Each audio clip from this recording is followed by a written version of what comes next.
What is up, guys? It's me, Dozen Minister, back with a new Dawn of War World Championship Definitive Edition 2025. As of now, we are getting into Group C. Now, I've noticed a lot of you guys has been a little bit complaining about, yo, why isn't there chaos? Where is chaos? Hey, why isn't there not chaos? Yo, guys, there is a group stage.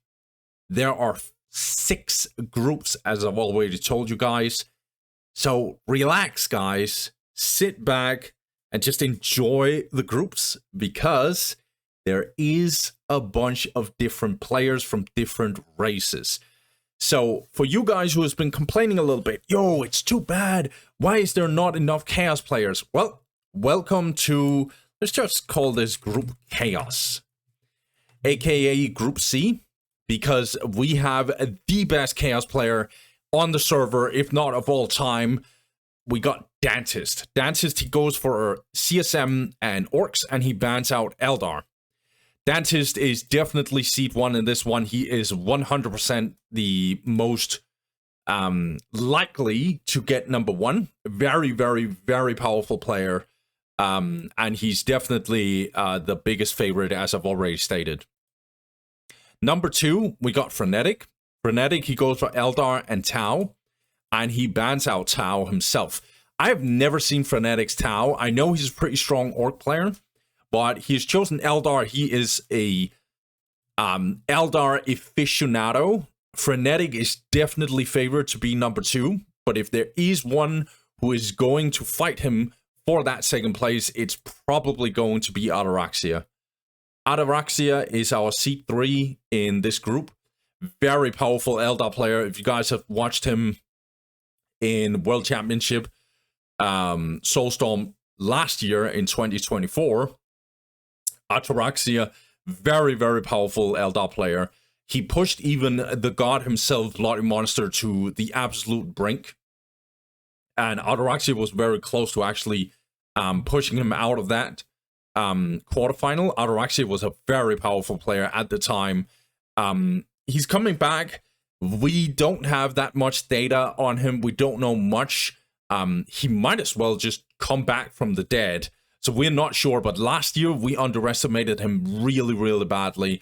We don't know how Ataraxia is going to perform in this one, but he's our seed 3. He bans our Dark Eldar. There's a lot of Eldar players who actually says that Dark Eldar is a very big problem for them. So Ataraxia, he's going to ban it out. But as you can see, he has also chosen CSM secondarily. And that is going to be relevant because we have 2 Eldar bans in here. So he is going to also play CSM. And again, guys, this is why I call it Group Chaos. We got Ybubaka, who also chooses to go CSM first. Ybubaka is going Orcs secondarily, and he's also banning out Eldar. Ybubaka, Montana especially was pushing for him to be in seed 4. I don't know if he's that strong. The biggest competition that he's going to get is definitely from Warden. Warden, he is going for Eldar and Orcs. But don't get it twisted. Ybubaka is definitely a strong Chaos player. How strong is definitely a question.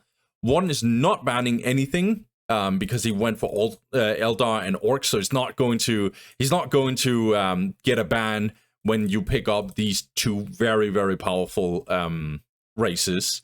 And then we got Bag. Now, also known as Bag RTS. Bag, he's going for Dark Eldar and CSM, and he bans CSM himself, so he's even going Chaos potentially himself. We have a Dark Eldar ban at least, so he's definitely going to play Chaos in this one. The reason why he bans CSM is very obvious. It's the worst matchup for Dark Eldar, and potentially, I would even say by far. So it makes sense. The reason why Bag is seed 6 is because he has gotten a lot of coaching from Blast Furnace, and Montana told me that he's definitely showing promising signs. Bag has also a lot of experiences from other RTS games. So we're gonna see. I'm very hopeful. And then we got Himcules. Himcules, he goes for Dark Eldar himself and also CSM, and bans out Dark Eldar. Yeah, I understand. Dark Eldar Mirror is really cancerous. So both Bag and Himcules, this group seems very, very spread out in levels. Both Bag and Himcules is on the low end for sure. And then Frenetic and Dantist is definitely top of the top. And Ataraxia potentially also. So this might be a very dominant group from Dantist. And it's going to be a big beating for the lower levels of players. So maybe we'll get a lot of stomps, but maybe we'll also get some insane upsets in this one. It's going to be very, very interesting. So let's actually look down at what we're going to play. We're going to have Frenetic versus Himcules. We got Ataraxia versus Bag, Ybubaka versus Warden, Bag versus Ybubaka, Himcules v Ataraxia, Dantist versus Frenetic. Okay, and we got Warden versus Dantist. This is going to be very, very big. Frenetic versus Himcules, I think this is going to be one-sided. Same with Ataraxia v Bag, except if Ataraxia is very, very washed and Bag is actually coming in with some very, very good performance, then maybe we can see some insane stuff happening. I don't expect it, but as I said, I expect it to be one-sided, but maybe it's way closer than I think. Ybubaka versus Warden, oh my god. So we're getting two very, very game-breaking or group-breaking games.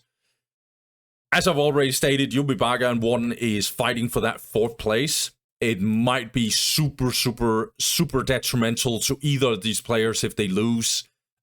Because then they're going to have to go up against these top 3 players.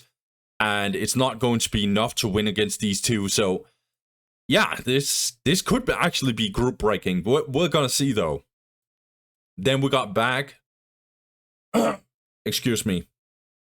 Then we got Bag versus Ybubaka again. This might get close. I say might because again, we don't know how good. I think maybe Ybubaka is a bit overrated, but same could be said for Bag. Yeah, he might as well be seed 7. We're not sure. There's big question marks about this matchup, but it could get close.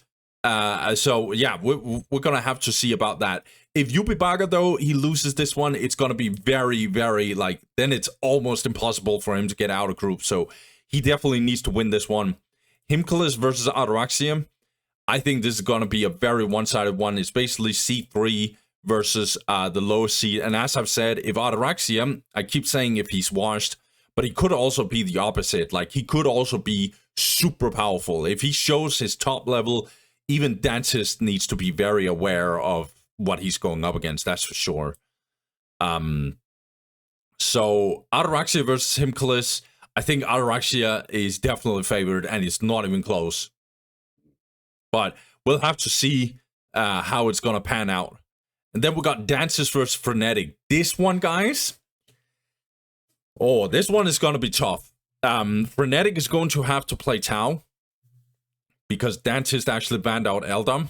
I think CSM is slightly favored towards... or CSM versus Tau.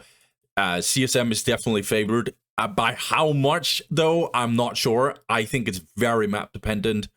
But yeah, I think CSM is slightly favored against Frenetic. Frenetic, he needs a good map in order for him to actually beat Chaos. So it's going to be very, very interesting in that regard. And then obviously we've got Warden versus Dantist. Now, if Warden shows up, he's going to have to play Orcs, by the way. If Warden shows up, Dantist will obviously have a problem, but I don't expect it to be so. Dantist is just such a powerful player, but we'll have to see. Guys, I'm a little bit sick, if you can't already tell, but I'm gonna go through this whole group in one. So we're gonna go through all these games. There's 21 games. Let's fucking go, guys. Let's just go with Frenetic versus Himcules. Let's get it. Alright, guys. So, as I've already stated, we're gonna have Himcules going up against Frenetic. Himcules, in this case, is also called Mastermind. He goes with Dark Eldar versus Frenetic's Eldar on Quest Triumph. Interesting map pick by Himcules. I don't think Quest Triumph is a good map pick. I definitely think Quest Triumph might actually be the worst map that Dark Eldar can play. Obviously, in this matchup, it's way more playable than in other matchups. But I think Eldar can play very defensive on this one if they have to. Other than that, we're gonna have to see though, guys. Frenetic, he starts on the left side. He goes for Bonesinger, 2 Guardians, Fleet of Foot, Aspect Portal, and Plasma Generator. On the right side, we got Mastermind, aka Himcules, and he goes for Dark Foundry and 2 Mandrakes. Let's see if he goes the Dark Eldar build that I always keep talking about, that I think is the best way to go about against Eldar, which is basically just double Hellions. I'm gonna have to see though, because he might actually go for just 1 and then transition into jet bikes. In order for him to get jet bikes, he need the Himcules laboratory. Builder's not quite in position to do so. He's already walking over here, so... Oh, he changes his mind. Gonna go for the Hellions, I hope. Yeah. And he's gonna build the Himcules laboratory, so it's not double Hellions for this one. Frenetic, meanwhile, is going for double Dark Reapers. He needs firepower and DPS to go up against whatever Dark Eldar can bring to the table. Rangers are basically useless, especially in the very early game in this matchup. I don't know if they are in general, but definitely early game. You need some firepower to actually deal with Dark Eldar.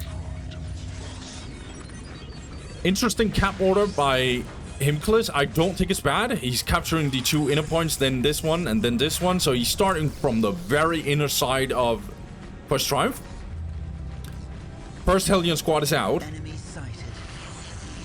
Himcules laboratory is already done, so I think Himcules can go for jet bikes. No, he's focusing on getting the Tower of Loathing. First engagement is happening. Himcules is gonna focus these Dark Reapers, but want to focus on actually getting the decap. Nicely done by Himcules. Need to be very, very aggressive from the get-go, but also needs to be a little careful down in the heavy cover for Himcules. Or, for Frenetic, I should say. Yeah, so Frenetic already upgrading 2 listening posts from the get-go. Needs to be super defensive in this matchup, potentially. Dark Eldar in most matchups can actually have really, really, really good map control on this map. Himcules disengages. He actually chose to, like, finish this strategic point. Not sure if it's actually worth, but the first Reaver jet bike is getting out. Himcules, 74 to plus 10, getting the 4th Tower of Loathing. Oh, Himcules not controlling the Reaver jet bike, sadly.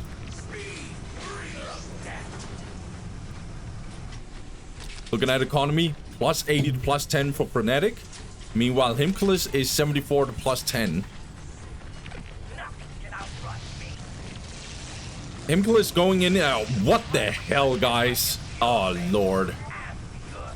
Reaver jet bike is taking so much. It was even down on light cover. This is insane damage from Reaver jet bikes.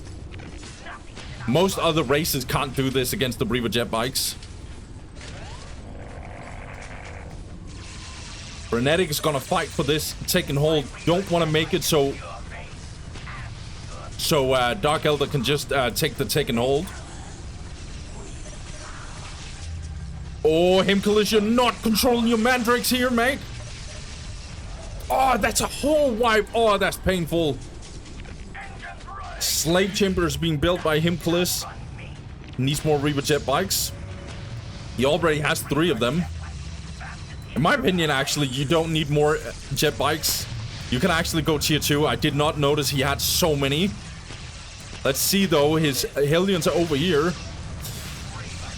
So much damage being dropped down. Good on Himcules to actually disengage. Is that 1 HP? Jeez. More Reaver jet bikes. Yeah, Frenetic just needs more and more DPS. This slave chamber literally did nothing. Looking at economy, 104 to plus 20 for Frenetic. And he's upgrading this listing post, already getting minefields down here to actually defend his plasma generator. The Himcules is trying to fight it out. I'm gonna try maybe a wipe on these Guardians, but they're down in the light cover. That's a lot of Eldar army. That's another wipe. Oh, no. Listening post is gonna go down for Himcules. Oh, yeah. This Hellion squad is toasted. Gets out. Soul Seeker ammunition. Yo, Himcules, you're not gonna need this. It does not upgrade. I'm gonna check after this one, but I'm pretty certain this is not helping out the Reaver jet bikes. Oh no, look at all this damage.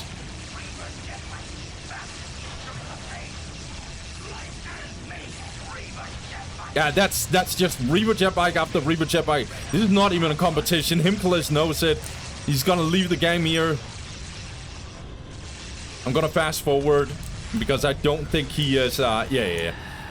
First of all, this map is not good for Dark Eldar. It's too hard to get into this base without at least having a little bit of trouble. Because it's a very tight area. Well, at least relatively. Loads of resources for Eldar. It's very easy to defend on this map. Was even going tier 2.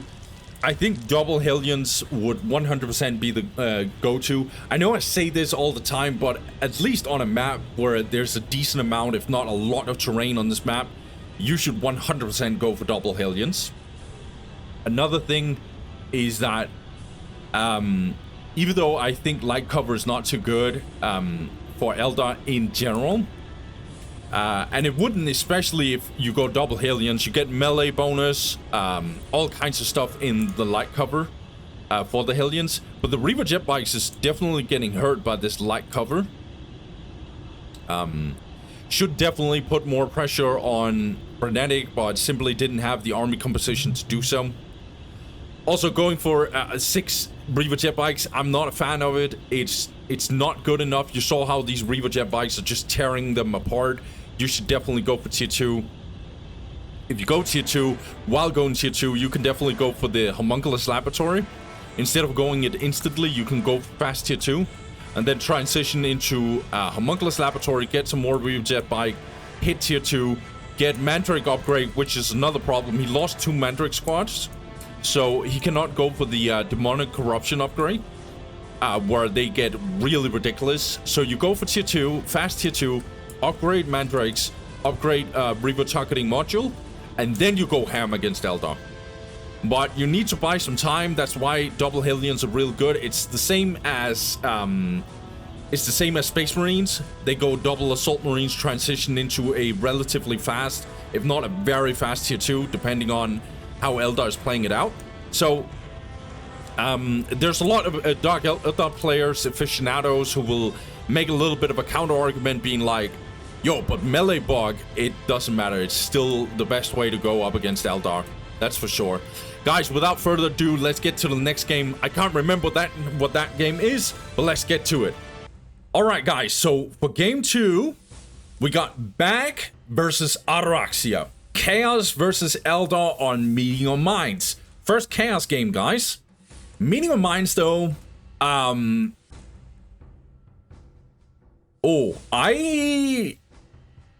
So the way, as far as I understand, that Dantist and Scouty and all of these Chaos players will do is that they'll actually go offensive, but still go for Generator. So they go for the Raptors and then the offensive Cultist. That's 3 Cultist, Generator, Chaos Temple into Raptors. We're gonna see, though. On the left side, we got Bag. He goes for a Heretic, 2 Cultist, a Chaos Temple, and we'll go for... he goes for Raptors. Only 2 Cultists, though. Only 2 Cultists. So, and no Generator. Meanwhile, on the right side, we got Ataraxia. Ataraxia, he goes for Bone Singer, 2 Guardians, Fleetfoot, and Rangers, actually. I don't know about the Rangers. Rangers could be good if you want to play defensive. Rangers can be very, very good if you want to morale drop and stuff.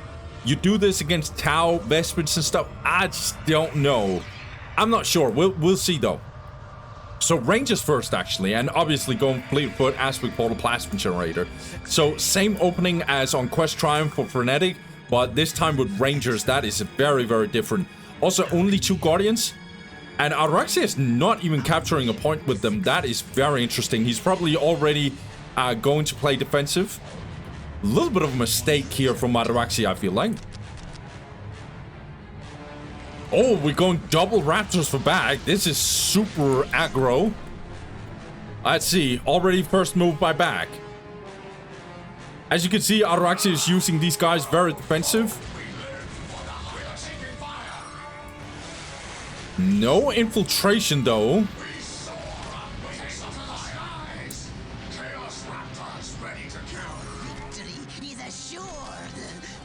More Raptors. What is going on? Unholy Sight. For obvious reasons, infiltration. That's good by Bag. He sees that this is infiltration from Rangers. Or potentially infiltration. So he's getting the Unholy Sight.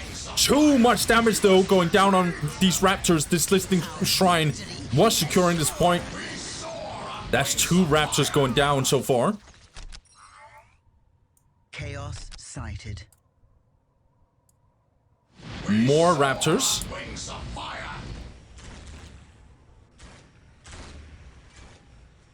Super aggro. This looks very, very much like what Space Marines would do in this matchup.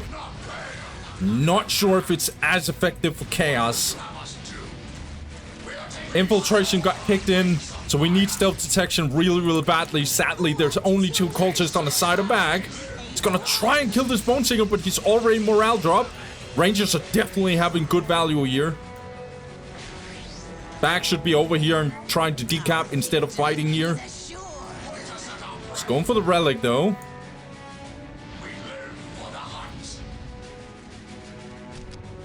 Ataraxia already in position to actually defend.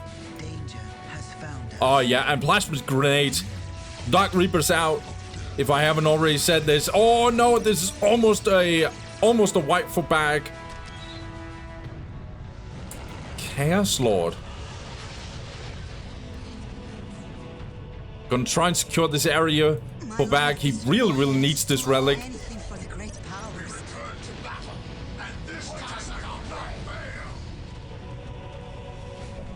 He's, let's see here, 86 to plus 0 for Bag. Meanwhile, we got 86 to plus 10 for Ataraxia. He has the generator, obviously. Oh, Lord, this is a huge army from Bag.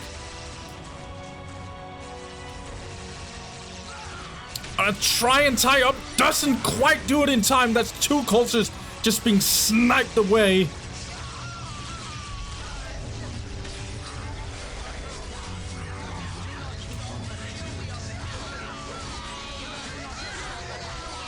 Let's see here. This is a very offensive all-in by Bag.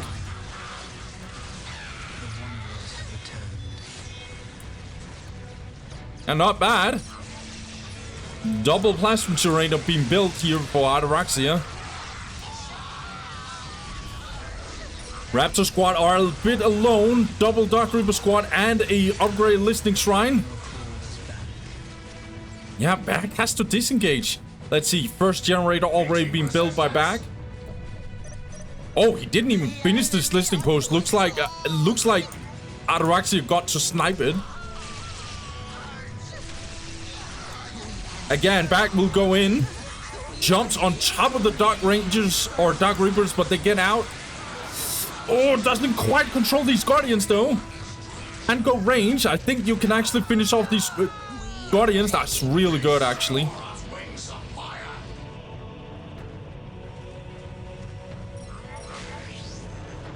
Yeah, tier 2.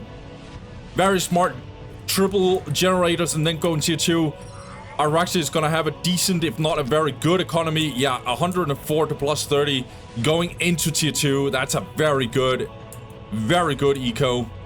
Can't say the same for Bag. He's reinforcing like crazy.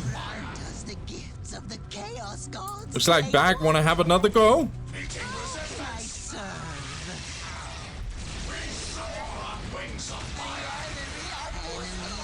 see. Chaos Lord is also trying to get into the bag.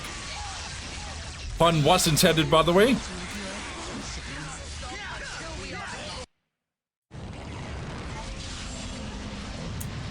I don't really see the plan from back.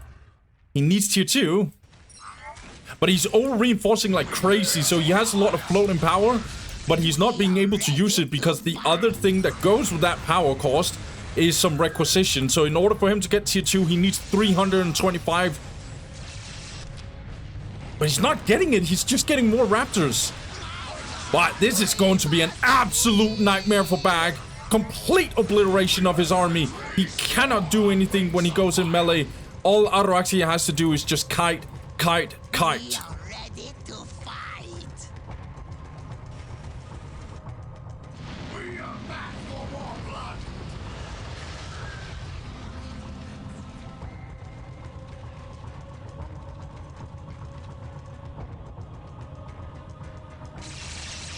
Ataraxia already getting in.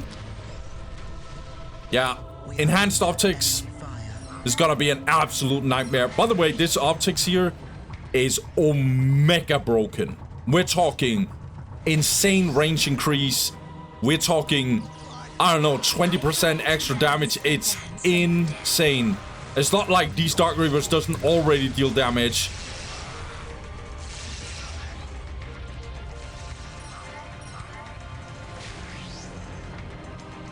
Bag is not even close to tier 2.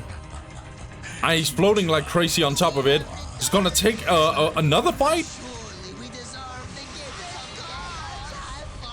Man, and now the Harlequin is out. So now Bag is gonna realize, damn, this guy's tier 2. This might be him calling it. Raptors will jump in, but this is absolutely over for Bag, and he even calls it GG. He knows it. A couple of mistakes. When I see these one-sided battles, guys, I just look for improvements. I look at what is it that they bring to the table, and I try and see it from their perspective. I suck at this, but today I want to focus a little bit on what Bag could have done better. Sorry, guys, this sickness is really annoying.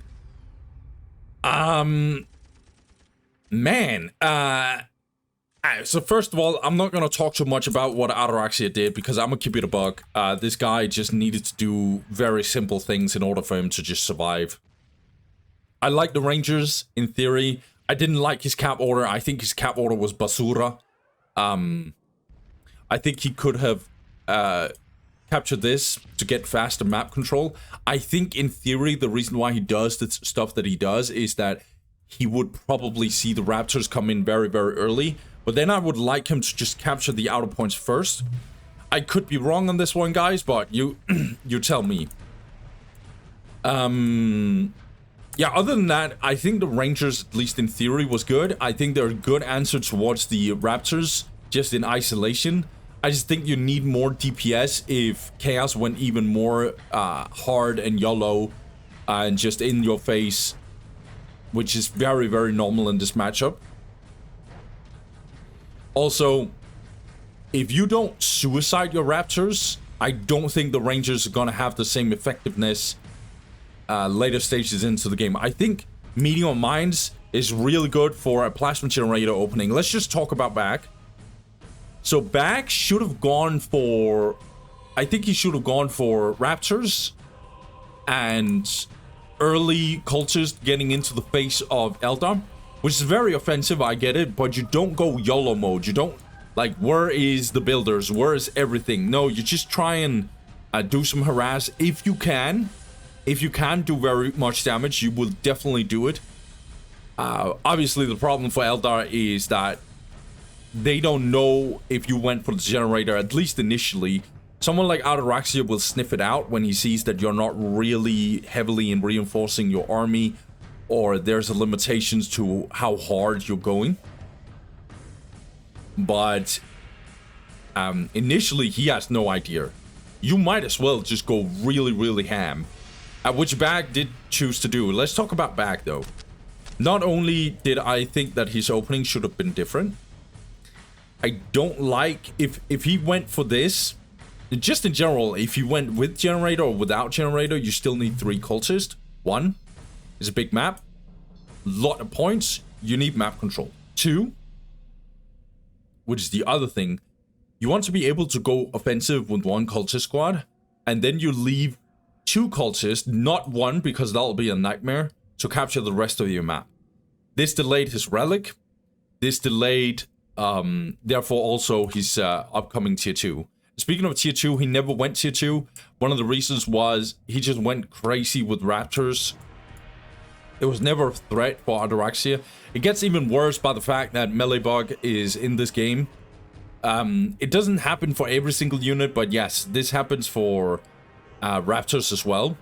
So instead, I would just have liked Himcules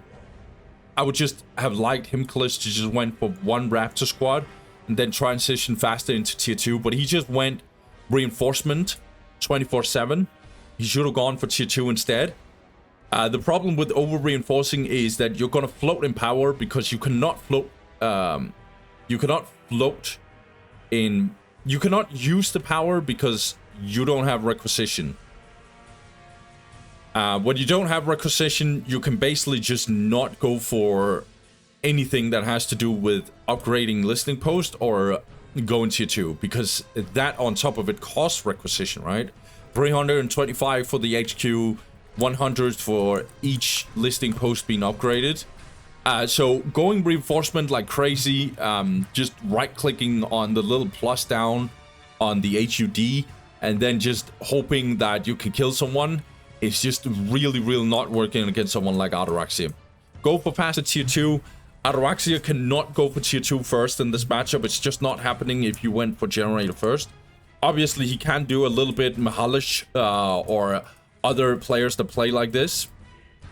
To just go for hard counterattack with Dark Reapers, which is not a bad strategy. I just think that it's very much doable to go tier 2. We're gonna have to see though. Yeah, I just think you could do that on this map. Also, heavy cover is pretty good for raptors in case there is a fight. But yeah, you can adapt on the fly.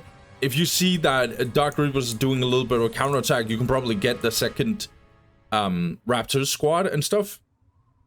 But yeah, that's at least my 2 cents about what Bag could have done different. Guys, let's get to game 3. Okay, guys, we got... Whoops. My bad. We got Warden versus Ybubaka.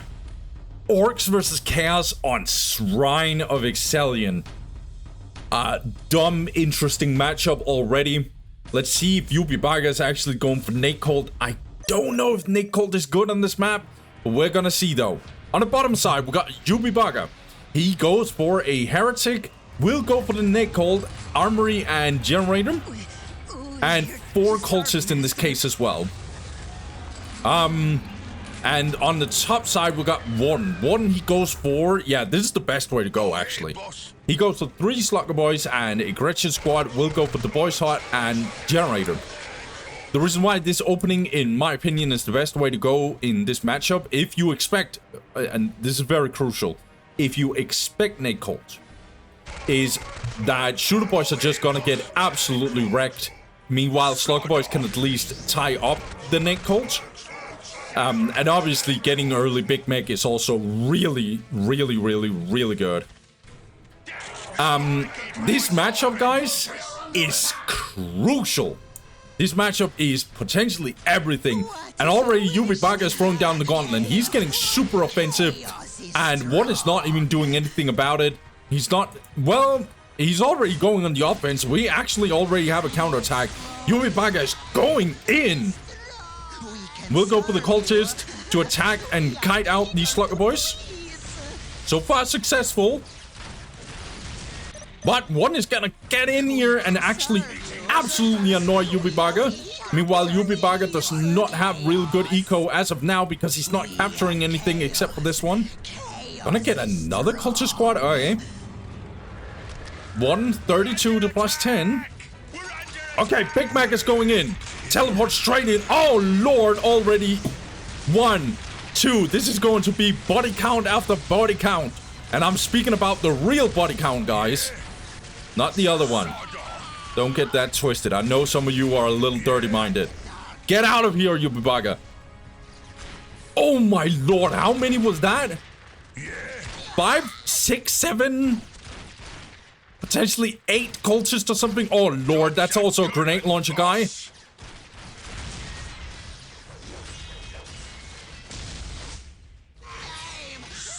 Be careful here. Ybubaka is kiting it out. This is very offensive from Warden. I really like this playstyle. He needs to be careful though. These Slugger boys are not gonna survive this one. Alright, let's assess here. 56 to plus 10 for Warden. He is already... we have a heavy bolter. Yo, Ybubaka is throwing down the gauntlet. I love it. 56 to plus 10 for Warden. He is taking loads of damage on this, the boy's heart. Meanwhile, 38 to plus 10. And Warden is already going in. This Big Mac has been absolutely killing all these cultists. That's a lot of resources for Warden. He's also getting shooter boys. That's a fight. We got fights everywhere. I love it. Both players really crucially needs this one. Okay, one is going in. He's gonna focus this heavy bolter turret. This heavy bolter turret will easily go down. Don't know. I don't think this heavy bolter turret paid off. Grant us the gifts of the Chaos Gods, Great One.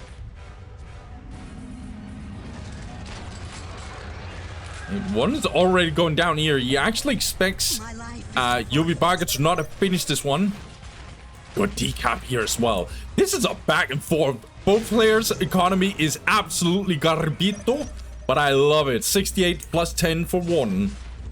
He's gonna try and recapture his base a little bit. Meanwhile, Big Meg is into the business here. Pulses is dying left and right. That's another culture squad being wiped, dude. Yo, Ybubaka, you're gonna have to do something about this Big Mac. What do you want? Yeah? Trying to play on both fronts. Don't bother me. I'm working on something. Oh, that's a potential wipe. No, one actually gets out. And Warden's economy is 86 to plus 10, finally stabilizing his situation, where I can't say the same for Ybubaka. This Big Mac has absolutely been murdering everything. MVP, man.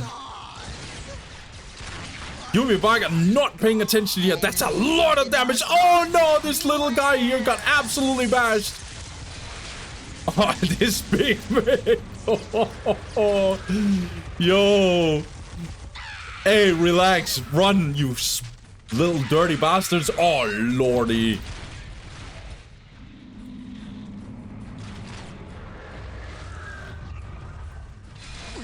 We're here to serve, Master. This Big Mac has been absolutely killing everything.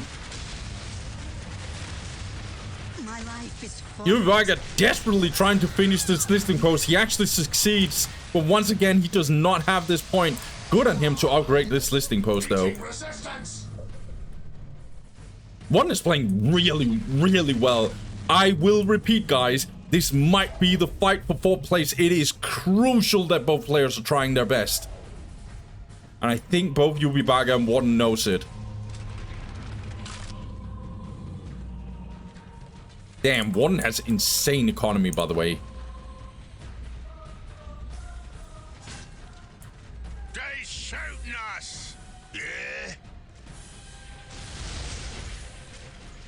Down in the heavy cover, which is really crucial on this map, that this heavy cover is here. But again, Ybubaka is just ignoring this Big Mac, and Big Mac is just gonna tear apart your army.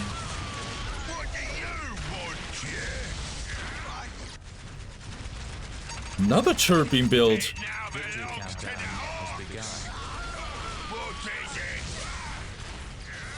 Slugger Boys trying to tie up this whole squad. They're gonna succeed.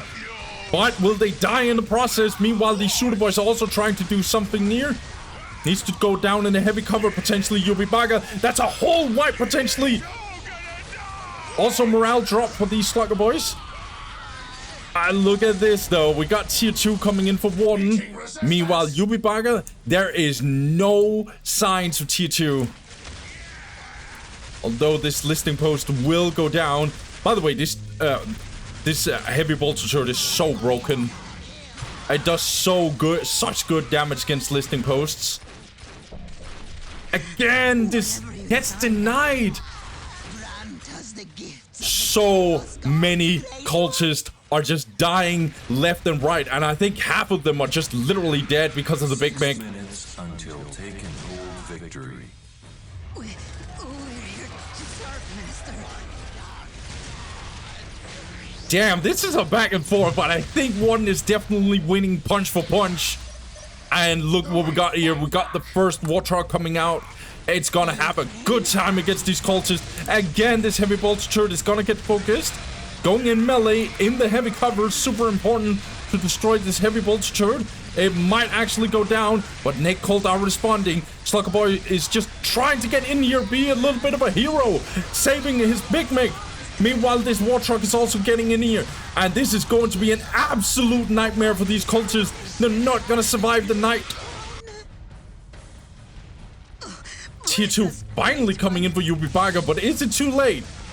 Is it too late, I wonder? Fourth generator coming in. One is just so far ahead in tech, it's crazy. 5 minutes until Cultist after cultist after cultist is just dying left and freaking right. And now we're also getting the war track.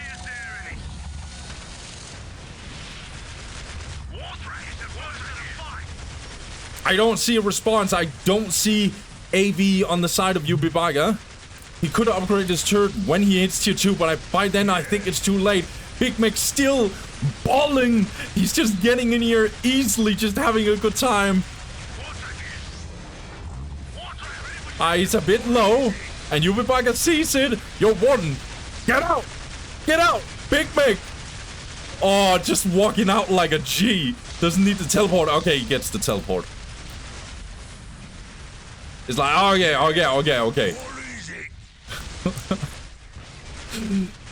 Oh, that guy was just walking out like a true gangster, dude. 4 minutes until taken. Machine Pit. Chaos Sorcerer. This point never got captured by Ybubaka. Well, it got captured, but he never secured it.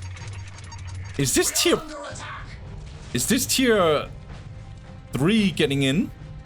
Don't think so. It's just to get more vehicle cap.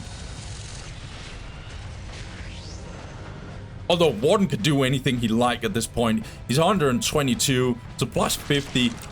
Only now getting the Everboy armor? Yeah. He didn't need it. He just needed that vehicle. Delayed his pile guns because of it. Ybubaka, man, I don't see a way out for you.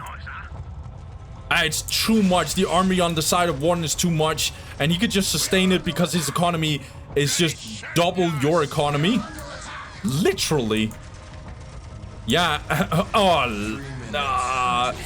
Hell Talon is getting out though. Okay.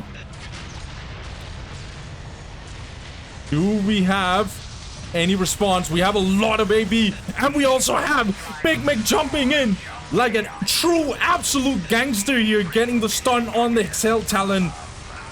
Sorcerer is trying to actually tie up these guys, but it doesn't matter, man. Damn.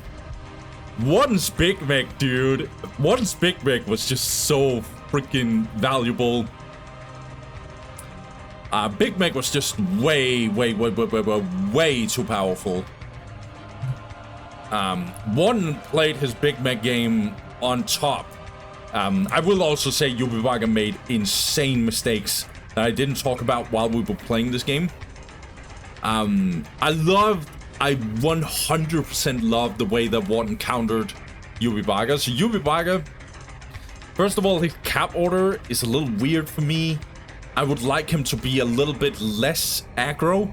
Well, for entertainment purposes, I love the way that he just went in.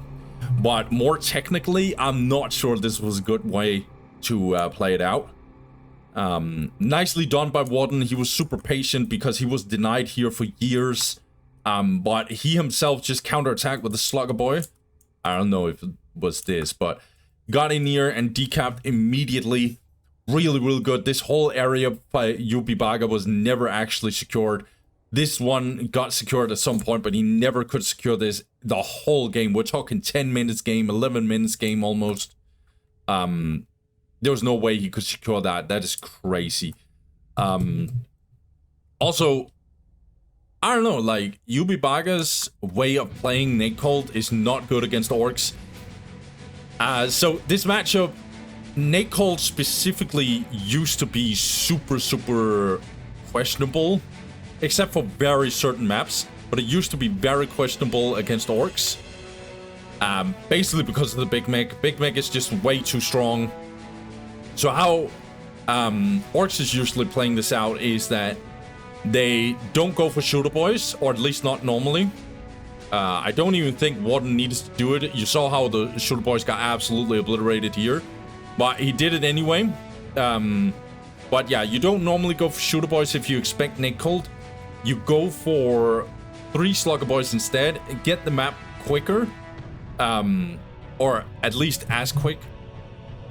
And then you get a relatively early Big Mech, if not a very early Big Mech. Yeah, and then obviously you transition very well into tier 2 by getting fast tier 2, skipping the pile of guns because you don't need it. You are not going infantry. Infantry is just getting absolutely melted, so there's no reason to get the pile of guns.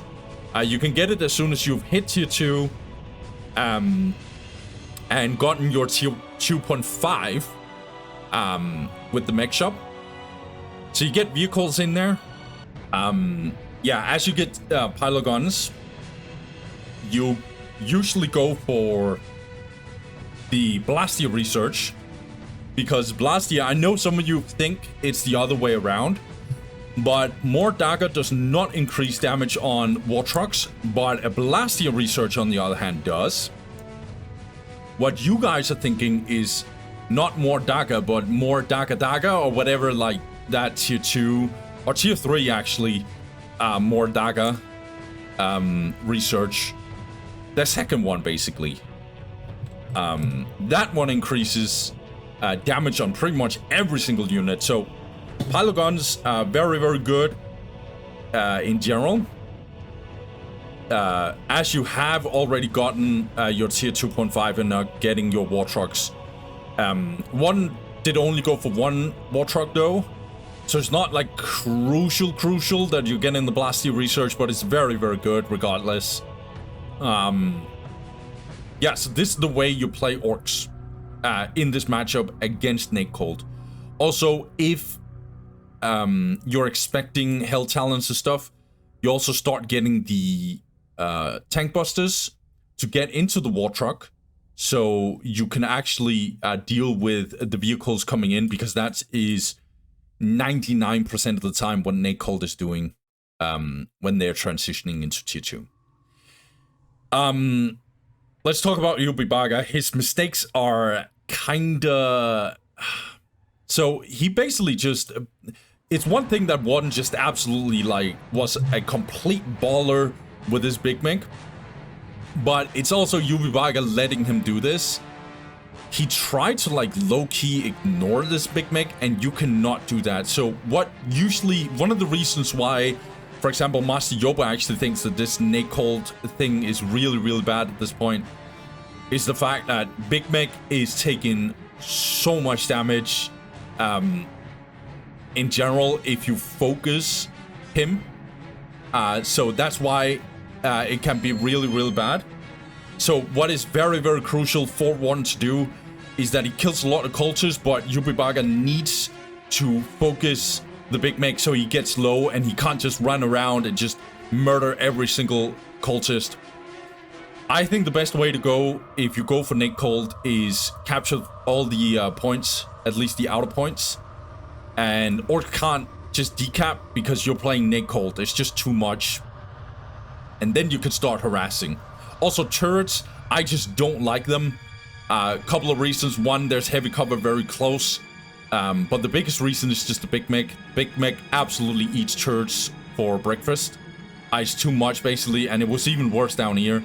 I don't like the turrets at all. So, yeah, that's the biggest mistakes that Ybubaka made. I think he should have focused the Big Mech way, way more. I know he absolutely eats them alive, but he cannot handle, like, 3 or even worse, 4 cultists. But 2 cultist squad, he can easily deal with that. 3, it gets very iffy, and 4, it's impossible for Big Mech to actually survive that. It's too much for him. He has to disengage. Well played by Warden. He absolutely smurfed in this one. I think Ybubaka gave him a big fight in the very early game. Was a little bit overzealous. And yeah, Warden just punished him really bad. So guys, that is huge for Warden. This is absolutely massive. And this is a very terrible sight for Ybubaka. But this group is not over, guys. But it is a heavy blow to Ybubaka. Let's get that game 4. Let's go. Alright, guys. So we got Bag versus Ybubaka on Tranquility's End. Dark Eldar versus Orcs on this one. I am not a bad map for both players, actually. Let's see if Bag. I'm rooting for my boy Bag here. Oh, sorry. Should a caster say that? That he's a little biased? You know what? It's my channel, guys. I do what I want. So, on the top side, we got my boy Ybubaka. Ybubaka is also my boy, okay? Ybubaka, he goes for 2 Slugger Boys and a Gretchen. He will go for the Boys Hot and a Generator. And Bag, he goes for 2 Mandrakes. Ooh, okay, he goes for 2 Mandrakes. Dark Foundry, double Plasma Generator. So he actually changes his mind because he could have done this faster. Yeah, so no Hellions. I think that's a shame. I think Hellions is good on this map. Bam, bam, bam. This is with terrain here in the middle. A little risky with the negative cover, but it is what it is, man. This is a fast tier 2. Like, you go for 3 jet bikes and then you go tier 2 instantly. You can also focus a little bit on economy. Well, in fact, you can do both. You can do both. It is very risky against Orcs, though. Capturing the inner points on the side of Bag. Meanwhile, on the top side, we got Ybubaka, who now is capturing his outer points. In fact, not now. He literally did it from the get-go. He's gonna get in here and capture this and probably go for the relic with this Slugger Boy squad. Will go on the offense with this Slugger Boy squad, though.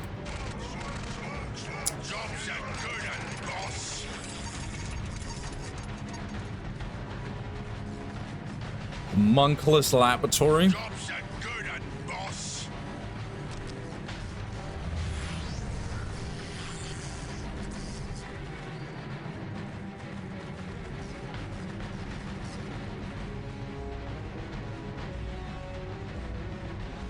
Oh, by the way, guys, I forgot.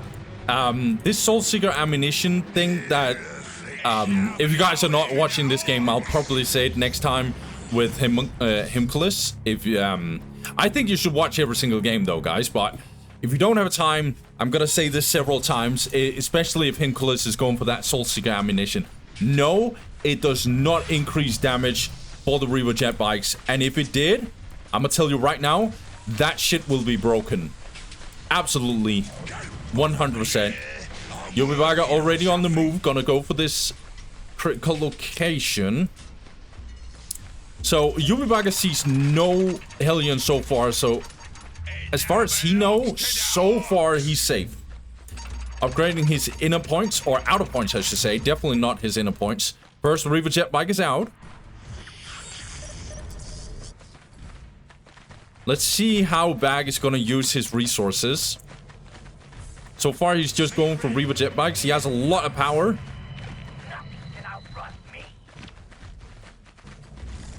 Jet bike is getting in.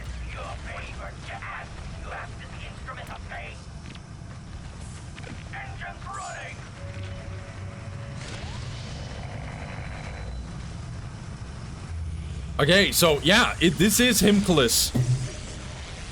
This is Himcules and 3 jet bikes. Hopefully not 6.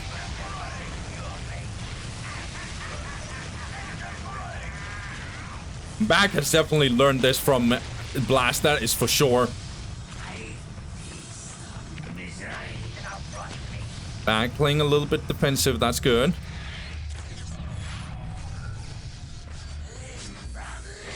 Okay. Ybubaka not paying attention. I know he's getting decap, but potentially losing the Slugger Boys would get absolutely detrimental, but he's getting out in time, though. Second generator getting in for Ybubaka. That is very, very interesting. Also going for the second banner.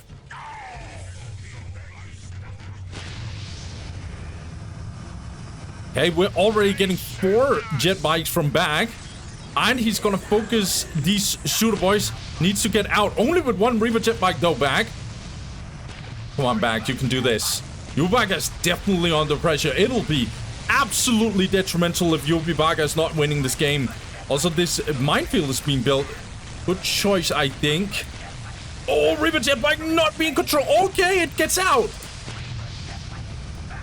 Damn, good pressure so far by Bag. I really like this. Needs to be careful though, because this minefield is going to be super, super powerful if Bag is getting too deep.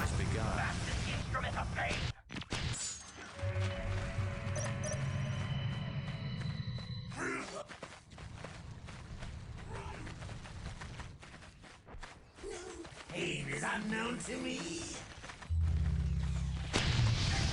Does not decap. Bag, he should definitely decap with these Reaver jet bikes. But maybe he doesn't think about it. He doesn't consider the option to actually decap. Ybubaka 98 to plus 20. He's getting fast here too. Very fast here too. He just needs 10 power, even less at this point, to get the big mix-up. Oh, I'm tripping. You don't even need that.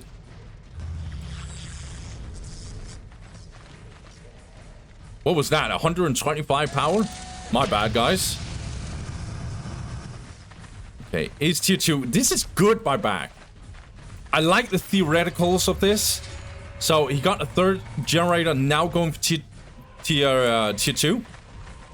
Getting the Hall of Blood, potentially getting the Scourges. I really like this by Bag. Victory countdown.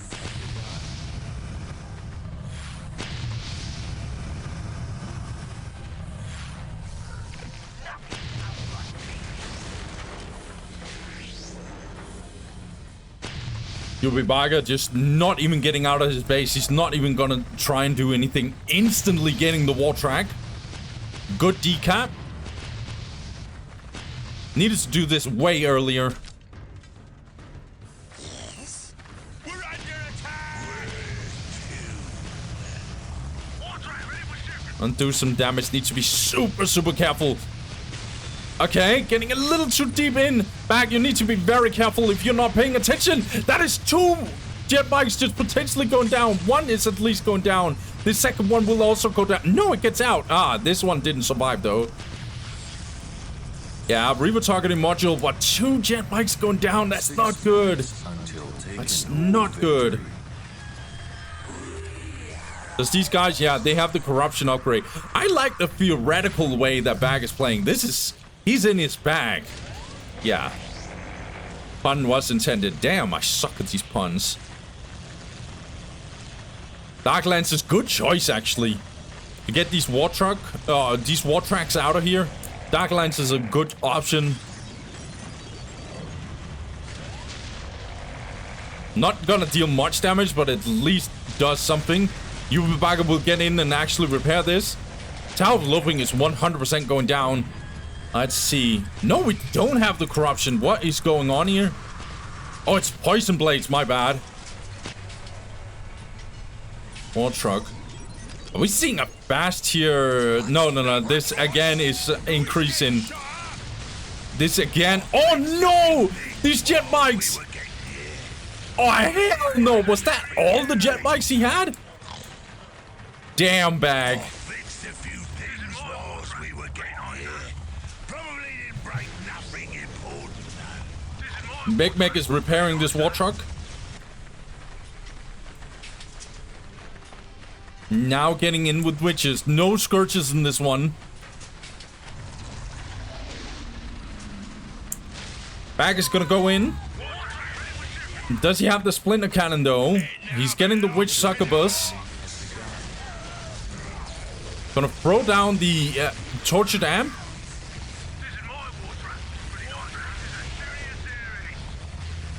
Don't think it actually slows these war tracks. Alright, first Raider's out though. This war track takes a lot of damage. Ybubaka needs to get out, honestly. Yeah, there's no reason to stay here. What is this sun thing here? Is this the poison blades, huh?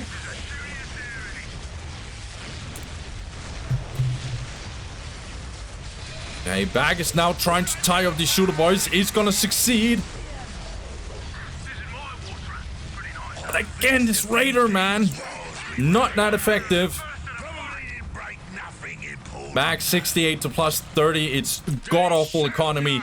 Meanwhile, Ybubaka is just chilling. Getting his first pile of guns. Or hopefully his last as well. 6 minutes until taking hold victory.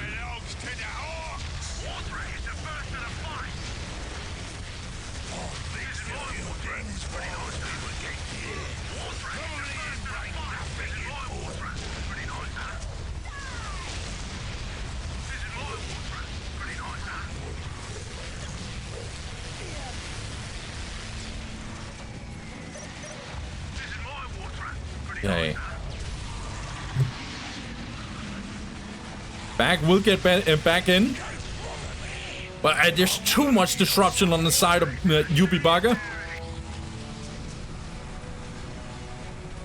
Ah, man. Damn, I'm not gonna lie, guys. This is definitely GG. It's just a matter of time. It depends on Bag's interest to actually stay. He actually snipes this one. Okay. He's just spamming Raiders at this point.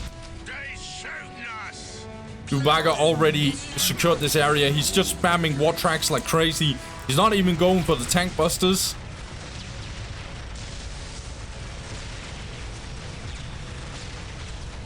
This game is just completely... Yeah! Bag is actually deleting his buildings.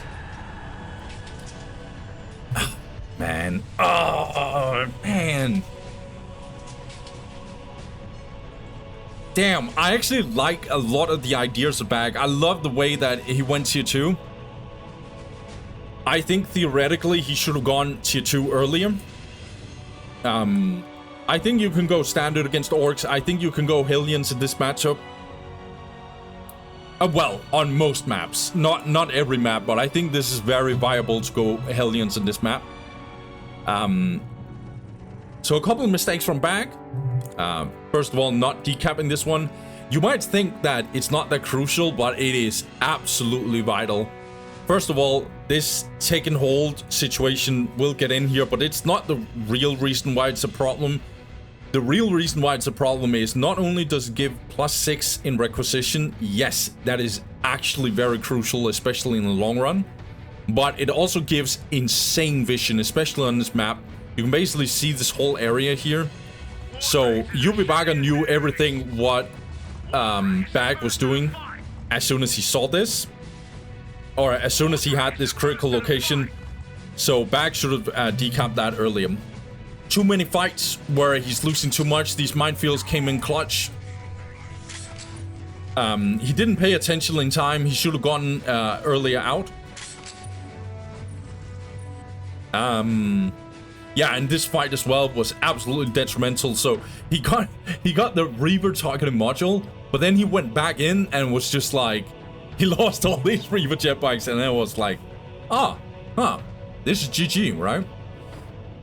Even though I like the idea of the Himcules, I don't like... So the only reason why I think you go Himcules in this one is if you're under pressure. Ybubaka never pressured Bag. In fact, Ybubaka was chilling. He was just going for war banners, and then he just went for mech shop. I think in this matchup, you have to go way more aggressive, at least on a map like this.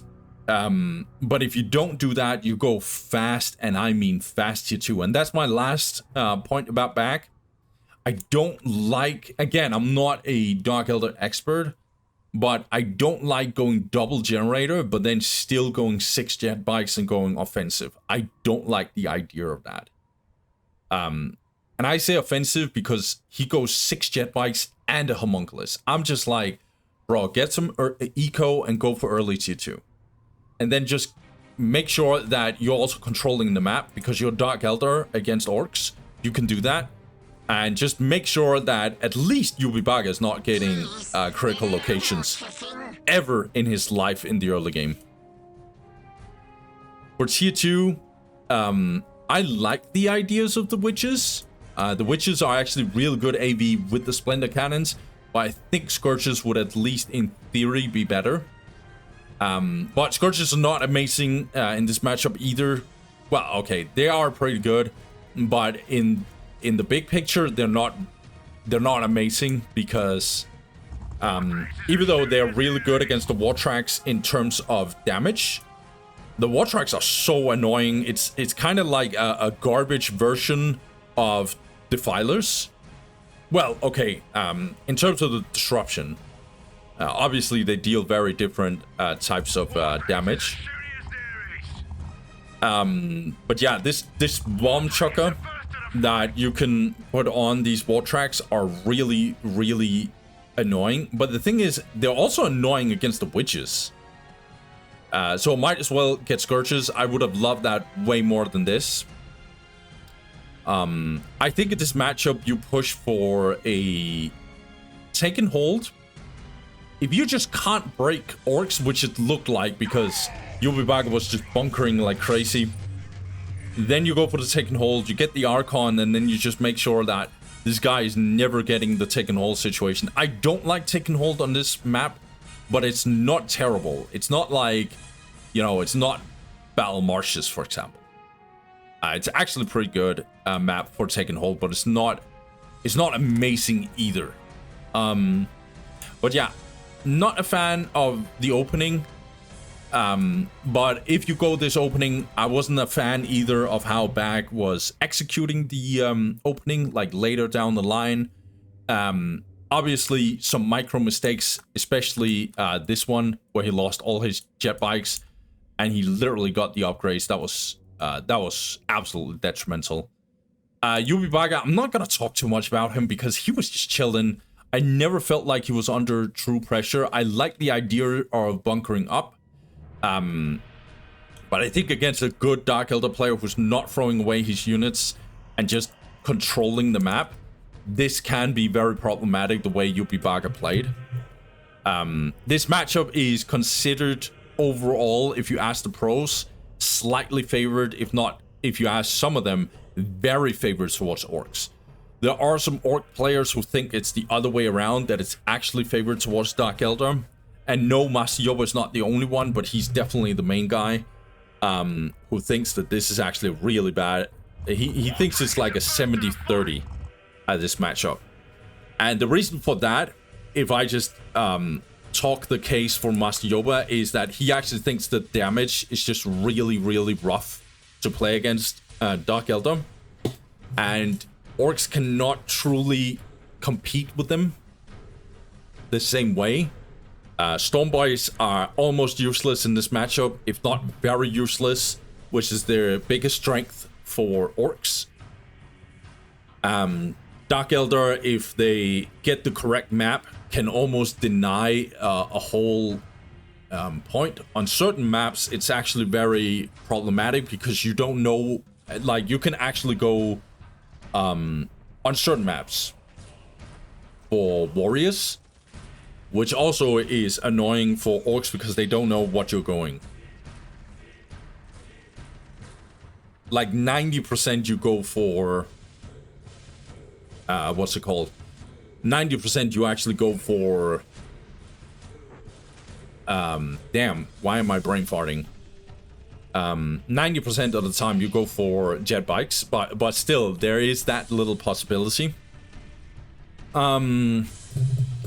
Yeah, that's what, and then he also thinks that Hellions is actually really annoying in this matchup. It's way more annoying that than other people give them credit for. I used to think that Hellions was actually low-key garbage in this matchup because of all the turrets, but it depends on the map. It very much depends on it. Yeah, and then orcs have to skip pile of guns, which already is like a little bit of a worry sign. to get fast vehicles. And war tracks, even though they're good, they're not amazing. They're not amazing against Dark Eldar. So you have to go tank busters, and then tank busters get stealth, but then you can just go piercing sight for Dark Eldar, and then you could just get a bunch of jet bikes and just murder these tank busters. I think this is a personal opinion, but you should listen more to the pros. But at least from my perspective and my experience, this is a 50-50. Gun to my head, if I had to say something, I think it's favored towards orcs, but I don't think it's by much. So guys, I think by the way, good sign for Bag, because I think at least like he didn't do something that was completely illogical. He just made overt mistakes, which you can't do. So I think the execution was a little bit bad, and I think the theory was okay but not good enough. But I liked the way Bag was playing in this one. I overall really liked it. Again, I'm not expecting Bag to do anything crazy in this group. In fact, if you think about it, it is a very top-heavy group. It's gonna be a nightmare for him in certain matchups. But man, Bag, he did his thing in here. I will definitely give him credit. So guys, without further ado, let's get to game 5. Okay, guys, this is going to be a huge one. We got Dantist going up against Warden, Chaos versus Orcs. Sadly, Ataraxia, I'm gonna say this in the recap, he made a little bit of a problematic replay, so we're not gonna see Himcules and him going up against each other. I'm gonna say it in the recap. Right now, let's focus on Dantist versus Warden. We got Chaos versus Orcs on Titan's Fall. So last time, guys, this guy on the bottom side, Warden, he was ballin'. He was absolutely murdering Ybubaka's Chaos, and he in fact goes for the same opening. He goes for 3 Slugger Boys and a Gretchen. We'll go for the Boys Hot and Generator. He's for sure expecting Nate Colt. Meanwhile, on the top side, we got Dantist. Dantist, he goes for a Heretic and then 5 Cultist. Will finish the Armory and the Plasma Generator kinda at the same time, almost at the same time.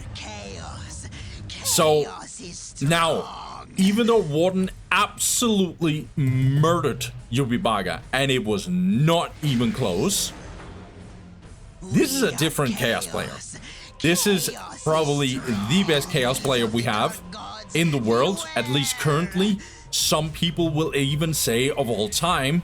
So this is not a player you just messed around with. And also, one thing that you can't take away from Dantist is his Nick Cold is just different. I would even in fact say that he's the whole reason why there's so many Chaos players in this tournament. Players who go second Chaos especially. And it's basically because of Nick Cold. You even see Chaos bans because Chaos is just way too powerful due to what Dantist has done. It's gonna be really interesting to see how effective it's gonna be though. Are we having a meta switch, or is it just a little bit of a what's it called? A little bit of a phase, or whatever it's called. Maybe Dantist was just shocking the world when he came with the Nate Cold in Definitive Edition. Warden already on the move. Was already capturing his outer points and then went straight offensive. Capturing his inner points a little bit slow because of that. Okay, one is already going in. Gonna try and focus these cultists. Meanwhile, these Slugger Boys are gonna try and tie up these cultists. That's a lot of cultists, by the way. Look at all these Slugger Boys. Yeah, they're not surviving. Good kiting by Dantist. Almost perfect kiting, in fact. Not hitting his old cultist for the most part. One has to disengage. Already taking some damage. Dantist needs to respect the Big Mac though. But look at these Slugger Boys. They're gone, man. That's a whole Slugger Boy squad.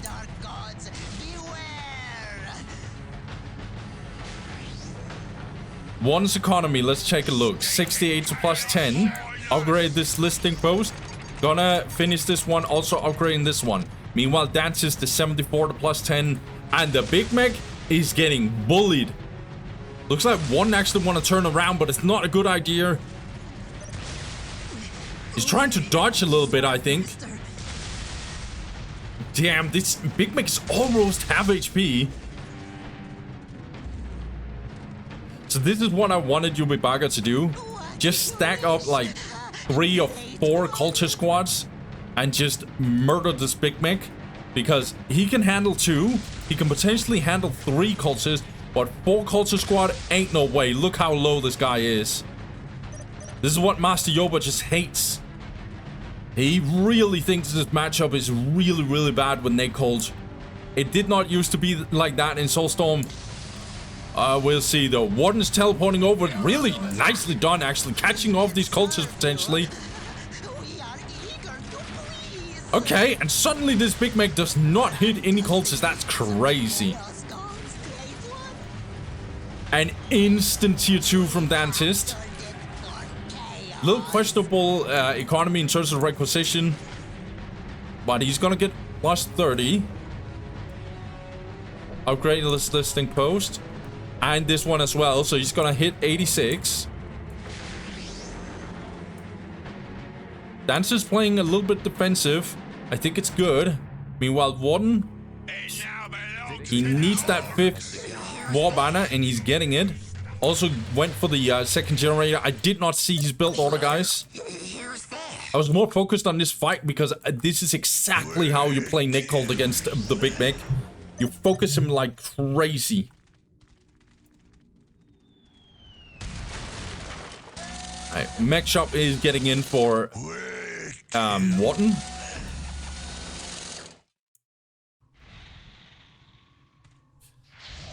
Cultist infiltration skill is absolutely terrible in this matchup. Well, to play against. But at least the Big Mech is detecting them, so it's not as terrible as other matchups. Dantist tried to interrupt this area, but good on Warden to actually push back. Dantist is defending this area really, really good. Warden is gonna have to disengage. One is getting in with the Big Mech. He's relatively healthy again. Good hiding by Dantist. Really, really good. Oh, no. And then infiltration got kicked in. And what do we have here? We have the Hell Talons, ladies and gentlemen. Custom gadget research for the Big Mech. Really, really badly needs war tracks and tank busters to actually deal with this Hell Talon.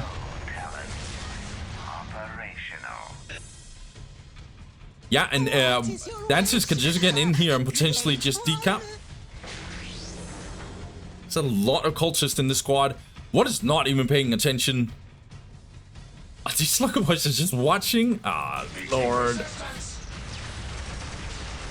War track getting out, but it only carries a Big Mech.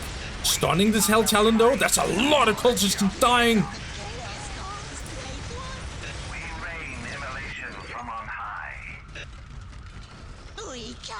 Getting the pile of guns.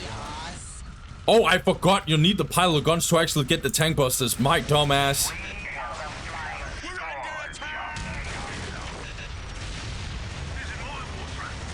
Good with the war track though getting out.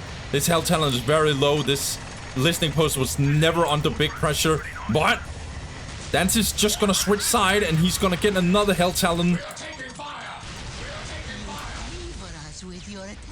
Again, one just not paying attention with these Slugger Boys. At this point, it's too late because these guys are infiltrated. Dantist is just gonna see what is going on this side.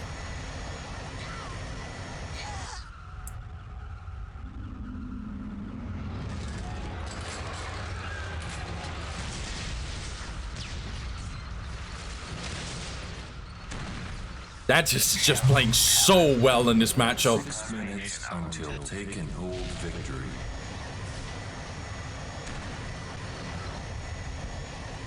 Our victory is assured.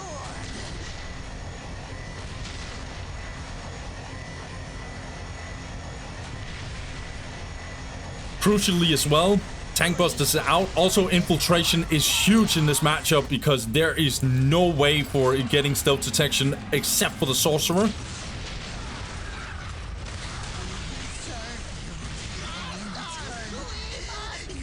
These cultists just gonna get bounced around. But look at this again. Hell Talon City is in here, and these cultists are just decapping this easily. Gretchens can't do anything about this. And look at these Hell Talons. They're just gonna go on the hunt. But looks like one is actually already ready with some tank busters.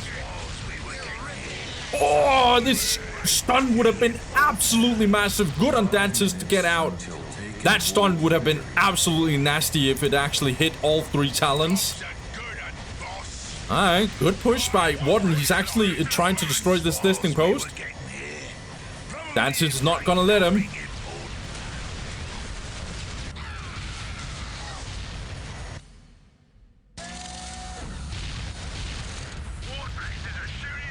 Oh, Wartrack almost goes down. Doesn't have the speed boost apparently.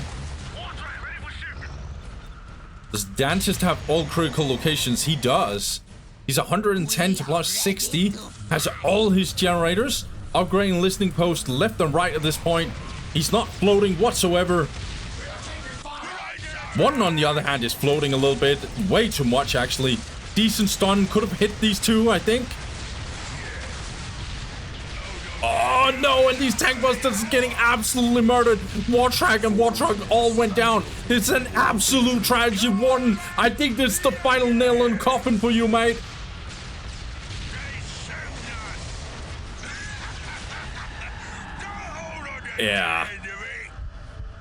Yeah, so I'm not gonna talk too much about this game. I think it's very obvious. Big Mech took way too much damage. The way that Dantist is playing this matchup, also, he got 5 cultists, not 4, which Ybubaka did. It means that you can have like 2 cultists, or at least 1 to capture more and more on your map.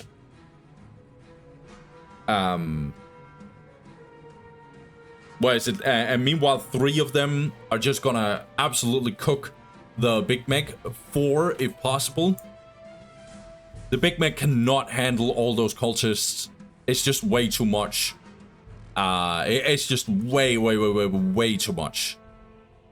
These cultists will just absolutely rip apart whatever you can perform with the Big Mech. It's just impossible for him to do anything. Now, he's gonna kill a lot of cultists, but these cultists, how much do they cost? Like nothing?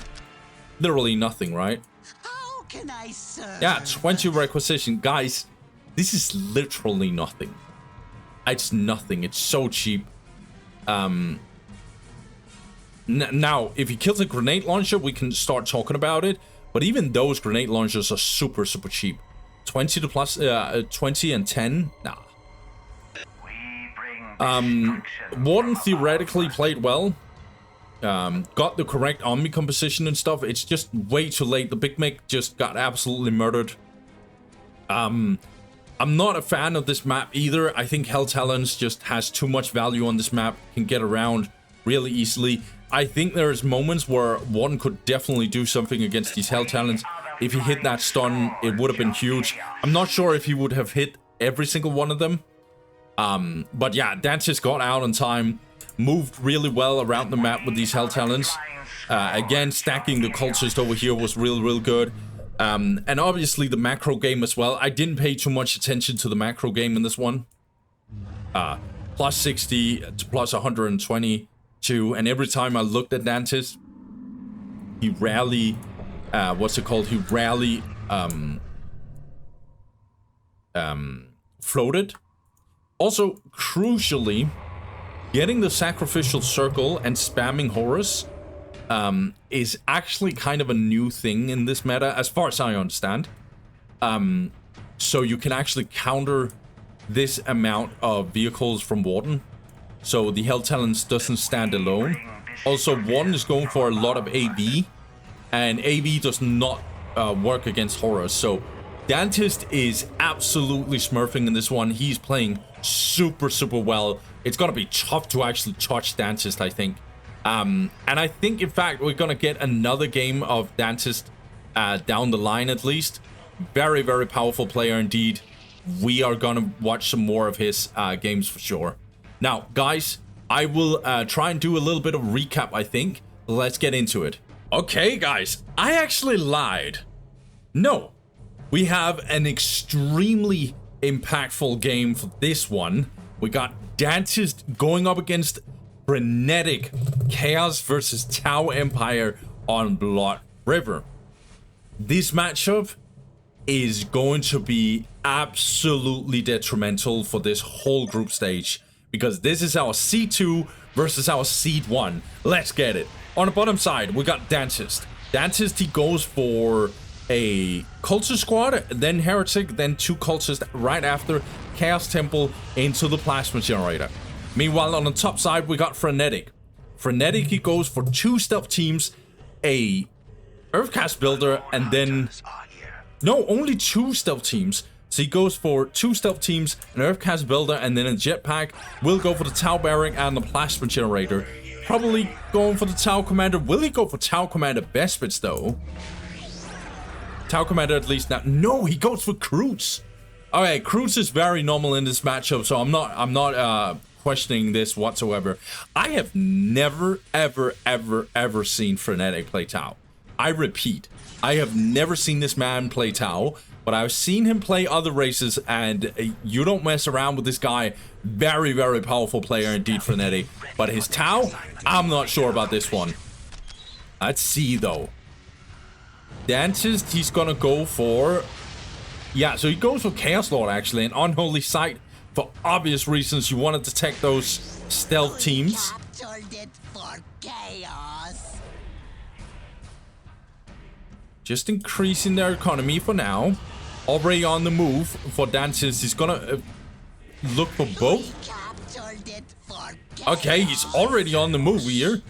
This is a very offensive move. Will he get in? Oh, he's not gonna decap in time, I think. Oh, Frenetic, did you have economy? No, I don't think. He just didn't get the economy in time. This is a nasty decap on the side of Dantist. Yeah, an Unholy Sight is getting in. So now Frenetic needs to get out. Good reaction by him. Brutes are gonna get in with these cultists and trying to disrupt them.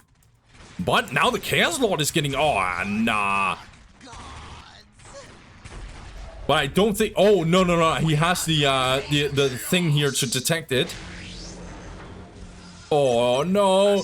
Frenetic, you need to get out, mate. Okay, you're gonna have to tie up these... okay, good. But this is a nasty from Dantist. What is this push here? Now this Tau Commander is getting desperately back. He's trying to capture this one, but he's gonna get disrupted again. This is nasty gameplay by Dantist. And Chaos Lord is just absolutely murdering these crude carnivores. Meanwhile, these crude carnivores are trying to eat in front. Yo, oh my god. Frenetic, what are you doing, mate? This is an absolute don't tell me this is a wipe. Don't tell me this is a wipe. Oh, Lord. Nah. Dantist is not caring. He's just gonna murder these stealth teams. Yo, Frenetic, control your stealth teams, mate. No, you're losing your stealth team. Oh, Dantist is smoking Frenetic as of now. Frenetic upgrading his 2 listing posts. That's good. He needs economy to compensating for this. Oh no, this Chaos Lord. By the way, this Chaos Lord is absolutely going in.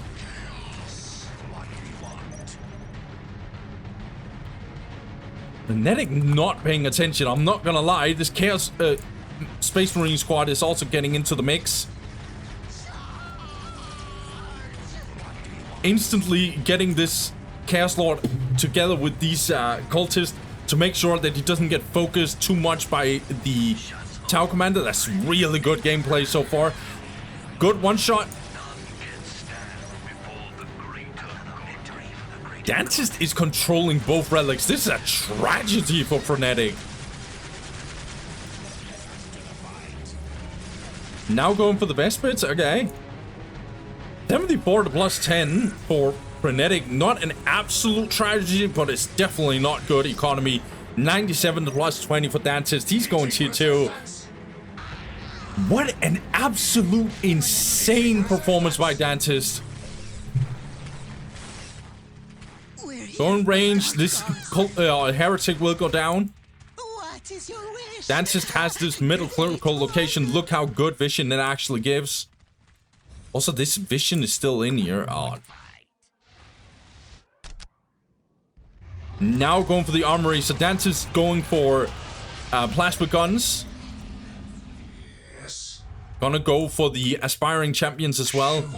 Chaos Lord is still super low. We can serve you. Third plasma generator getting in for Frenetic. He can go for the tier 2.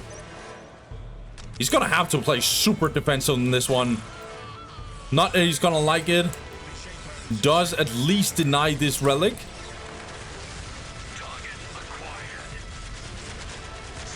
No, Frenetic control. Oh, good. Damn, Frenetic is getting smacked around.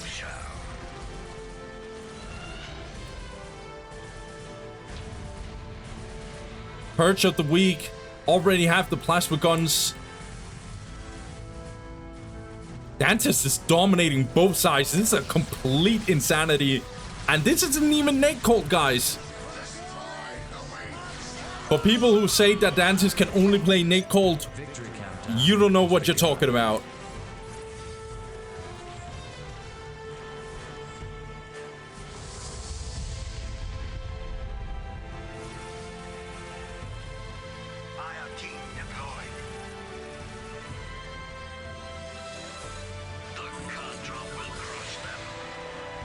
Oh man, Powerful Enlightenment coming in for Frenetic now. He desperately needs that. He's still plus 80 to plus 30. He's floating a little bit. Should upgrade one of these listening posts, I feel like.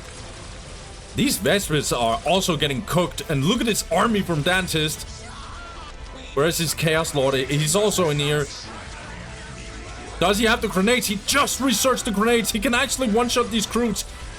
Oh, it doesn't pay entirely attention, Dantist. He could have went even harder, I think. Culture Squad actually gets out. What is going on, Dantist?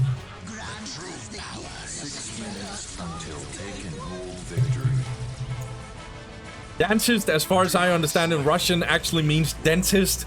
And so if you're afraid of dentists, then you definitely know that Dantist is probably your biggest nightmare. That joke didn't work. Now Vespers is gonna try and do a little bit of cross map. It's good because there's no Rhino on the side of Dantist. Fire Warriors. Another plasma generator. Do we have a... No, we don't have a stealth team. Only one stealth team, by the way, for Frenetic. So he has lost another one that I didn't know. And speaking of losing that... Oh, Frenetic, dude. What? This is brutal. Machine Pit. Man, I thought this game would potentially get close. It is not close. I know the game is not over, guys, but this is... Dantist is doing everything correctly. He's 92 to plus 50 in power. He has 50. And he's getting Rhino. And Frenetic is 86 to plus 40. This isn't garbage economy, at least compared to the situation he's put in. But... Vehicle Beacon, okay. Vehicle Beacon is really good. He needs the Devilfish just really badly. Again, rebuilding a stealth team because you cannot... Yeah.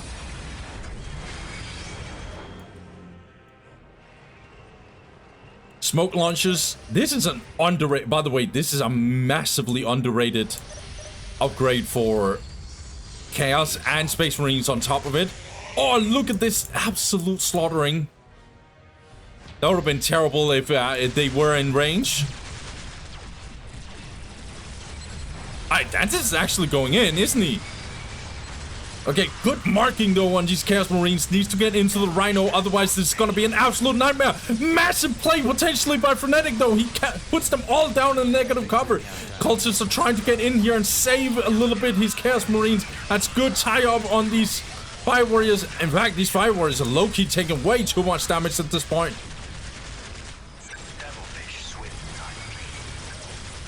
Frenetic tried, man. He tried a little bit. These Croots got absolutely fried, man.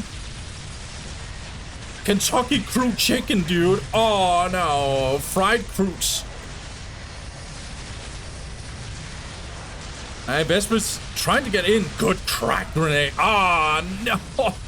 Look at this absolute slaughter. Yo, Dantist is not playing around, guys. He's not messing around. Look at these Tower Warriors and stealth teams.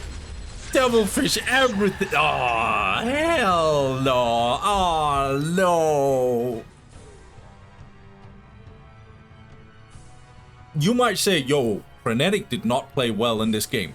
Yes, that might be it. And I know, but what do you want Dantist to do? If he's playing up against someone who is underperforming, then this is what I always say about players. If you go up against someone who's way worse playing than you, like in terms of performance, or you go up against someone you should theoretically be favored against, all you can do is, if I saw, you know, the way Frenetic played, and then Dantist also low-key, like, losing like his Chaos Lord for no apparent reason and you know, stuff like that, or running in with a cultist and just dying for no reason, then I would be worried for Dantist.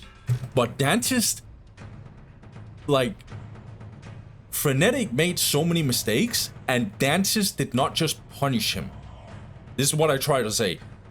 If you have someone who is way lower level than you, or someone who's not lower level than you, but obviously is performing way worse than you, the best way you can do is just punish as hard as possible. And I feel like Dantist punished pretty much every single mistake. Except for the Croots here, he should have just cracked grenades, and that would have been a complete wipe. This Dantist murdered. He put Frenetic in a body bag, dude. What was that? 3 or 4 stealth teams dying? I don't count these guys in the end because they also died for obvious reasons. But was that 1, 2? And at that point, when these guys died, there was definitely a second time when a stealth team died as well. Because I know he rebuilt one of them. So, and he rebuilt the last one again. That's like 3 stealth teams extra that he was built. Alright, let's talk about the mistakes that Frenetic did. This looked, even though Dantist was a monster, this looked god-awful. By the way, this play by Dantist is absolutely disgusting. I've never seen anything like it, at least in this matchup. So he went in and just decapped like an absolute baller. And Frenetic did apparently not have the resources. I think he was lacking like 10 requisition. He could have denied this. Dantist should have gone straight for it, but he stopped for some reason in the end. And suddenly, this could have been defended, but it wasn't defended by Frenetic. Because he lacked 10 requisition, and instead we got a decap anyway. Frenetic was out of position. He could not defend this. He did not see this coming, that's for sure. And then he ran away with the cultist, was like, okay, I'm not gonna stay here. But then the Chaos Lord was sneaking in, being like, okay, now it's my turn. And Chaos Lord murdered Frenetic. He wiped the stealth team. That's crazy to me. And then these Croots, I don't know what Frenetic was doing. Like, he was eating in front of the Chaos Lord. Yo, you can eat after fighting. You can't just eat while getting splat. Also, the Chaos Lord was absolutely putting out punches left and right, just absolutely murdering Tau. It was not even funny. It was actually completely disgusting. And then the Chaos Lord got out anyway. Cool guys doesn't look at explosions or whatever usually you guys say in English. What else? Like, there's just stealth teams dying left and right. These recruits were played like garbage. Even Frenetic would agree with me, by the way. I don't even know what to say. Like, Dantist punished every single mistake that Frenetic did. He got faster tier 2, significantly faster tier 2. Got the Rhino, and the game was just over. This was just so disgusting to watch. This was Seed 1 versus Seed 2, guys. This was a body bag. I'm actually shocked by how dominated Frenetic did. Yo, Frenetic, if this is how you play Tau, you should have signed up as orcs. I'm sorry. I know the ban, you wanted the ban, but dude, you need, like, you can't play Tau like this. The ban is not justifying, the lack of ban is not justifying the fact that you didn't go orcs. Because Eldar is gonna get banned 30-40% of the time.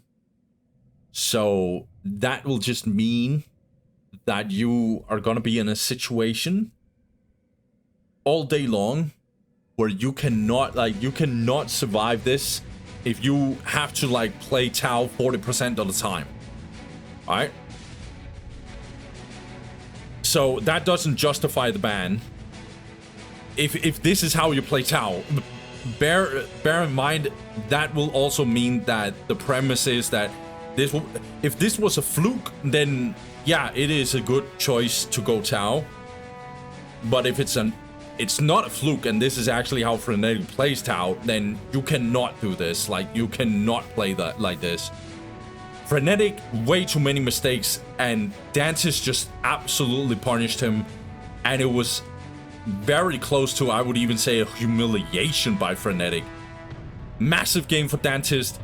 Really, really detrimental for Frenetic that it looked like this.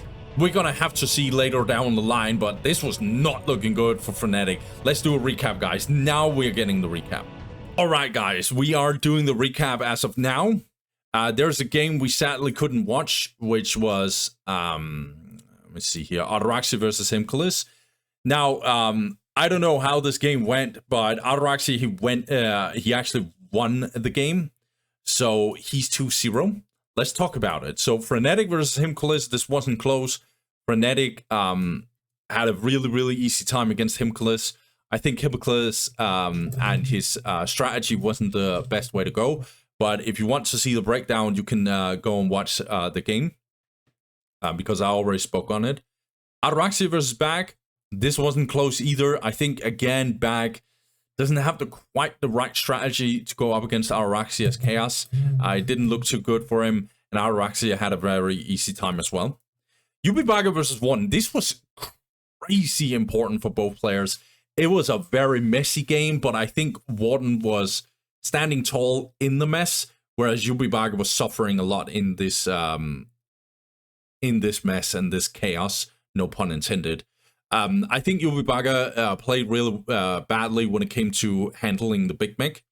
I think that he disrespected the Big Mech really, really badly, and Warden was just popping cultists left and right. So Ybubaka could not play it. I also didn't like his cap order and all kinds of stuff. Again, you can watch my breakdown if it is. Bag versus Ybubaka. Really important that Ybubaka won this one. I don't think Ybubaka played particularly well. I also think Bag is just too inexperienced to go up against someone like Ybubaka. But yeah, again, Ybubaka, he very badly needed that game because otherwise this is going to be an absolute nightmare for him. He's already not qualifying as of now, as you can see here, because Warden just won the tiebreaker, which is absolutely crucial. Himcules versus Ataraxia, we have no idea how that game went, but it's not a surprise that Ataraxia wins it. And then these two games, first we watched Warden versus Dantist. Dantist showed exactly how to play this matchup with Nick Colt, I think. I don't think Warden played particularly bad. I just think Dantist absolutely cooked him The Big Meg was not having a good time whatsoever. And Warden was playing probably a little bit too offensive. And yeah, his Big Meg was punished really, really badly due to that.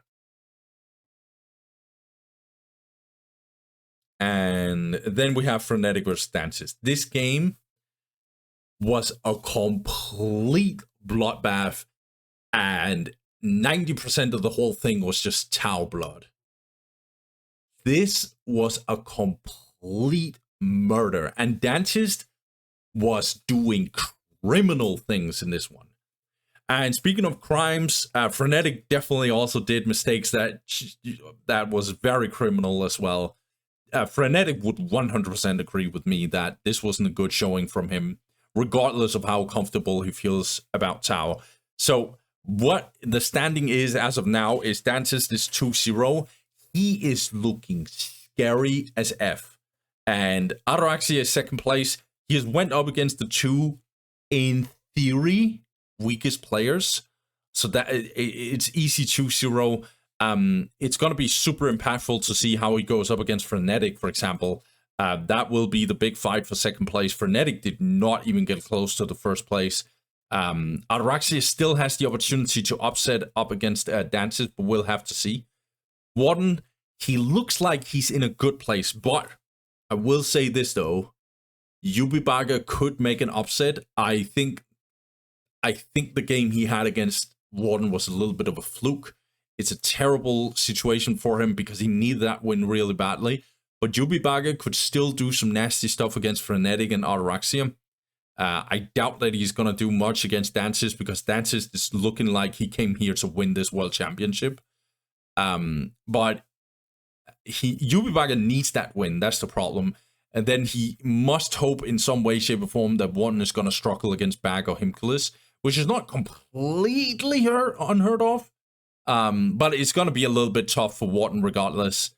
I don't know. I think Ybubaka needs more. I think Ybubaka definitely needs more for him to truly perform in this one. Yeah, Ybubaka, he's in a bad spot, obviously, but I don't think he's definitely not out of this group whatsoever. So, guys, let's talk about the next couple of games that's going to happen here. Okay, so first of all, we got the second place player up against the first place as of now. We got Ataraxia versus Dantist. Let me see here. Yeah, so Dantist actually banned Eldar, so this means Ataraxia is going to have to go Chaos versus Chaos. I have zero idea how this matchup is going to work, so that's going to be interesting. And then Ybubaka versus Himcules. Again, Ybubaka needs to show that he's good enough to at least get 5th place, because otherwise it's just over. This group stage is over for him if he does not win this group. I can already guarantee you it. So he needs this win really, really badly. What I wish Himcules to just do is do his best and give as much of a showing. We have only seen one game from Himcules, and maybe it was a fluke, his first game against Frenetic. I don't blame him for losing against Frenetic, though. Warden versus Bag. Man, I'm not sure. I think, well, I'm pretty sure, but I think Bag has some showings. I think it's a pretty clear win for Warden, but how much of will it be a close one on the other hand? I'm not sure. I think Bag is not looking very comfortable, but his second game was definitely significantly better than his first. And Warden might be a little mental boomed after getting absolutely obliterated by Dantist, but I don't think so. Warden is a very experienced player. Bag is going to have to bring, he's going to have to play the best that he has done so far to even get close to beating Warden. And then Himcules versus Warden is the same case. I'm not even going to repeat myself. And then Dantist versus Bag. This is going to be a nightmare for Bag. This is going to be a complete nightmare. Does even... No, Bag hasn't even... Oh, yeah. Okay, he has banned CSM. So it's going to be Orcs versus Dark Eldar. Okay, that's going to be interesting. Bag has already tried this matchup so far. He's going to have to bring his A game to even get close to even, like, sniff out a close game against Dantist. Spoiler alert, it's probably not going to happen. But again, guys, I just want to see Bag do less mistakes and just do something that makes me go, oh, that was kind of clever. So that's all I care about with back here. And then Frenetic versus Ataraxia. Damn, we're already getting these games, huh? Man, Frenetic versus Ataraxia. This one, let's see here. Ataraxia is... Yeah, so... Is it going to be Eldar versus Eldar? Yeah, I think so. Unless one of them is going to be like, oh, I don't want to play this mirror. Then Ataraxia could change to Chaos, or Frenetic could change to Tau. But we're going to have to see, though.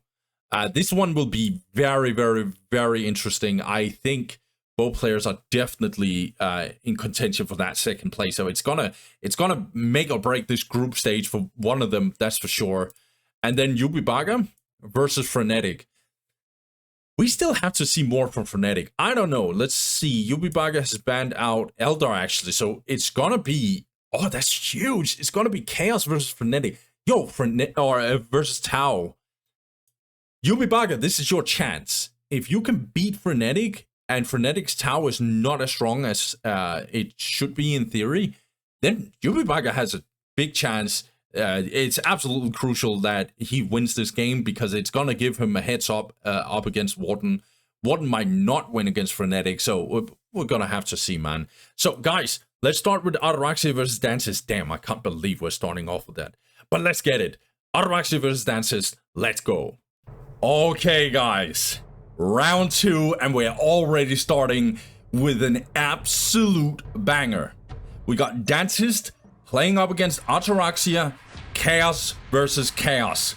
This game is strikingly important for both players. If any of the players win in this one, chances are they might win the whole group. Let's take a look at it. On the top side, we got Dantist. Dantist, he goes for 3 cultists, heretic, and then 2 cultists right after. Goes for... Okay, this looks like generator rush. So only 1 generator, and then, yeah, this is definitely the build.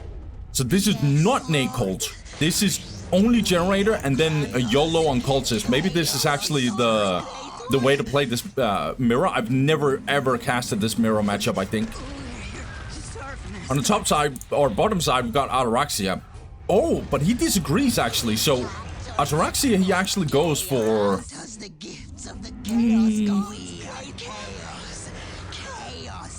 Damn, I think he went for Heretic and then 4 cultists right after. I think that's the only way that he could have done this. And he goes for Nate Colt. So he actually believes this is the best way to play this mirror. I have no idea if this is actually a good idea. Double generator on top of it. We'll see, though. Oh, that's so many cultists, bro. I don't know. Is Nate Colt good against this? Look out, Ataraxia. Look out, mate. Oh, he cancelled it. No, I think he could have probably finished it. Yeah, Dantist is already attacking from both sides here. Nasty decap, in fact. Okay, Heretic is getting absolutely bombarded here with knives and swords from these cultists. Meanwhile, these cultists are getting absolutely body bagged here on the side of Ataraxia. See, Nicole does some good damage, but Dantist is just disengaging immediately. Oh no, this is an absolute tragedy. Another cultist squad? Oh, hell no. Ataraxia calls GG! Oh no. Plus 50 to plus 20. Yeah, Ataraxia didn't even finish this, right? Yeah, and he was going to be denied for years on this one, I think. Damn, I thought this game would be like, oh, this is interesting and stuff. No, Ataraxia had no idea how to play this mirror, I think. What? Dantist just like... Dantist was teaching him a lesson, dude. What?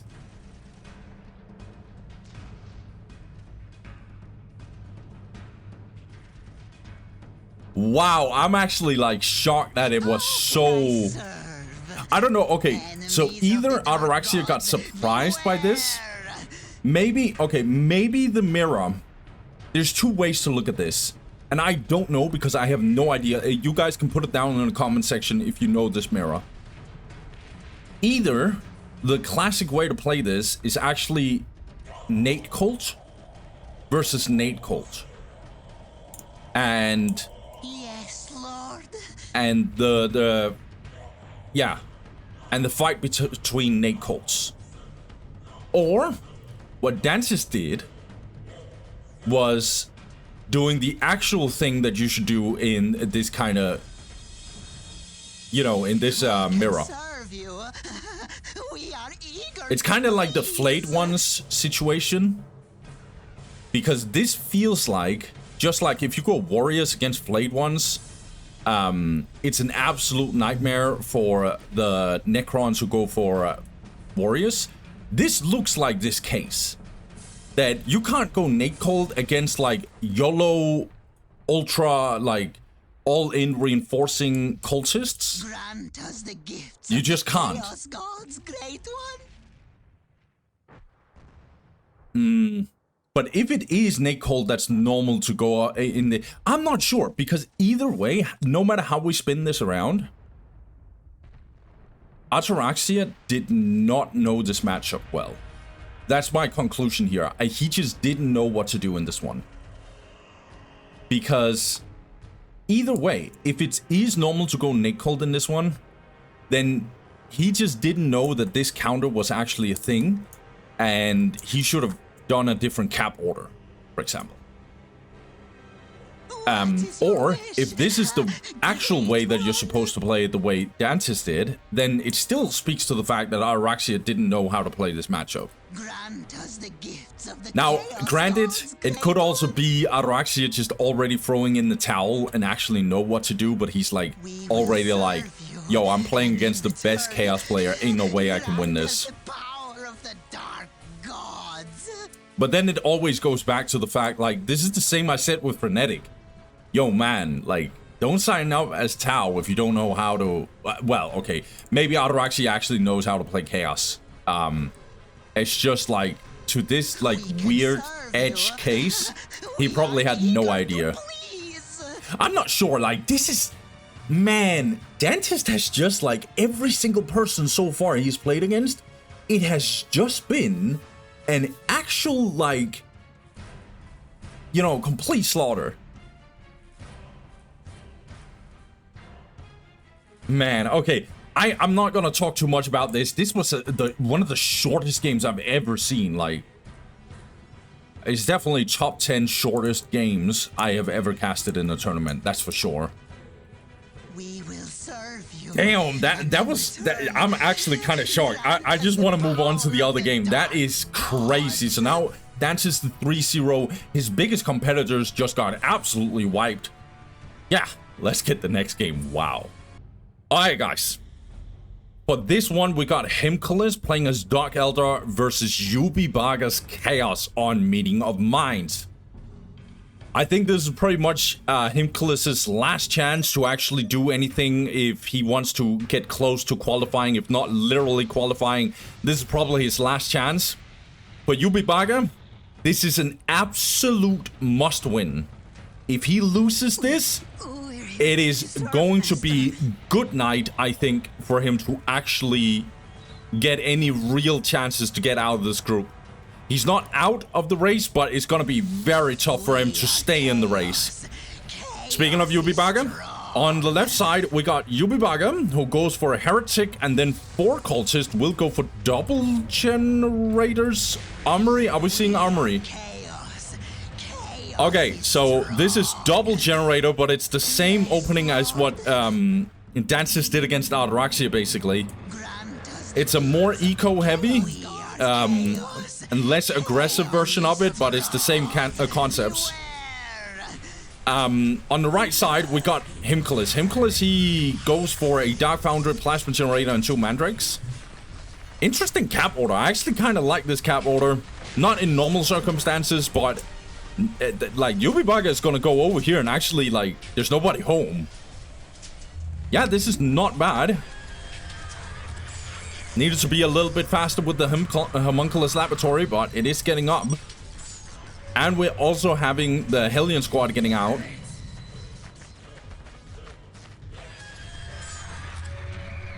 Alright. Yeah, this is not bad whatsoever. Ybubaka is gonna not decap this, right? Okay, good. Himcules does secure it, but this is so annoying to play against. Himcules has to do something about it, and so he will. He's defending with his Hellion squad. Oh, this torture slave better run, or whatever this is. We are under attack. Plus 50 to plus 20 for Ybubaka. He's also getting this minefield. How can I serve? Yeah, Himcules is like, what the F, dude? Well, this is not completely weird on this map, sadly. That's a lot of cultists, by the way, dying. Good decap here by Ybubaka. Plus 56 to plus 10. Finally getting the Reaver jet bikes out here for Himcules. He needs them very badly, as you can already tell. Okay, at this point, I would like Himcules to just go on the offense with this Hellion squad. They can actually see if they can do anything in this base. This base is, like, really vulnerable. Yeah, there's no, okay, there's one listing post being upgraded. But this Reaver jet bike is going to be able to actually deal with these cultists. Well, for the most part, at least. Oh, these cultists are getting absolutely smashed. Ybubaka wants to have another go. Down in the heavy cover, this is very helpful for him. Oh, this is so annoying for Himcules.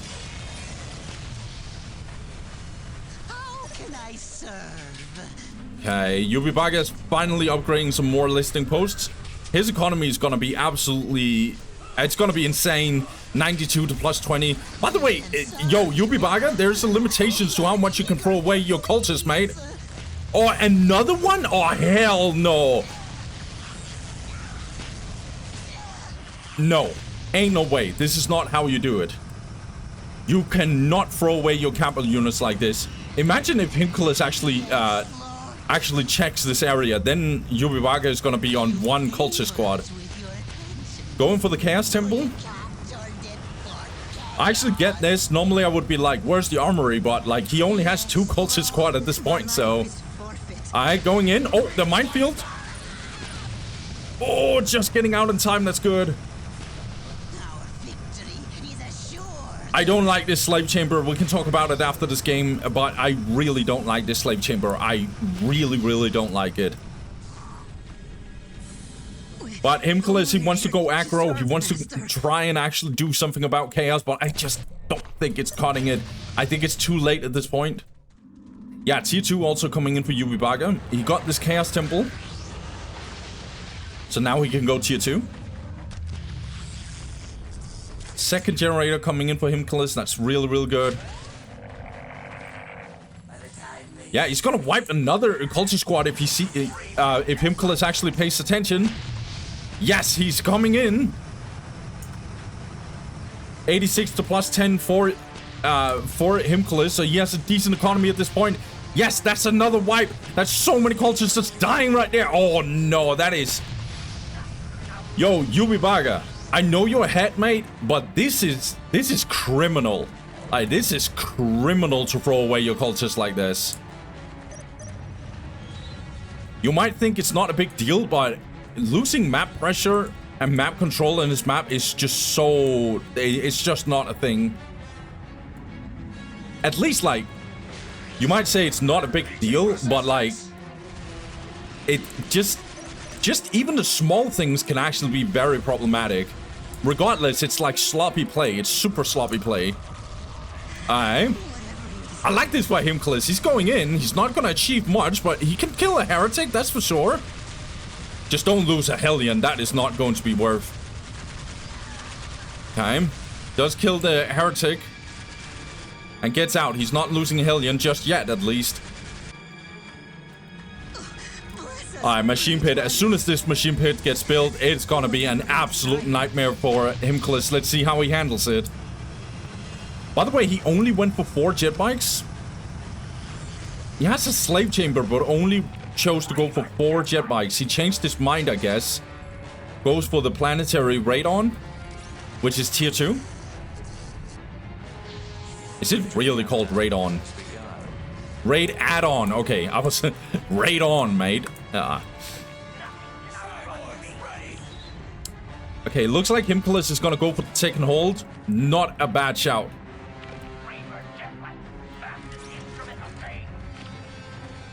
I think this is basically the only way you can play against Chaos on this map. Because you cannot, there's no way you can break this defense.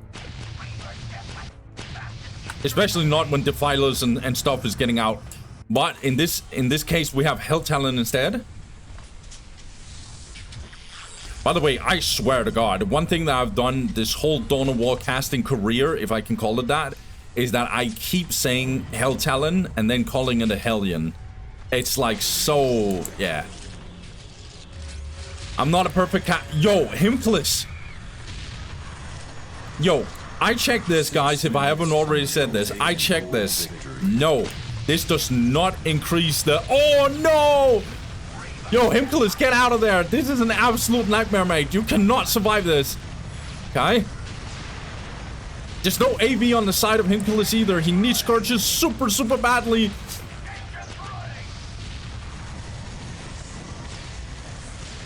Yeah, and he needs to draw. Oh, no! What an absolute atrocity, dude. But yeah, I was about to say, this Soul Seeker ammunition does nothing for these Reaver jet bikes. They do help the Scourges. But as soon as the Scourges gets the Splinter Cannon on the leader, even the leader does not get anything out of that Soul Seeker ammunition. Archon. Yeah, Archon is super dumb good right now. A nasty push. As soon as you can tell that these Hell Talons, when they get out, it's just unplayable, man. Very, very brutal.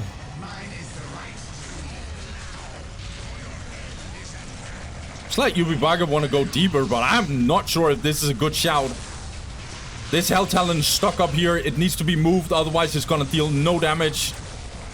Oh, this Chaos Sorcerer is actually like... Okay, good. I was about to say, damn, dude. Control it. Also, we need Dark Lances on these Scourges. Okay, finally getting in. Very, very much too late. I get the leader, but don't over-reinforce it. Need the Dark Lances to actually deal with these Hell Talons. Scourges deals no damage to them without the Dark Lances. Oh, another Reaver jet bike just simply going down here. Okay, good. The Hell Talon actually went down. A bit sloppy once again by Ybubaka. Okay, but you see this? Defilers for days. Decamp this one. Super, super important for Ybubaka to do so.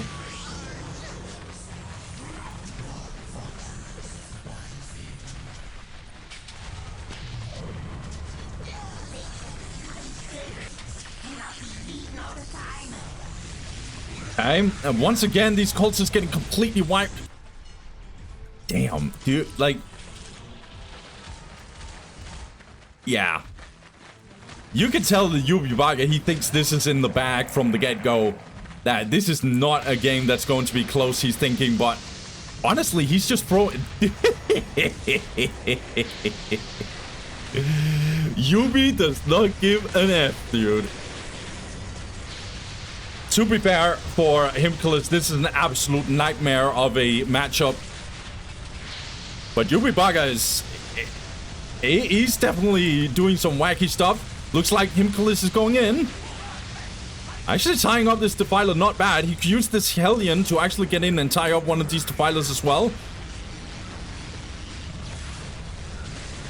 Okay, jumping in. Want to kill this Defiler. Sadly, it's down in the heavy cover, man. Ah, and the sync kill as well.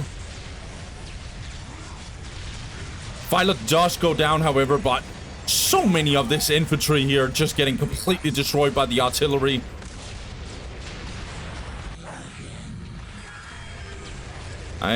Looks like Himcules want to go back in.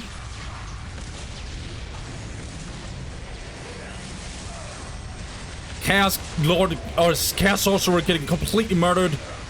Oh, this is such a... Look at this bloodbath.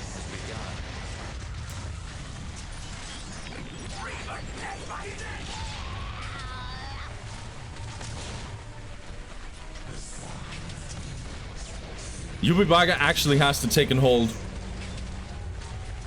Ah, man, I don't see a way that Himcules can get back in. Let's see, Ybubaka, he's just chilling, dude. Now he's just going for Space Marine squads. With heavy bolters probably as well.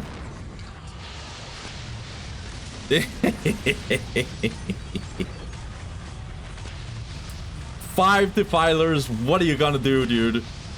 What are you gonna do? We're here to serve, Master.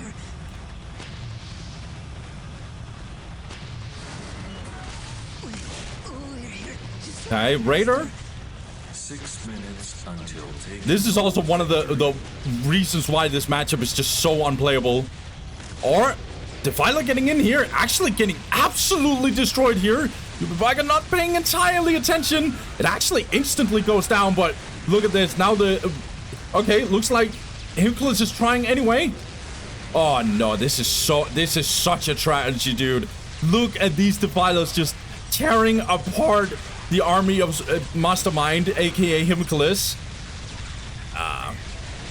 Yeah, I'm just gonna fast forward. Look, this matchup is horrible, okay? Let me just put it out there. It's absolutely atrocious. Tier 1, we can have a conversation. Tier 3, we can even have a conversation. But Tier 2 is just unplayable for Dark Eldar because everything, literally everything Dark Eldar does in Tier 2 is literally getting countered by Chaos. It is unplayable matchup. Well, overall. Now, the way you play this matchup on this map, at least what Blast Furnace does, is that he focuses a lot on Tier 2, or he focuses a lot on getting Tier 4, and then trying to go for the take and hold. Because on an open battlefield, no turrets, no like anything like that, Dark Eldar wins. Like in Tier 1. Now, they might not like be super dominant, but they win. The problem is that so you go for the take and hold. If you can get all 3 critical locations, spoiler alert, you might not get it, but if you can, it'll be perfect. That's why I didn't like these cultists dying 24/7 from Ybubaka. But yeah, again, if you can get the take and hold, amazing. Get to Tier 2. Let Chaos suicide some units because they are desperately trying to take down this critical location. If you have the Archon, you can like stack stuns and like Crucible Malediction and stuff to actually make sure that this critical location is not getting decapped. And what's the other thing? Yeah, and then just murdering every single unit that's trying to get in and decapping. Obviously, it's gonna be hard because Tier 2 is kicking in. Hell Talons are murdering everything. Defilers are murdering everything that Hell Talons doesn't murder. It's really a big nightmare. But if you did enough damage to Chaos and you're controlling the middle, you can at least like try and play it through. And if Chaos, on the other hand, because that's the only little downside that Chaos I feel like have in this one, is Chaos is winning if Dark Eldar has to make the move. Because Dark Eldar, if they run into Chaos, it's just over. Their turrets is just broken. Their Defilers are just countering all their infantry. The Raider literally is useless against these Defilers. Unless you have like 3 or 4 Raiders, then they're literally useless. The Hell Talons are just eating these jet bikes for days. So tier 2 is just unplayable, but if you can get to tier 3, we are starting to have a conversation again. I'm actually one of the people who actually has the opinion. I haven't spoken with a lot of pros about this, so take this with a grain of salt. I actually think that the tier 3 for Chaos is one of the weaker tier 3s. A lot of people will say, no, it's broken. If you actually sit down and think about what Chaos, if both players are hitting tier 3, there is a lot of races, I can tell you, is stronger tier 3 than Chaos. The list goes on. It's like IG, Eldar, oh my god, Space Marines, Tau, absolutely Tau. I would even say like Dark Eldar can low-key compete in tier 3. It's just they're so behind in tier 2 that they don't get to show it. But even in tier 3, they can actually have a conversation with Chaos. There's an obvious one. Even Necrons can definitely compete in tier 3. Orcs is absolutely winning in tier 3 in this matchup as well. So it's just like really, really... tier 3 for Chaos is not that strong. Like, it really isn't that strong.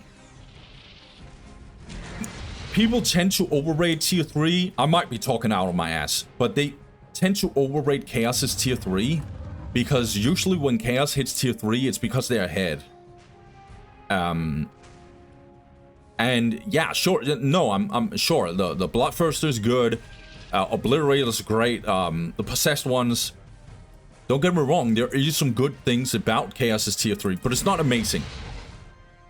But what is really, really questionable about Chaos... Oh, I forgot, the Bloodthirster is not even... The Bloodthirster is obviously tier 4. When we hit tier 4, this matchup is, I would even say, very one-sided to Dark Eldar. The only reason why they might be... Like, tier 4, if we get tier 4... Dark Eldar will be very much favored. The only reason why you might see other cases is because they're so behind when they hit tier 4. But that's why I actually like Meeting of Minds. I actually think Meeting of Minds is one of the best maps to go double generator. If I didn't already say that, I like double generators on this. Specifically Meeting of Minds. Not so many other maps, but specifically Meeting of Minds. Oh yeah. Go double generator. You kind of try and fight the early game. Try and win the take and hold, which most likely is possible. And you try and get tech as fast as possible. Obviously, don't be brain dead about it. But try and avoid having too long of a tier 2. Get tier 3. You might be behind. Try and fight it out. Try and again fight for the take and hold. Don't run into Chaos. You're not winning. I'm sorry, you're not winning. But like... On an open battlefield, we can have a conversation. And when you get tier 4, it's very much over for Chaos. Ravagers are just removing Defilers from the face of the earth. Days of Destruction is randomly really good against Chaos. There's just so much that Chaos can't do against specifically tier 4 for Dark Eldar. And so that's the only way that Dark Eldar can win in the late game. I have talked so many times about this matchup. I'm not going to talk more about it. I want to talk specifically about Himcules. I don't like the Slave Chamber. It makes zero sense to me. He only went for one extra Reaver jet bike. So why even go the Slave Chamber in the first place? Get fast tier 2. Try and make that tier 2 as not so long as possible. As soon as he started getting Reaver jet bikes when he was under attack from the get-go, these Hellions, not Hell Talons, his Hellions should be jumping in and do some damage, just something. Because at that point, Ybubaka was closing in on having a good defense, but he wasn't getting it just yet. This strategy by Yubi was not bad because he was obviously distracting Himcules a lot. But I think Himcules, as soon as the jet bikes was getting in, he could actually deal some damage in this base, or at least try and do something. Maybe deny the relic or something, you know? Like, you could, or if Yubi was smoking something and didn't pay attention, you could even do some damage to a plasma generator, or even more ridiculously, maybe even destroy it. I don't think so, but like, you get the point. Because otherwise they were just running around like and trying to kill some cultists, never truly killed them in the end. But then again, like, these cultist squads, like, Yubi was throwing them away, dude. I know this matchup is like, but I'm gonna tell you right now, this was Blast Furnace. No offense to Himcules, but I think he would agree that Blast is a better Dark Eldar. If this was Dark Eldar being played by Blast Furnace, Ybubaka, I'm gonna tell you right now, would get absolutely smacked around. Because Ybubaka was way too sloppy. Way too sloppy. But then again, he's gonna have a little bit of a fun time. But I think that mindset can punish you a lot in this World Championship if you play like this. But other than that, not too badly played by Ybubaka. It's just like very unnecessary, unforced errors that he makes. And yeah, that's all I will say. There's a lot of other things I could go in about this game, but I'm not gonna do it, guys. I just want to get to the next game. Let's go. Right. Now on to this game. Much like the game we just watched with Himcules and Ybubaka, this is the same case in many, many different situations. I think the skill gap is kind of the same. I think the odds are the same. I think the stakes are the same. There's a lot to talk about just in general, so let's get into it. We got Bag going Dark Eldar versus Mad Warden going Eldar on Garvik's Imperial Ale. Very, very interesting. So, this map is very, very different from what Bag has probably tried before. I don't think he has any experience with this map. So very interesting that we're actually ending up with playing this map. On the bottom side, we got Warden. Warden, he goes for Bone Singer, 2 Guardians, Blade of Foot, Aspect Portal, and Plasma Generator.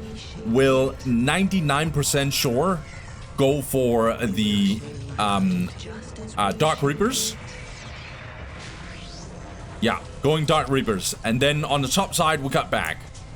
Bag, he goes for 2 Mandrakes. We'll go for Dark Foundry and Plasma Generator. So the stakes are very much the same as last game. Why? Because Warden absolutely has to win this game. If he doesn't win this game, he absolutely is dropping the ball, and he is very much in trouble to not getting that 4th place, even though he was beating Ybubaka for it. Meanwhile, Bag, I think this is his last chance to actually make it out of groups. If he does not win this game, it is basically over for him. He can still be Kingmaker, but it's going to be super, super hard for him. By the way, yeah, I was about to say no Hellions, but he is going Hellions. So let's see. One actually ended up capturing this outer point fast. I think that is very smart as an Eldar player. You don't want to get early harassed. And I think this... You could say this is theoretically a little bit risky. It might be, but I think it's a good way to see if you can secure this outer point. Otherwise, it might be denied for you for a very, very long time. Let's see. Okay, oh, nicely done here. So Bag actually denies this from Warden. That's great. Bag is jumping in, trying to chase down these Guardians. Double Dark Reaper squad already on the move. Warden is plus 50 to plus 10. He had secured all his points. That's super, super important. Can't say the same for Bag. Okay. He's not secured every single point, but he has captured every single one. Guardians are getting chased down, but now has to be very careful. Bag. Oh, these Mandrakes are getting completely wiped, isn't he? Oh, this will be an absolute tragedy for Bag. Yeah, oh damn. Again, you can't throw away your Mandrakes. It's just a complete nightmare. Because if you get into tier 2, you want that, like, demonic corruption thing for the Mandrakes. And if you only have 1 squad, it's basically just useless. Let's see. Bag is just on the move. Oh, this tortured slave got even more tortured, dude, and he's definitely dead as of now. Hellions are trying to tie up these Dark Reapers, but it's not really going to be effective, is it? Okay. Double Reaver Jetbike is in. Okay, good by Bag to actually disengage. He knows that this damage towards it is actually very real. Yeah, and this never got truly secured by Bag, so now he's very much in trouble. He's 68 to plus 10. Yeah, he's going for the slave chamber. He wants to have more Reaver Jetbikes. This is why, I keep saying this, guys. This is why I want double Hellions. Reaver Jetbikes, no joke, is losing the battle against Dark Reapers. Look at this. I know they're fully reinforced, but like, come on, watch this. This is, oh no, back, yo, back. Yeah. You just lost 4 jetbikes. We are here to fulfill our duty. Yeah, even the plasma generator is about to go down. Mandrakes are trying to do something about it. Yeah, it's too much. But yeah, this is why I want double Hellions. To actually tie up these Dark Reapers. Yeah, GG. Because Reaver Jetbikes are just gonna get toasted completely. Dark Reapers just shreds them. Well, if you fully reinforce the Dark Reapers, but Hellions, at least you got control over, you know, the situation when you got Hellions. Also, what I want, like in general, for Bag to do is not throw away his Mandrakes, because otherwise his tier 2 is gonna be less effective. Yeah. I don't want to say much because, like, it's like one was just like, hey, I have 2 Dark Reapers, walk up, okay, kill a builder, kite a little bit, okay, walk up, win. Like, that was literally how this game was. I know, okay, I know he went over here actually first. I'm tripping. But still, like, that was literally how this game went. So it's like, well played to Warden, I guess. I just want to move on. Double Hellions, don't throw away your Mandrakes. Potentially do a different cap order. I actually think you can capture this first. Eldar is usually not a offensive race when it comes to decapping. I say usually.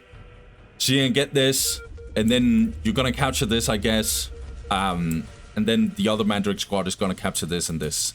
Something along those lines, and then go for the relic. And then these guys can go for the critical location. I think that is the best way in this specific matchup as Dark Eldar on this map specifically. I could be smoking something, but I don't think I am. But then again, I wouldn't realize in time. No matter what, a double Hellions would be good. But other than that, guys, let's just move on to the other game. Whoops. Hit my microphone. Okay. The exact same situation. We got Himcules now playing Dark Eldar, going up against Warden. Let's see if he does a little bit of a better job. And if Warden is going to be as brain dead in this one. On the bottom side, we got Himcules. Himcules, he goes for 2 Mandrakes, Dark Foundry, and Plasma Generator. Meanwhile, on the top side, we got Warden, who goes for 2 Bone Singers, Aspect Portal, and Plasma Generator. So, obviously, both Himcules and Bag is very, very inexperienced players, at least on this level. So, I don't expect much. In general, it is very, very tough. Yeah, you can even tell Himcules is like, this is first time that I'm playing this map. So yeah, it's a little, yeah. So already securing this. It's an interesting choice. Invented this year. Yeah, it's a very, very new map. So Himcules, he is probably going for Hellion and then Reaver Jetbikes. I don't expect him to do the anti-Eldar opening. But if you are going up against Eldar, you are most definitely getting a Hellion squad, that's for sure. Okay, looks like it's the same opening or the same cap order that Bag also did. Let's see if it actually comes back to haunt him that he's not getting this in time. He's gonna get his relic. I think one will do the same move and actually attack on this front. That's at least what he did against Bag.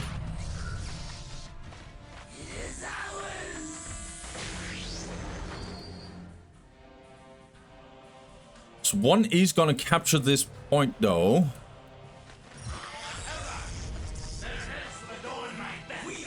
Oh, Himcules, can you secure this in time? Oh no, we actually just had the jump bug. Annoying as hell. Yeah, jump bug. Annoying. Reaver Jetbike's getting in. There's nothing Warden can do in this case. Like, it is just like, yeah, it's annoying. Let's see. Himcules, you need to secure your point, though. Don't have another decap. Good. Very, very good. It needs to get cancelled now. Oh, he doesn't cancel it, Himcules. You might say, why should he do this in the first place? Well, he's like delaying these Dark Reapers from getting into his base. And also, you're getting a little bit more resources. Also, this... By the way, these Guardians actually died. That is not completely irrelevant. The Dark Reapers also split. So now these Reaver Jetbikes are going to have a little bit more fun. Not bad. But now there's a heavy cover, or light cover, actually. Oh, Himcules probably doesn't realize in time. No, one of his Reaver Jetbikes went down. Trying to recapture his base. Idling with these mandrakes, not too good. Let's see, 168 plus 10. Upgrade this listing post to defend his plasma generator. That's really, really good. Let's see, I think we're just gonna get Reaver Jetbike spam from Himcules. If I know him, he's gonna get a slave chamber and then he's gonna go for more Reaver Jetbikes. Okay, one is respecting this. He's putting up a support platform. These Dark Reapers cannot just tie up, they can't just focus these Reaver Jetbikes. Just be careful though. Okay, getting out in time. That's good. Not bad by Himcules. I will definitely say that. Guardian Squad is taking loads of damage, but we can't decap this on the side of Himcules. Or will he actually go for it? That's crazy if he tries. Yeah, he's gonna try and fight it out. Oh, but can't afford losing your man. Oh. He needed to stay in combat with one of the Dark Reaper squads to have a chance to survive and have these Hellions jump in and tie up the other Dark Reaper squad. But now, oh no. Oh, this is painful for Himcules. Yeah, he's getting the slave chamber. His economy is really bad. 68 to plus 10, 74 to plus 10, 80 to plus 20 for one. It's not good either, but it's just enough for him to get tier 2 safely.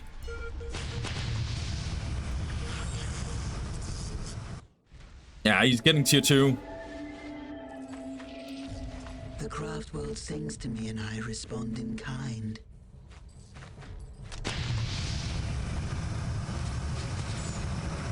Yeah, Himcules is gonna go ham.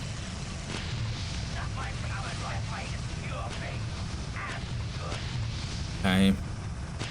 I mean, if you're going the slave chamber thing here, you have to go in. Like, you have to just, where is Eldar? I'm gonna eat him alive kind of playstyle. Could attack his relic. If you can't break this, then at least go for the relic. Maybe see if you can sneak in a little bit of a side attack here, because all that one has right now is just this bunkering situation. You cannot delay his soul shrine, especially because I think he has mines as well. Yeah. Alright, going in. Not a bad engagement, a little bit risky, very bold by Himcules, but he's gonna win this exchange, that's for sure. Reaver Jetbikes has to run away, that's good. Oh, don't go into the minefield. There is most likely a minefield. Yeah, nicely done by Himcules. I don't know if he thought that there's a minefield or it's just because he's like, just wanting this Shrine of Excellion. I was about to say this listening shrine.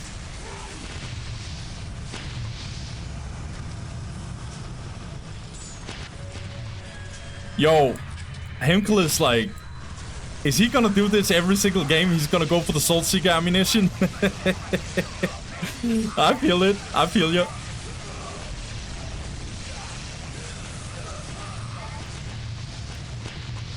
Let me see, like, how much does it cost? No, he actually cancelled it or what? No, it's here. Yeah, that's 100 requisition and 40 power just out the window.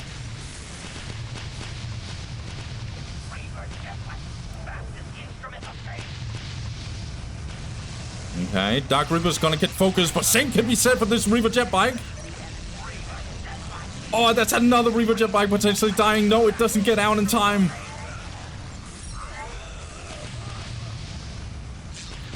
Yeah, now this D cannon is in here. Just get the hell out of here. At least he denied this point.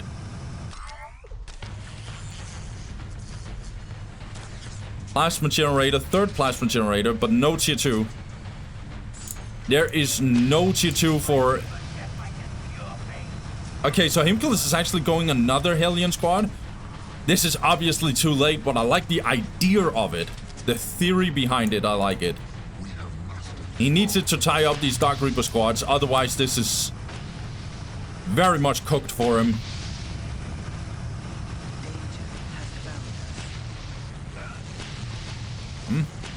Jumping in, should be tying up this biggest, the biggest squad of them all.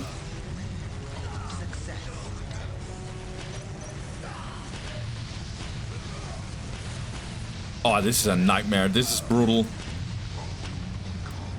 I don't even think he has optics, Warden. Because if optics gets in, this damage is going to be unbearable. Yeah, Himcules is not even considering tier 2. Okay, he's going tier 2 now.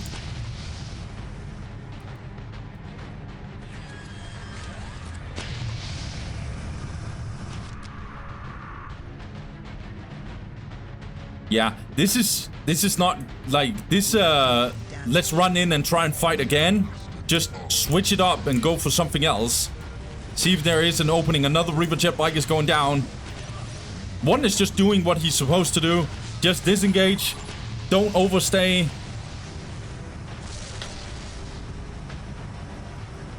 Now the Vipers are getting out. By the way, in my opinion, Vipers are surprisingly bad against Reaver jet bikes. I say surprisingly in the sense that they're still really good against the Reaver jet bikes.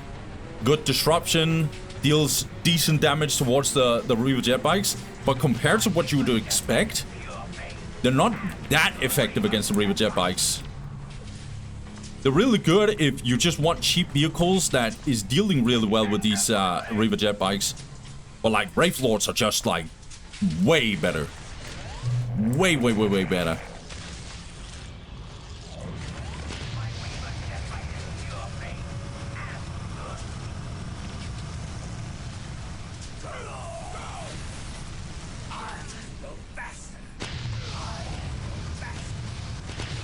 Okay.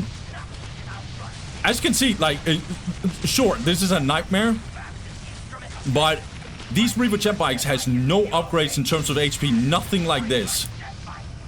This one took 135 damage. Oh, sorry, 125 damage. Splash damage, obviously. When I thought these Vipers, I thought these mother effers were just like at least 50% HP every single time they hit a Reaver jet bike. And most likely just one-shot them. But nope. It's not that serious. Vipers are still, by the way, like for someone who's watching, don't get it twisted. Vipers are good against the Reaver jet bikes. I was just surprised they didn't deal more damage.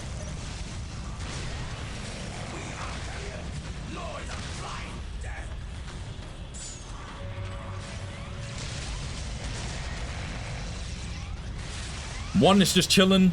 He doesn't have to do much.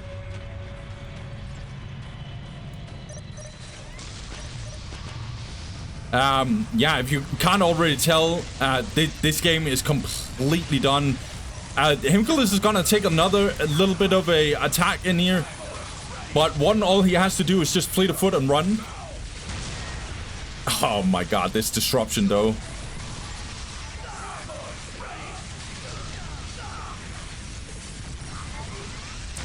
Yeah, not the best kiting from Warden, to be honest.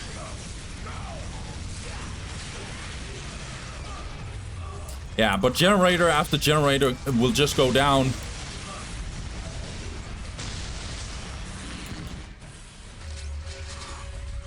Even though Warden 98 to plus 30, not even the amazing economy. Getting the Harlequin because she's so good against this army composition on the side of Himcules. There's actually a lot of Dark Reapers dying, I'm not gonna hold you. But look at all these. We're having a shootout actually, okay. Yeah, GG. I'm just gonna fast forward. Look, just like Bag, there's not a lot to talk about here. But this one, Himcules did better. I just want Himcules to do, first of all, this build order, I think is the wrong way to go.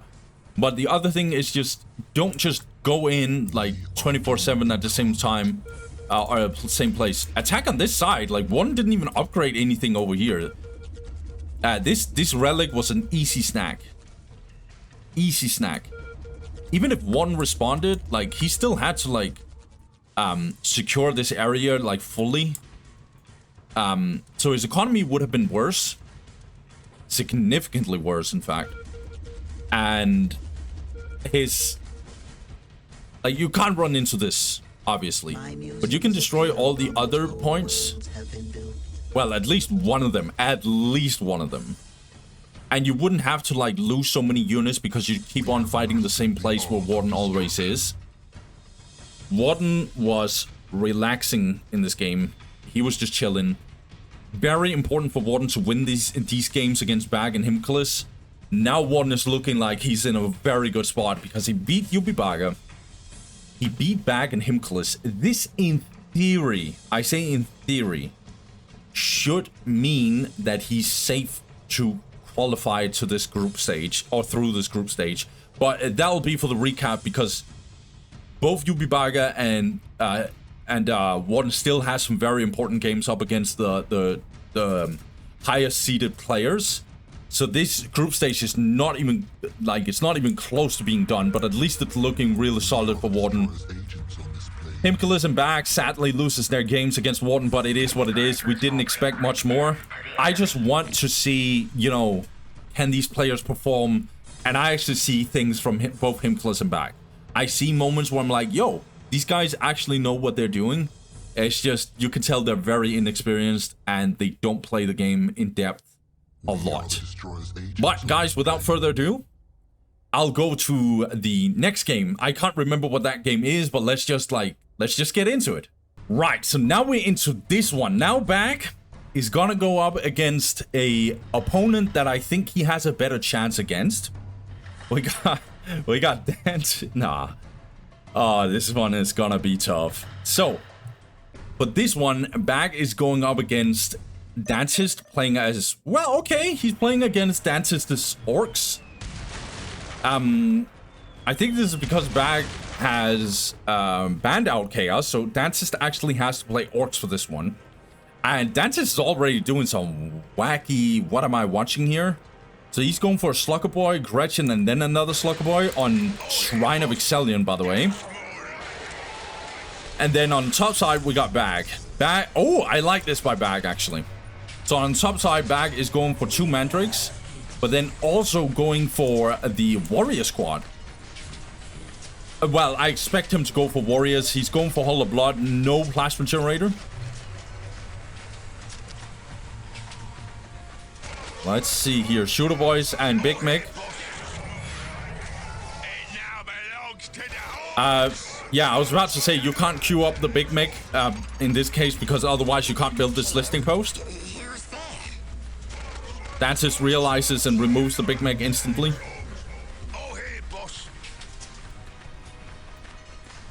So this matchup, I think I've talked about a couple of times. It's a lot of it's a big conversation as to what is favored against what. But I can tell you that I think this matchup is on this specific map definitely favored towards orcs. It's way too flat a map. Orcs get such good economy on this map, and yeah, I think it's a very, very good map for orcs. Okay, Bag is already getting in. But he's gonna get tied up by these slugger boys. It's very annoying. I just want to see here, Bag, how he's playing this out. Idling with these Mandrake squads. These Mandrake... Not a squad, there's only one squad. Let's see how Dantist is gonna play this out. Okay, interesting engagement by... Yeah, good on Bag to just disengage. No reason to overstay. That was not a bad engagement. If he... because these listening posts here, they are literally dealing... Well, they're not dealing much damage. And these shooter boys are super squishy as of now. So if Big Mac didn't come in, this would have been a lot of damage going down on Dantist. He would have to run into this listening post. And then he could potentially turn around and actually destroy this listening post. But I think the Slugger Boy squad would tie up one of the warrior squads. Looks like Bag is now trying to switch. He's not gonna attack this. Dantist has already secured it. Are we getting an Archon? No? Oh, Bag, this is a mistake, dude. This is a huge mistake. Absolutely do not get Mandrake infiltration here. Okay. 2 shooter boys for 2 warriors. There's some good damage on the Big Mac as well. Looks like Bag wants this, but he should not be wanting this. Another warrior goes down. The reason why infiltration is just really not good here is because Big Mac just literally detects the Mandrakes. And it's a very tight map, so it's really easy for the Big Mac to just get around. He can even teleport instantly if he has to.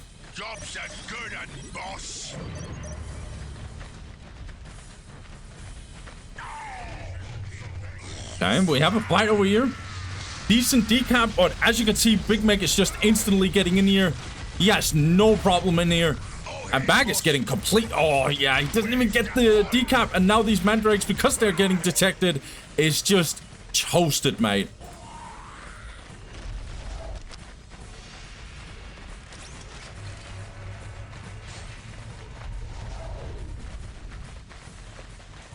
Yeah, Archon would have been way better in this case. I was about to say, you can even go triple warriors. I'm not sure if it's something you want to do, but you can.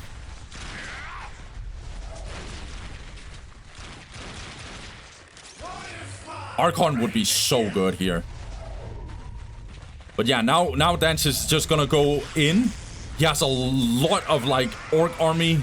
He has 2 shooter boys. Does he even have the pile of guns? Yeah, he's getting it. And he's getting his 3rd wall banner, so he's gonna get access to really nasty upgrades. Bag is gonna get in, and these warriors are just... Oh my god, it's so brutal. Slugger boys are actually taking loads of damage. That's a lot of damage also going down on these warriors, though.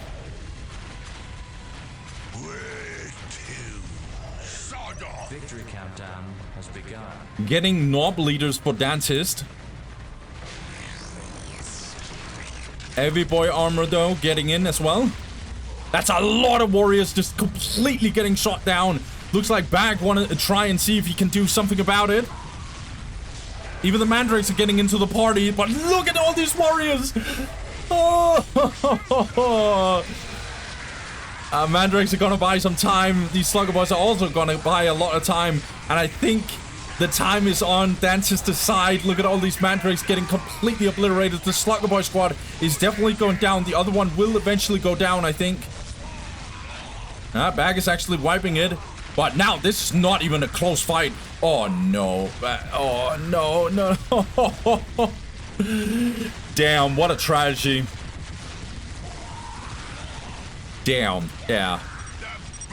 6 minutes until taking Bag. victory. Good luck for the rest of the tourney. Yo, nice guy, Mr. Bag here. You can tell Bag is very inexperienced. If you want to go for this opening, I'm not even saying it's a bad opening. In fact, I think this is a very, very good opening. I just want the Archon. The Archon would have changed a lot. He would have been able to tank so much. He would have been able to make that combo where you stun and then you just unleash bullet holes. Or unleash like plasma bullets or whatever they're shooting the splinter guns into these shooter boys. Archon would have been so good. Obviously, Dantist did secure his outer points. And you could, in theory, say if Warriors was attacking on this side. Not that Bag knows this, but this would have been like a way better outcome. But even then, the Big Mech would be in position to actually deal with it. Yeah. I don't think this is a bad map for Dark Eldar if they go Warriors. But I still think it's a favor towards Orcs, for sure. For sure. So in that case, I guess it's a bad map. But like for Warriors, I think this is pretty decent. I think this is the best way to go. Yeah, I don't have much to say back. You could tell he's also doing some micro mistakes here and there, many different places. Triple Warriors wasn't the way to go. I would have liked a Archon. There's also a moment, I can't remember. Oh, yeah, here where his Mandrakes are just dying. Good catch by Dantist, but a little bit unaware. Like, lack of awareness on the side of Bag. And yeah, as soon as all these things just happen, it's just GG. Also, Warriors are super expensive, by the way. I can't remember how much they call it. Is it 55 requisition or something? Very expensive. They're super squishy, but they hit like a truck. So in that regard, they're real good. Yeah, it is what it is. Back, he got body bagged. And Dantist was having a good time. I'm gonna tell you right now, I'm not impressed by Dantist's orcs. He didn't get to show a lot, but I just think, like, I don't know, I just get a feeling that he's not as comfortable with orcs.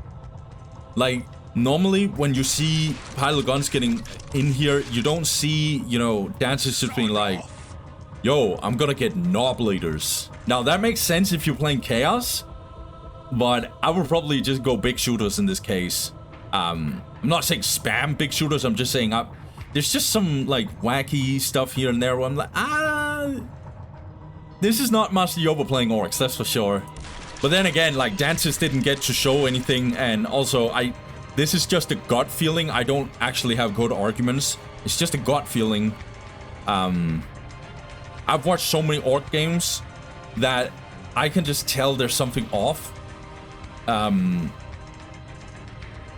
Obviously, Dantist is not a bad orc player. I'm not saying that. I'm just saying this is not Master Yoba playing orcs, you know? This is not Neki. This is not... Even Ataraxia, when he was, like, really good with orcs as well. This is not any of their... Mahalish, when he was maining orcs as well. Like, these things... This does not feel like Dantist is up there. Yeah, whatever. Next game. We have had 4 body bags in a row now. Damn. I hope we're gonna get more, I hope we're gonna get closer games. Let's get to the next game, guys. Let's go. Alright, guys. Now, we are most definitely switching this one up. But this one, guys, we probably got the battle for 2nd place. This game is huge. We got Ataraxia versus Frenetic on Quest Triumph. Eldar versus Eldar. Let's get it.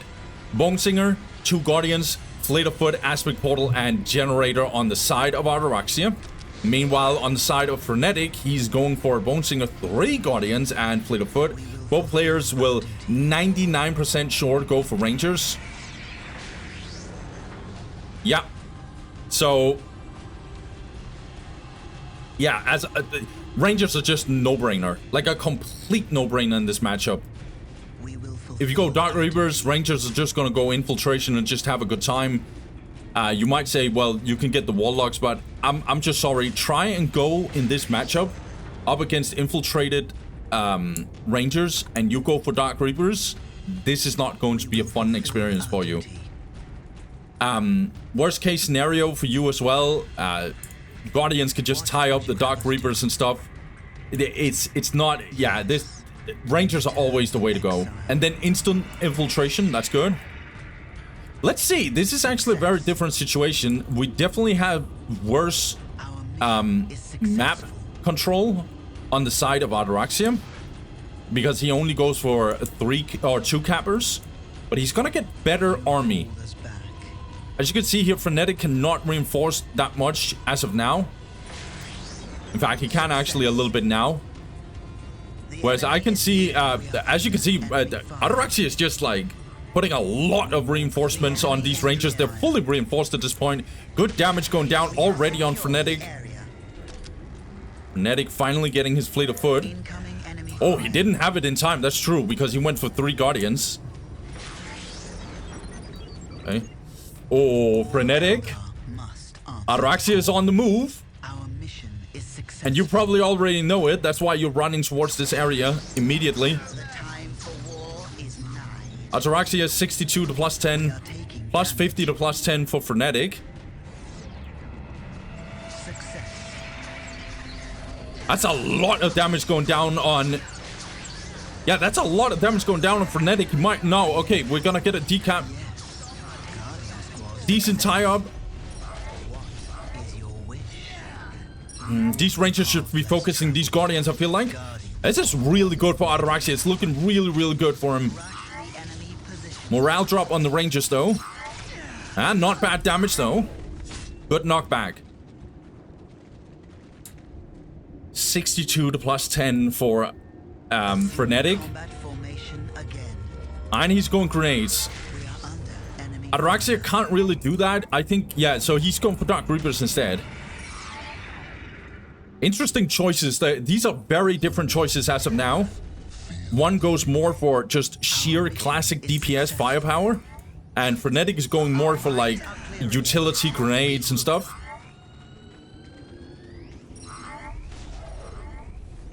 Ataraxia is definitely playing this one really, really well. This is good damage. He's winning blow for blow, honestly. Oh no, Frenetic is getting murdered. Ataraxia is going to make the first push, but grenades are coming in here. Nicely done. Good grenades, actually.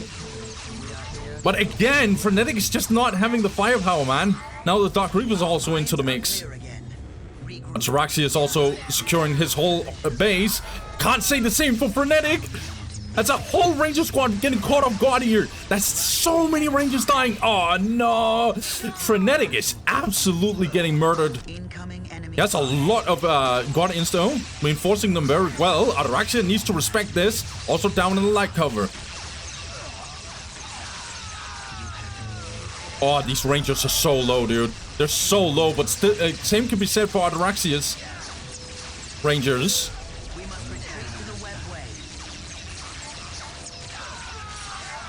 Frenetic is not looking like he's a good spot. Ataraxia is gonna go in, tie up the only real threat on the side of Frenetic. Now these Rangers are gonna get tied up. This is an absolute nightmare for Frenetic. This is good performance, solid performance by Ataraxia. Really, really good. And now there's no light cover to help out Frenetic. He's gonna get pushed into his base. 92 to plus 20 for Frenetic. He did secure this point, though. 86 to plus 10. Worse economy for Ataraxia, but it's not by much. And his army, on the other hand, is way stronger. What are you talking about, Wade? Oh, no. Turret is getting built on the side of Frenetic. Grenades are going to get dropped, but it's only going to buy a little bit of time, just pushing away the inevitable. Extending the inevitable. Delaying the inevitable, I should say. Damn, English is hard sometimes. Man, this is another really, really, really bad case for Frenetic. Look at his Rangers. How many Rangers did he lose? No joke. Are we talking 12 models? something along those lines.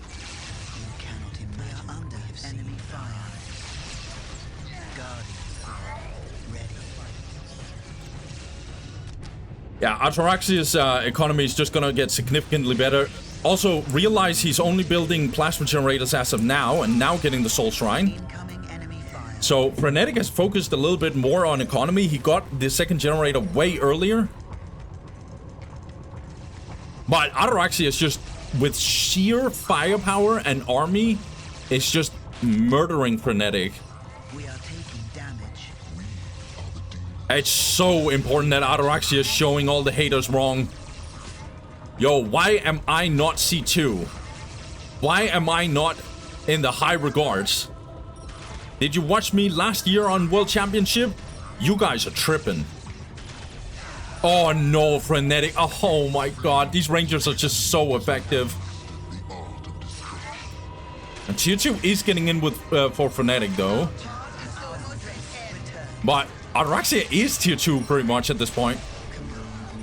Looks like Frenetic wants to push a little bit out. He's trying to get in.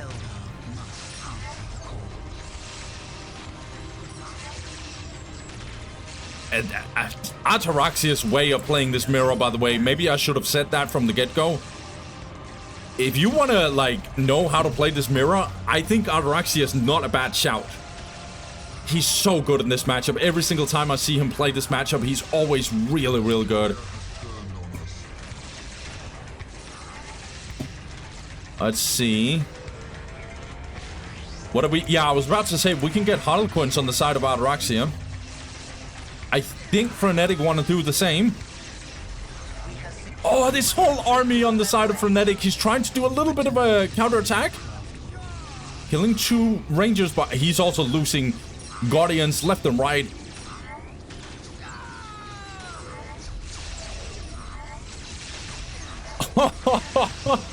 Guys, I want to be like, yo, this is a very important game. This is very, like, stakes are very high and stuff like that. But this game is just a body bag, dude. This is just so... Look at Ataraxia. He's just ignoring his critical location. Well, he got this early. He's just ignoring his critical locations. He's just like, yo, Frenetic, you are not getting out of your base. Period. Oh, no. Look at all these Rangers, dude. Yeah, Frenetic. Yeah, I was... What the fuck, dude? Yo, Ataraxia, I'm sorry for doubting you, dude. What the hell? That was a statement, dude. This game wasn't even close. Every single fight, every single scenario, every time I was like, yo, this is going to be important, and then Ataraxia just played better. One thing I like about Ataraxia is just the way he plays his Rangers. He knows exactly what the range is. He knows where to position them and get good shots off. He just plays the Rangers perfectly. I think this is one of the best ways that you can win this matchup is how you use your Rangers. Also, let's talk about the strategical differences. Again, not claiming I'm a pro player, right, guys? But I'm just gonna try a little bit here. So, as you could see, Ataraxia went for 2 Guardians, and then he went for Rangers, reinforced them heavy. Didn't even go a second generator for such a long time, and went for Dark Reapers. Meanwhile, Frenetic focused more on map control with 3 Guardians, and then he, what do you call it? And then he obviously as well went for the second generator, which I think was greedy. Like, he was behind so badly that if he wanted to use this plasma generator something, I would have liked him to go early at Tier 2, even though he was under attack. But, like, I wouldn't even go that plasma generator in the first place. Yeah, this was very, very dominant by Ataraxia. You saw how he just ignored the critical locations. He was just... Yeah, he was relentless. It was, by the way, it was going to get even worse. This support platform was about to be upgraded to a D cannon at some point, and this webway gate would be built. You can just get the Harlequin in here from the base, and then get in from the wetway gate. You can get the healing way station from this wetway gate, so all your infantry is getting healing. This is just impossible for Frenetic to get out of. Frenetic, if he wanted to win with his strategy, I felt like he needed to be faster in capping compared to Ataraxia, and he needed to play a little bit more defensive. He was over here, got absolutely outplayed. 2 reasons. 1, Ataraxia had more reinforcements on the Rangers, and secondarily, there was no fleet of foot at the time for Frenetic, so he couldn't position better. Like he couldn't control his units more effectively because they literally didn't have fleet of foot. So, yeah, and that Guardian squad, that 3rd Guardian squad, instead of capping or like getting a critical location or something, or maybe even capping this if he was very bold, I don't do that, by the way. Then, but like that 3rd Guardian squad literally did nothing. And when the grenades came in, it was just too late because too many Guardians had died, too many Rangers had died, and at this point, Ataraxia was just putting him in a headlock, and he was choking Frenetic so hard, and Frenetic was never getting out of that chokehold. Never. So this was a dominant performance by Ataraxia. This makes me wonder, this definitely makes me question, would Ataraxia, if he played Eldar, would he have done more damage? Would he have been a bigger problem for Dantist? I do believe. Would he have won against Dantist? I don't know. Dantist looks really like he's cooking everyone, but still, like, this makes you wonder, right? This was very dominant. I can't tell if also Frenetic is a little bit coming into this World Championship a little bit rusty. Like, he's making mistakes that I'm not a fan of. And yeah, we'll need to see. Like, this is also vulnerable because I think the last game is Ybubaka versus Frenetic. If Ybubaka wins against Frenetic, I'm gonna tell you right now, this is going to be a nightmare for Frenetic, and it's going to be huge for Ybubaka and potentially also a very big problem for Warden, because he's in a direct contention with he's in direct contention with Ybubaka. So if Ybubaka wins against Frenetic, then basically Warden will have to win against Frenetic, and Frenetic, if he loses to Warden on top of that, then we're starting to get into a problem. So let's get the very, very crucial game. I am 100% sure it's Ybubaka versus Frenetic. So let's get it. Alright, guys. Now, onto this very, very important game for both players.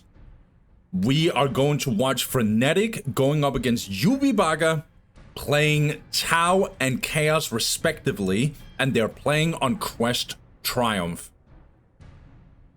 I know I've said this so many times in a row, but this game is actually insanely important for both players. Frenetic lost to Dantist, and he lost to Ataraxia. I would even say he lost both of the matchups very, very convincingly. And so Ybubaka might actually have a little bit of a chance. We are going to talk about the openings. I'm going to explain further. Heretics, 3 cultists, and the Chaos Temple as well on the side of Ybubaka. And on the right side, we got Frenetic. He goes for... yeah, so this is two stealth teams. A builder and then jetpacks. We'll go for the Tau Commander, and maybe actually he'll go Vespers here. Yeah, and so Frenetic needs to win this game. He absolutely needs to win this game, because if he does not win this game, he's going to get in a tiebreaker that he's not going to be happy about. And same as Warden, he really... yeah, we're getting Vespers, actually. Warden really wants this game to go to Frenetic, because then it's almost impossible for Ybubaka to do anything. Speaking of Ybubaka, he's gonna go complete standard, actually. So he went for a Chaos Space Marine squad. We'll go for the Chaos Lord, and we'll probably get a second Chaos Space Marine squad as well. We're gonna have to see, though. Now we're getting Vespers, though. This opening, by the way, I've said this a Sicilian times. It's very hard to secure your points because it's such an expensive opening. But on Quest Triumph, you can do it like this, and it's not that bad, actually. Yeah, as you can see here, Ybubaka is actually trying to look for something because he knows what this opening is. See if he can get a decap, kill a builder or something. He is doing really well because he's buying some time. These Vespers are not in his base, but this Tau Commander, if he gets over here, it's going to be very tough for these Chaos Marines, that's for sure. Speaking of Chaos, Chaos Lord is already in, and he's going to focus this Tau Commander. Tau Commander gets out immediately. Good decap here as well. Unholy Sight is coming in for these cultists so they can actually detect these annoying stealth teams. This is not bad by Ybubaka. Frenetic is not really doing anything about it. But then again, the Tau Commander is trying to do something on the map. Stealth team does get out, but Tau Commander is gonna take a little bit of a shot from this bolt gun. Oh, these cultists are overextending. Ybubaka, you cannot afford this. Okay. Builder does go down. Okay, potential good decap here for Ybubaka. Nice. It's a little bit of a chaotic game, but I love it. Very, very, very important, guys. We still know the stakes, right? We know what is going to happen in this one. Good decaps for Ybubaka, actually. It's potentially also denying this. Yeah, Frenetic needs to run away. Unholy Sight is getting in for these cultists. Needs to be careful, though. Not reinforcing the cultist as of now, Ybubaka. But he's coming in with more reinforcements, so to speak. Gonna try and tie up this Chaos... or this Tau Commander. Frenetic capturing this for no apparent reason. Decent knockback. Yeah, this is really good by Ybubaka. This is really, really good. He's also denying this point as well. 68 to +0, but it's okay because Tau also has questionable economy himself. Problem is, as soon as these Tau Fire Warriors are getting in and these listing posts are gonna get upgraded, it's gonna be very hard to break this base. Chaos Lord is gonna go on the front line. He's gonna take it for the team. Good denial here once again by Ybubaka. This is really good. I like that he's offensive. This is what you're supposed to do in this matchup. Oh no, these Chaos Marines. Gonna get in, but this is gonna be a wipe most likely. Yeah, Tau Commander is gonna finish off this squad. Another builder actually went down. Heavy investment. Heavy. Oh no, oh no, oh no. This isn't a knockback? We're not seeing a knockback, actually. Yeah, we're seeing it finally. A little bit sloppy, a little bit delayed. Because Chaos Lord is very, very low. He's taking so much damage. Good tie-up of this Tau Commander, by the way. Ybubaka not paying entirely attention to this Chaos Lord. Tau Commander is almost half HP. Let's see. Economy 68 to +10 for Frenetic. 68 to +0 for Ybubaka. Both have god-awful economy. Oh, these Vespers almost got wiped. That would have been massive.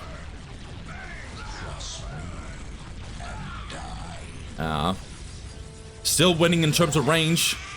Oh my god, that was the Chaos Lord, wasn't it? Or maybe he was already dead, so the Chaos Lord died. That wasn't the Chaos Lord. Yeah, the Chaos Lord was so low, man. Okay, Frenetic is trying to push back.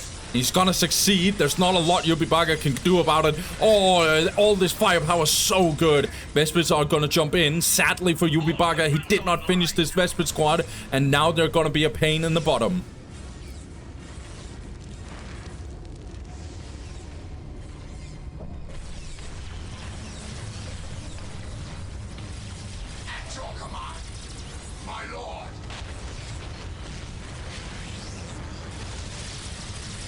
Oh no, Ybubaka, I think you lost it, mate.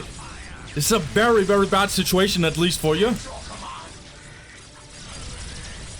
68 to +20. Does he hold on? This plasma generator is not going down yet. Vespers actually get out. Damn, man. Frenetic is still really bad economy. 74 to +10.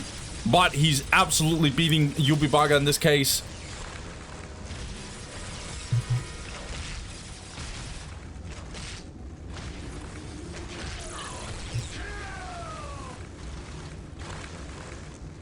The target is ours. We shall triumph. Okay.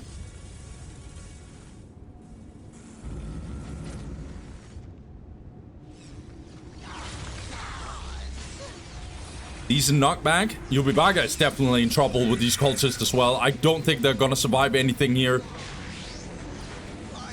He's trying to get a decap here, but Ybubaka, you're not doing anything here. Oh, I'm smoking something. He's actually potentially killing this stealth team. Nope. Oh, the stealth team. Oh my god, what a giga chat, dude. Doesn't give a damn. Cool guys don't look at explosions or whatever you say, man. What a giga chat, bro. I don't even know what Ybubaka is gonna do here. He's gonna go tier 2. Path of Enlightenment getting in as well. So both players are approaching tier 2, but Frenetic has way better army. It's not even a conversation. Oh.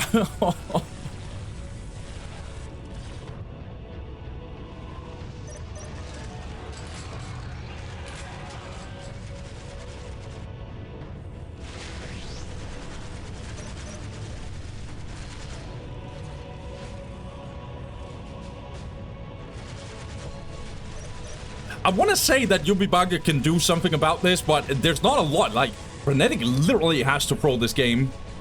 This is a good performance by Frenetic so far.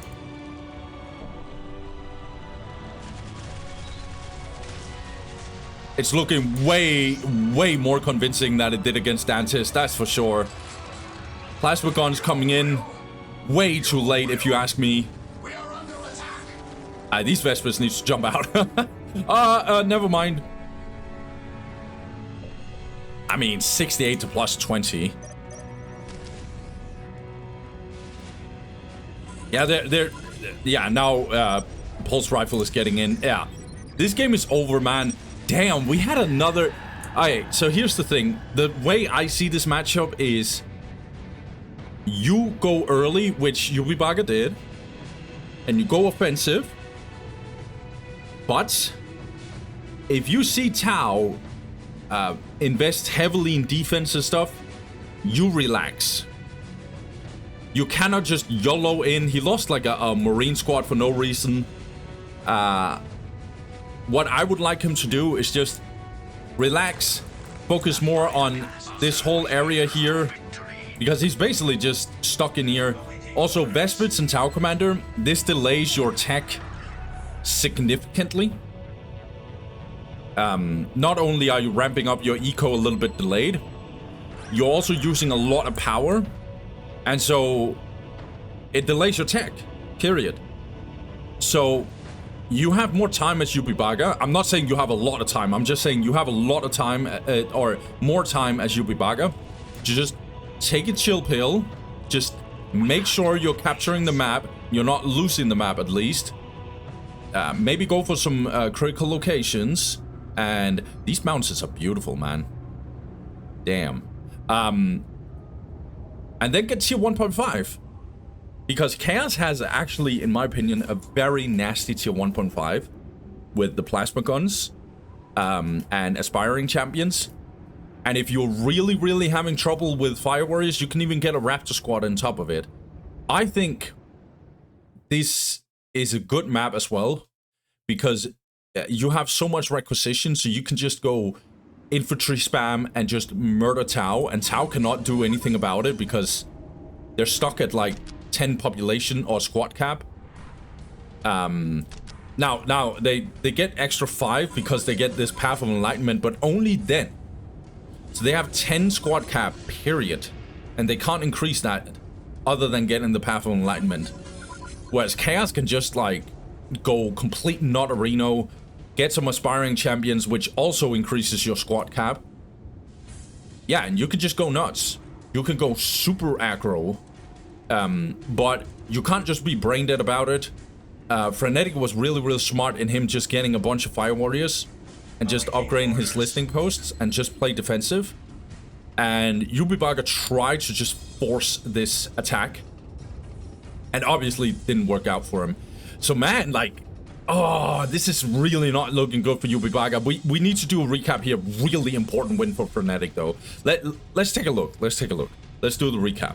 All right, guys, let's talk about it, okay? So for Group Chaos, we definitely have the Chaos God himself, Dantist, on top, 4-0. This guy is gonna get 6-0. I'm just saying it right now. There might be like a little bit of an iffy case, maybe, but nah, he's going 0-6. Oh, 6-0, not 0-6. Damn, that would be a shock. Dantist is just way too good. He is absolutely disgusting to watch the way he plays. He hasn't actually gotten pushed. It's actually ridiculous that the closest game between him and someone was Frenetic, and that was not a close game. So Dantist is probably going 6-0. Everything that I'm going to say about Dantist is not going to be that relevant in any way, shape, or form.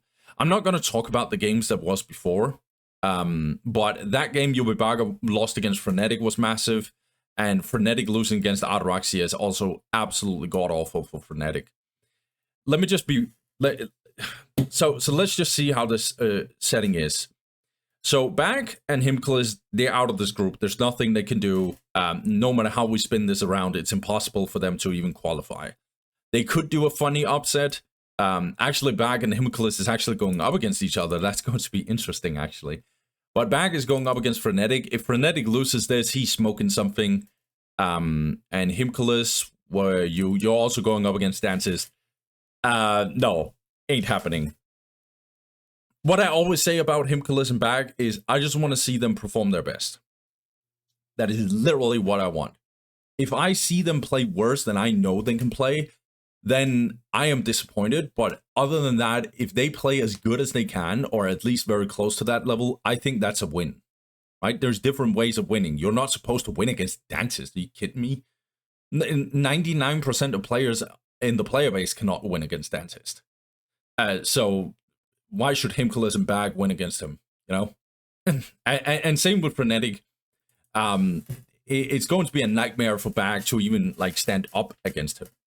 So nice that these guys gets a little bit of a you know, a bragging rights based game. See who will actually come on top. Yeah, so they are 0-4 and Dantist is 4-0. No debate, no conversation. However, these four players, this is going to be interesting. So Frenetic and Ataraxia, I told you guys that they are second and third. Like in terms of what we expect. But there are some question marks. First of all, Ataraxia, he absolutely murdered Frenetic. Even more so than I actually like said when I did the breakdown. It was actually super one-sided. Frenetic is looking super uncomfortable. Like compared to his normal level. Way more uncomfortable than he should be. And so when we're in this situation for Frenetic, unless Ataraxia is going to make a little bit of a breakdown, like for example, he's going to lose against Ybubaka, and Frenetic is winning against Warden, and Frenetic is also winning against Bag, and then Ataraxia is losing against Warden, then like we can have a little bit of conversation of maybe Frenetic will come on top. The problem is, that's going to put... No, it's actually not possible because that'll mean that one will be 4-2. Yet, no, it's not happening. It's not happening. They have to get in a three-way tie somehow. I'm not exactly sure how that is going to happen. And then Frenetic will get second place because he's the highest seed. But it's just going to be way too much of a nightmare for that to even happen. One definitely needs to win against Ataraxia. And Ataraxia also needs to lose, I think, against... Yeah, it's going to be super hard. No matter how we spin this around, it's going to be super hard for Frenetic to take that second place because he lost against Ataraxia specifically. Speaking of Ataraxia, he is safe-ish, but he just needs to finish the job because his job is not done. Obviously, he goes up against Ybubaka, and he's going up against Warden. both Warden and Ybubaka is definitely going for him and trying to cut his throat. Wow, that was a little bit visual. But they are trying to definitely go for Ataraxia and try and beat him because both of them really need to win. Warden needs to win because he wants to be 100% sure that he's qualifying, and potentially even more so, maybe even get the 3rd place, or if we're in a ridiculous scenario, even that 2nd place. Warden is in a good spot, by the way. But Ybubaka, he needs that win against Ataraxia, period. And if he can win against, let me see here, Dantist, is going to be some insane stuff that's going to happen. Spoiler alert, it's probably not happening. So Ybubaka needs that win. And one needs to, it's got to be tough for Ybubaka as well. He needs to win against Dantist, actually. Yeah, he needs to win against Dantist and Ataraxia to actually make it. Damn, this is a tough one. So Warden, he's in a real good spot. Let's talk about Warden. He's in a super good spot because he won against Ybubaka, he won against Bag and Himcules, and he still has a lot to gain. Like, he has a lot to gain. He still can win against Ataraxia, which is not completely unheard of. We still need Warden to truly test himself against the big guys. But, yeah, it's not completely like, I could actually see that happening. So one has a lot to gain, and obviously he's going up against Frenetic as well. If he beats Frenetic, he is guaranteed that he'll get that 3rd place. If he beats Ataraxia, he's also guaranteed to actually get the 2nd place as well. But no matter how we spin this around, it's going to be a huge test for both Frenetic and Ataraxia even to actually show if Warden wins against them, it's going to be a complete insane group stage here in the last minute. Frenetic especially, I'm very worried for him. He's not looking comfortable at all, but he won very crucially against Ybubaka, so I think he's kinda safe, but I only say kinda. So this is a potentially a very, very tight run. So far, Warden and Ataraxia is looking very solid. Frenetic is looking kinda in trouble, and Ybubaka is in big trouble. Guys, I keep talking. Let's just get to it. Himcules versus Dantist. Let's go. All right, guys. So the first, whoops. Oh my God, I keep doing that. So the first game is going to be between Dantist and Himcules here in round 3, and it's Chaos versus Dark Eldar on Blood River. Basically, the worst map that Dark Eldar could get. Yo, this is going to be tough, but we'll see. We'll see what Himcules is going to cook. On the bottom side, we got Himcules. He's going for 2 mandrakes and a Hall of Blood and a plasma generator. Hall of Blood? Okay. And on the top side, we got Dantist. Dantist, he goes for 3 cultists, heretic, and 2 cultists right after armory and plasma generator. So Nate called it basically. And he's gonna go on the move already. It's very normal for Nate Cold on this map, going super aggressive with grenade launches from the get-go. I really think this map is really questionable. I know why Himcules is going for Warriors, because Warriors makes way more sense on this map than jet bikes in general. But it's just like, Warrior squads are gonna get absolutely blown up by the grenade launchers. We'll see. Oh, this is a nightmare. We are chaos. Chaos is strong. Already, Dantist just bullying Himcules really, really badly. Now you're gonna see these warriors, they're gonna get in and do some damage, but they'll take even more damage. Very squishy units. Just gonna, oh lord. And a turret as well. Yeah, I keep saying this with very easy game. This is just over from the get-go. There's nothing you can do as Himcules. Oh god. Oh, Dantist, you are disgusting, dude.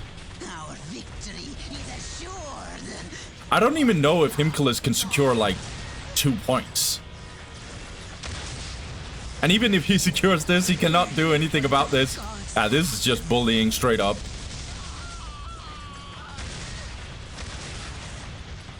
Okay, okay. Mandrake infiltration research is not a bad shout.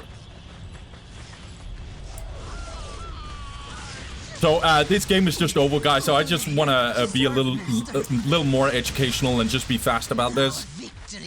So what you're seeing right here is a disgusting push, right? What is the weakness of this? No stealth detection.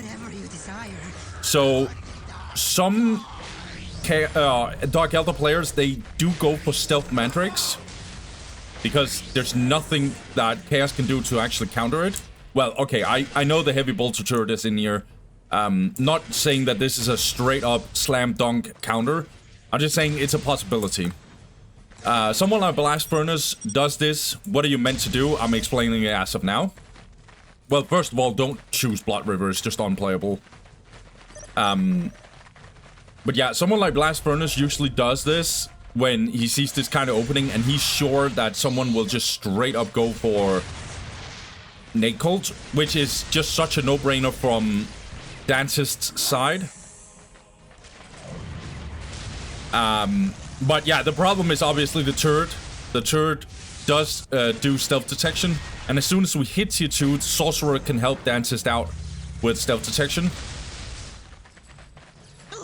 But yeah, again, you need to predict the Nate Colt.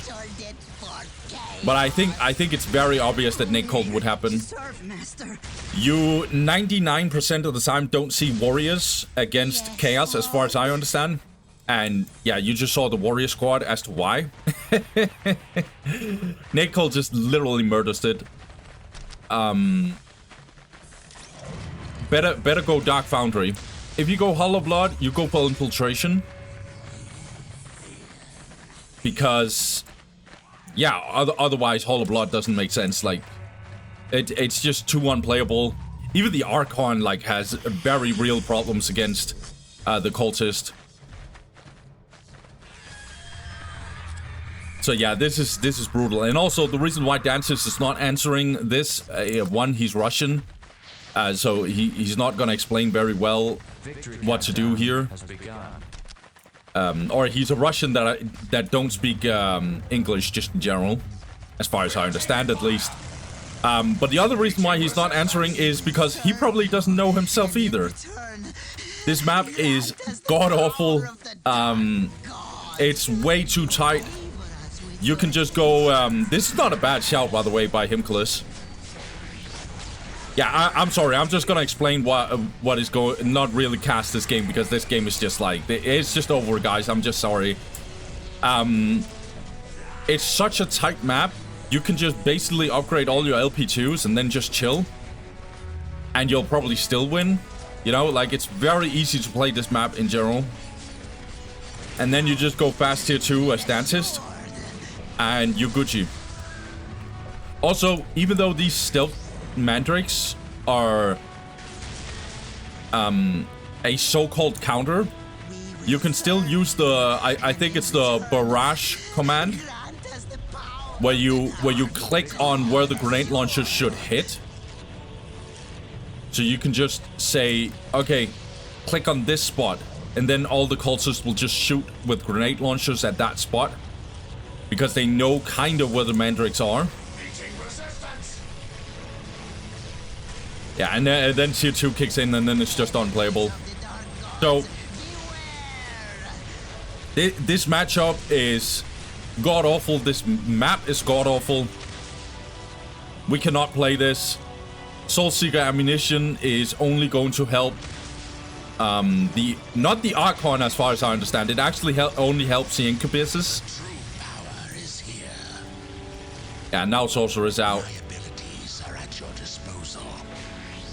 Yeah, Himcules keeps no, okay, he's deleting his buildings. Yeah, I don't want to talk more about this. There was nothing that Himcules could have done, and Dantist was literally not doing anything. He just walked up with some grenade launchers. But yeah, I hope that my breakdown was helping a little bit here, so you guys understand why this map is god-awful, and what you should do, and why you still probably won't win. Let's get the next game, guys. Let's go. Okay, guys. Now we got a different kind of game. Finally, the two guys who have really been struggling in this group are now going up against each other. We got Bag versus Mastermind, aka Himcules, Chaos versus Dark Eldar. On the top side, we got Bag. Bag, he's gonna go for Heretic, two Cultist, and then Chaos Temple. And on the bottom side, we got Himcules. He goes for Dark Foundry, a Plasma Generator, and will go for 2 Mandrakes. Let's see here what Bag is also... Yeah, so he's also going for the Generator. Lost all games so far. We are chaos. Yeah. Same. Yeah, these guys are struggling a lot in this group. First mistake by Bag. Alright, first 2 mistakes. His Heretic simply just died. Yo, guys, don't be too harsh on yourself. Don't be too harsh on yourself. Well, his Heretic died, and then this Plasma Generator shouldn't even be placed here. It should be placed here. So when you upgrade this LP2 to an LP2, you can defend your Plasma Generator, but here it's out of range. Anything for the great powers. And Chaos Marines, okay. And Nate Colt is just, in general, I think better. Like, more efficient. But like, this is definitely playable. Hellions, good shout by Himcules. Very, very good idea. I do believe, for all the games I've seen, that Himcules is a little bit more... It feels like he had... No, I don't even know if I agree with that. The only thing I will say is that Himcules' best Dark Eldar has looked better than Bag's best Chaos. So maybe Himcules is a little bit favored here, but I'm not sure whatsoever. I like the Hellion squad. Hellions are real good on this map in general. Spread out points, loads of terrain. I like it. Homunculus Laboratory, so he transitions into jet bikes. We'll jump in immediately. Let's see if Bag will react in time. We are taking fire, my lord.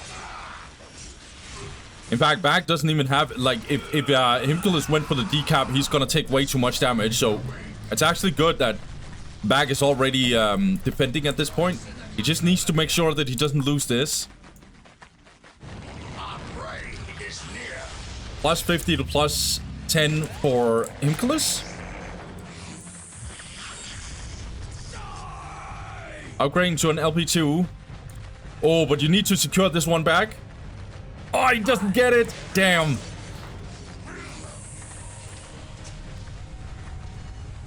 Okay. Good by Himcules, though. Okay, so Himcules actually disengages. I do believe he could have gotten the decap, but he takes it more safe. I don't think he would have lost more than, like, worst case scenario, he would have lost 1 Hellion. Nicely done. So he also kills this builder, and so this listing post is not even finished. Oh, this isn't finished either. Oh, damn, Bag. Yeah, now the Reaver Jetbike is coming in. This is really good, by the way. Really good. Whatever you desire. Bless us, great one. Okay, Bag needs to be very defensive here. Need to control his cultists. The cultists are dying here.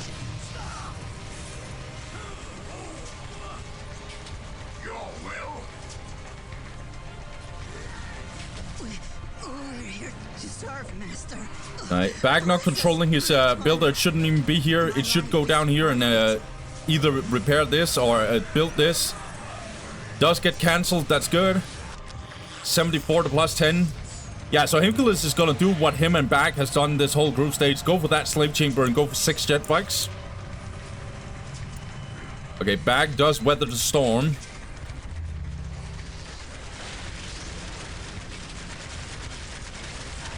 Himcules needs to be careful. There's no reason to throw away your mandrakes. Good, he gets out. Yeah, so now Himcules has a really good army, and this is going to be super problematic for Bag, I think. It's just way too much army. Again, another heretic dying.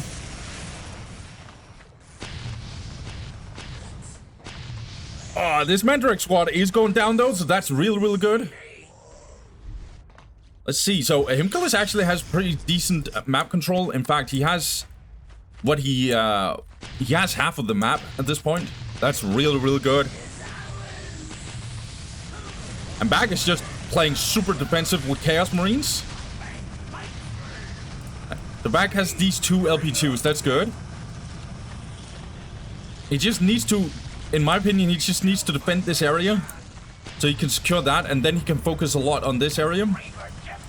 Himcules, on the other hand, he's so far ahead, he needs to go tier 2.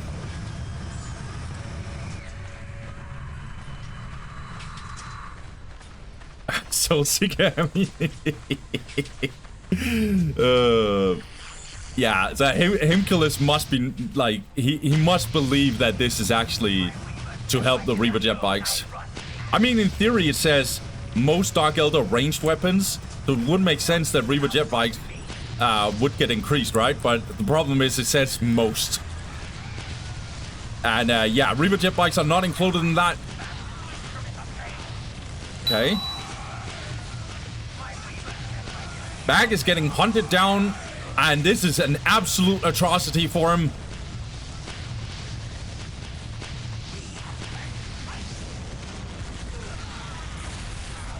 Okay.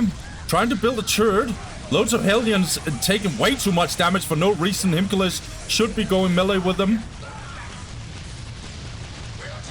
Tier 2 coming in for Bag, actually. Himcules is not even nowhere near tier 2. I am.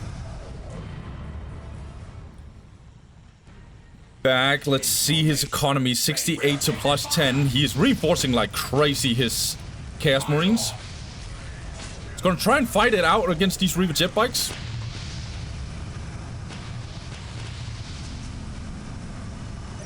See, the good news for Bag is, yes, he's tier 2, and he has secured 3 out of his 4 points, and he can potentially defend this area. It's just his economy is completely garbage, and Himcules' economy is actually amazing. 104 to plus 40. Is he getting more jet bikes? Damn. How many jet bikes is that? That's 7 jet bikes. Oh, this is gonna be a nightmare. This might actually be the slam dunk end the game kind of engagement. Himcules is going for it. All these Chaos Marines are just gonna get completely shredded, but one actually went down. That must have been a... That is... Oh, that's a mistake, Himcules. You need to repair your jet bikes all the time, mate. But it doesn't matter. These Chaos Marines are just completely toasted. Oh, Lord. Have a little bit of a fight in the wood. Going in melee with the Hellions. That's good. Now disengaging. This Chaos Marine squad is on the front line. Gotta get absolutely roasted and toasted. Cooked and done. Not completely god-awful kiting by Bag, but it's not... like, this is too much firepower from Himcules. Himcules should, by the way, have focused this Heretic at some point, because it's not in his interest to have this heavy bolter turret get built. But whatever, man. Like, he did enough damage. You might say that he didn't break Bag, but Bag is investing so heavy into these Chaos Marines. It's just gonna make him stuck here. Okay, Bag is actually going for the global. Hey, that's not a bad idea, honestly. That's a really good idea, in fact. Okay, he did delete this turret. He wants to secure this area. I like it. Himcules, on the other hand, is going tier 2 himself. And now we have the engagement. Oh, it's GG. Nah. Yeah. I don't want to talk too much about this game. I don't want to break it down too much. It was a very messy game from both players. I think Himcules was just a little bit more solid. Obviously, Bag, like his early game already from the get-go was really bad. And Himcules punished him. Bag, I think he should have just, like, if he's so far... first of all, I would even question if his... I don't even know. Like, his opening, in my opinion, should have been... Cultist, so you would get better map control. First of all, don't even go Chaos Temple, just go Nate Cult. But if you don't feel comfortable with Nate Cult, it's completely fine. Chaos Temple with the plasma generator. But yeah, I would have liked him to capture his points over here and do it fast, and don't throw away your heretics, so you can build the points fast. And then you defend this with everything you got.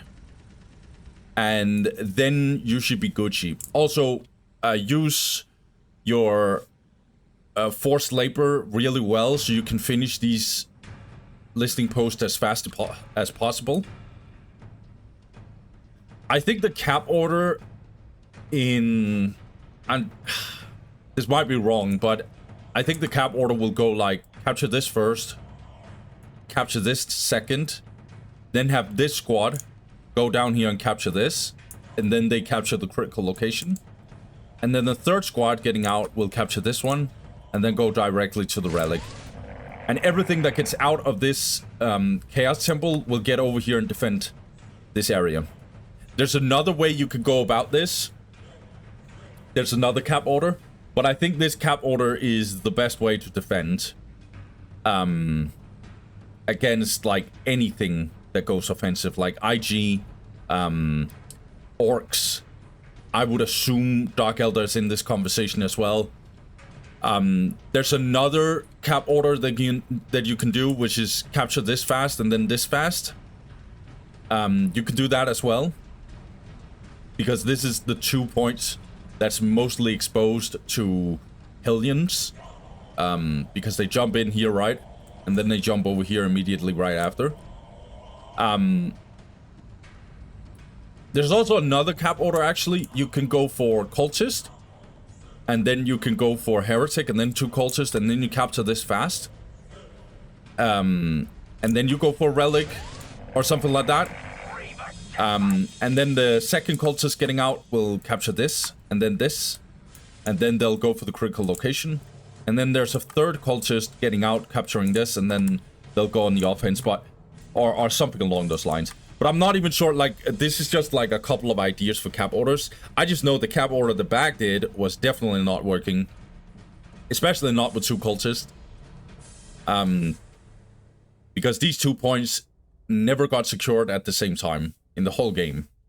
And it's because of his opening, it's because of his Heretic dying, and it's because of his cap order. All those 3 things combined in of itself, like, was 90% of the reason why he lost the whole game. The last 10% is like a little bit of a sloppy micro here and there. Yeah, not finishing your buildings here and there. Like, it was just like really messy, and Bag knows it. Like, it is what it is, man. Himcules, he gets 1 win actually. So Himcules has played all his games, and he got the win against Bag. So he got that one in the bag, and yes, pun was intended. Now, Bag has a chance to get another win, but it's gonna be a tough one, guys. I think he's going up against Frenetic. So let's just see. Let's go get into that one, guys. Let's go. Alright, guys. So for this game, we got Bag going up against Frenetic. Dark Eldar versus Eldar on Ataraxia. This is actually a god-awful map pick by Frenetic. This is actually really, really bad. So, on the right side, we got Frenetic. He goes for Bone Singer, 2 Guardians, and Fleet of Foot, Aspect Portal, and Plasma Generator. Meanwhile, on the left side, we got Bag, who goes for 2 Mandrakes, a Dark Foundry, and a Plasma Generator. Oh, yeah, okay, nice. So, Bag is actually switching the position.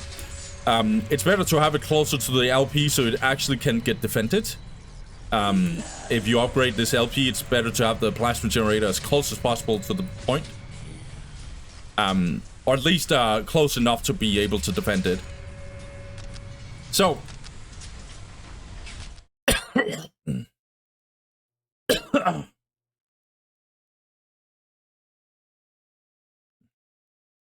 As I was trying to say, this map is god-awful for Eldar.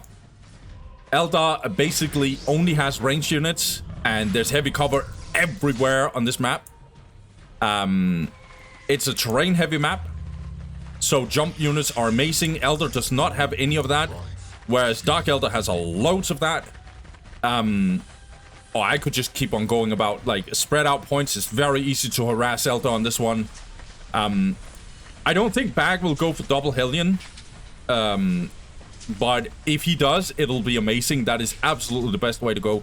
If Yang Wen Li or Blast Furnace played Dark Eldar against Frenetic right now, Frenetic would get absolutely slaughtered, I guarantee you. What? But I just want to see Bag do his best as well as he absolutely can. Frenetic, he captured this point instantly. Tiny bit risky, actually, but I kind of like it. And then he captures this. He most likely thinks that there's only 2 mandrakes on the side of Bag. And Bag probably will only capture his inner points and not go super offensive with one of the mandrakes, leaving 1 mandrake behind. Still a little risky, but I like that he's capturing like this. Then he's getting up here already. Also, looks like he captured one of the inner points with one of the Dark Reaper squads. That's really, really good. Okay, Bag actually goes for double Hellion, but he, okay, we can talk about the build order a little bit later. This is amazing, by the way. I really F with this.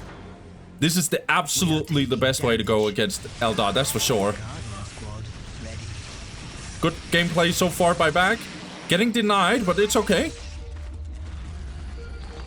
Danger has found us. We are here to fulfill our duty. How can we help? So, normally if you go this, you get another generator and then you go tier 2. So you go fast tier 2 and then you just stomp Bag. Or you stomp Frenetic. You go really ham at him when you get tier 2. And while getting tier 2, you can get a 3rd generator in a Himcules laboratory and get your jet bikes.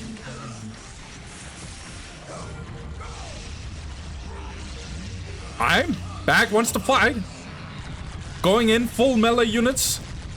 I like that he's not reinforcing his units like crazy. That's really, really good. Want to conserve your resources when you're going in like this. This is well enough to actually handle Frenetic. Frenetic is under good pressure. Nicely done. This Bone Singer went down as well. Okay. Frenetic be like, okay, I need at least a turret. I can't just be full-on disrespectful here.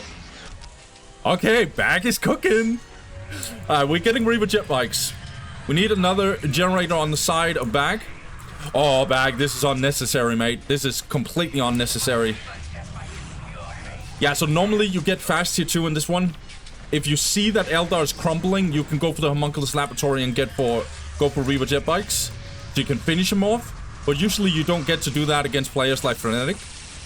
Usually. Oh, a little bit of a mistake, Bag. Get out. Okay, good. Going in again with Hellions. First Reaver jet bike is out. Frenetic got to secure this. 98 to plus 10 for Frenetic. He is now getting that plasma generator.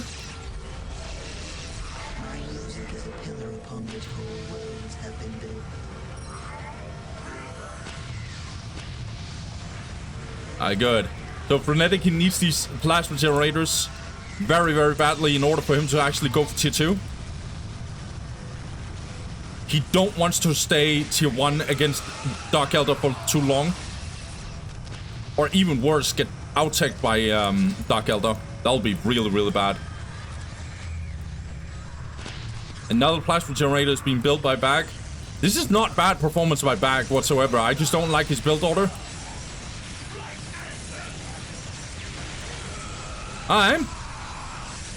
He still has his 2 Mandrake squads as well, so he hasn't lost them.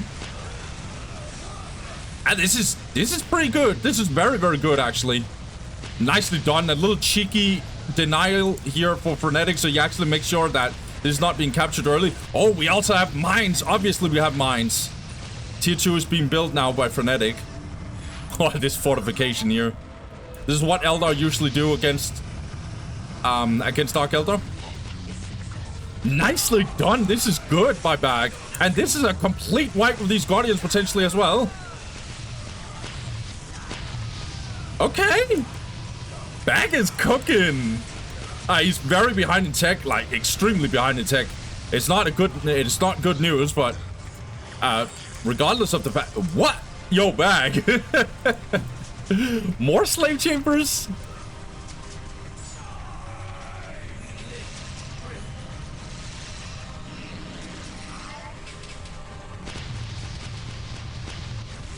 Right, so we're closing in on Bag getting more and more Reaver jet bikes. Meanwhile, we also have tier 2 hitting for Frenetic just now. Frenetic just needs to hold on and chill. Don't lose too much, and he should be good. So even though everything outside of this pocket here is kind of low-key falling apart, Frenetic is defending really well. So that's good for him. Okay, tier 2 finally coming in for bag. A little too late. In fact, very much too late.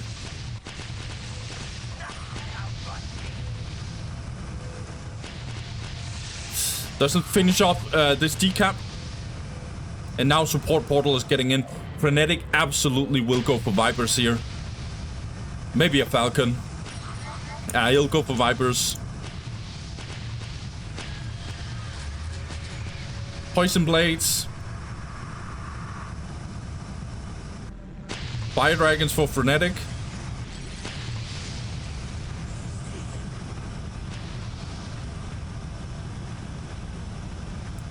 And now Frenetic is in a real good spot.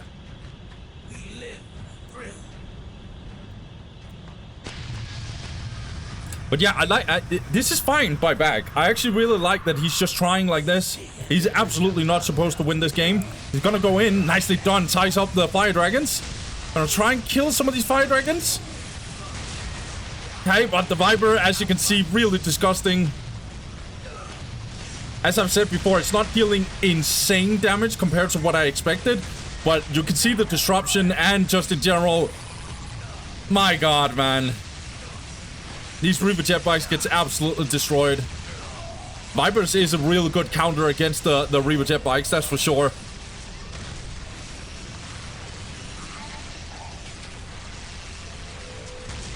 Vipers just way too strong, and like everything that happened for Bag was just a complete tragedy. What's really great about the Vipers is that the missiles are so powerful that it even disrupts the Reaver jet bikes. So the Reaver jet bikes is actually getting low-key stunned. 6 minutes until taken hold victory. Raider. Decent counter against the Vipers.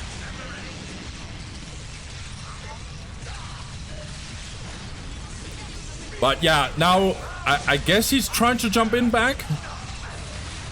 No. This is way too much DPS going down on these Hellions.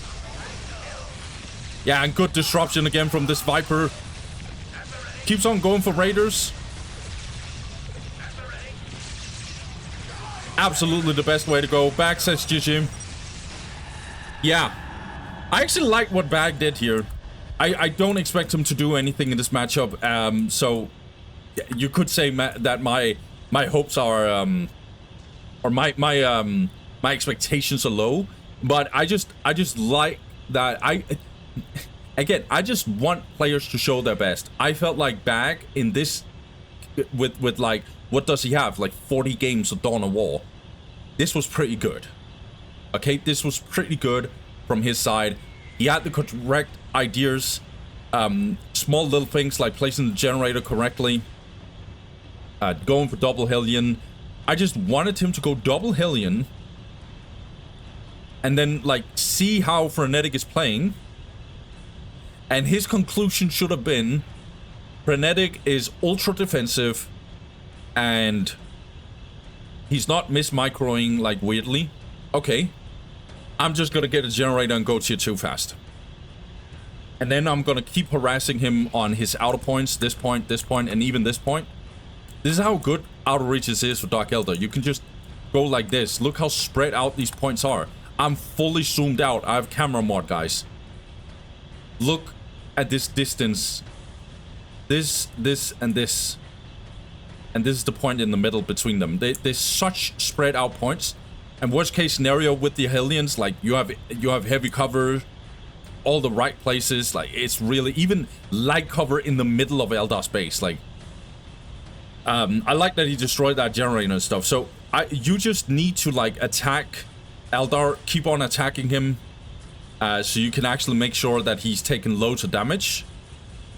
And then obviously as well, as you do that, you can go tier 2 because Eldar cannot handle this. If you play this very, very well, Eldar cannot handle this. You go fast tier 2. If the guy does not crumble, you go fast tier 2. And while going tier 2, so to get to tier 2, you get a generator. So you have 2 generators. You hit tier 2 button. And while going tier 2, while you're getting that, you get Homunculus Laboratory on a 3rd generator. And while as you get the Homunculus Laboratory, you start producing Reaver jet bikes. I think you go for an extra Dark Foundry. I'm not sure. And you get, I'm pretty sure you do, but you get the extra Dark Foundry, and then you go for some upgrades and some Reaver jet bikes. And then you absolutely murder Eldar. If Eldar gets vehicles, then you go for Raiders. That's at least how I understand this build order. You go Raider spam. Because these Vipers, I think they're vehicle low, or maybe they're vehicle medium. I don't know. But Raiders, if you have them in a decent stack, they can deal with this. For sure. So yeah, I think there's a lot of opportunities you can have as Dark Eldar on this map. If this was Yangwon Leah Blast, they would absolutely eat Frenetic alive. That's for sure. This map is just way too bad for Eldar.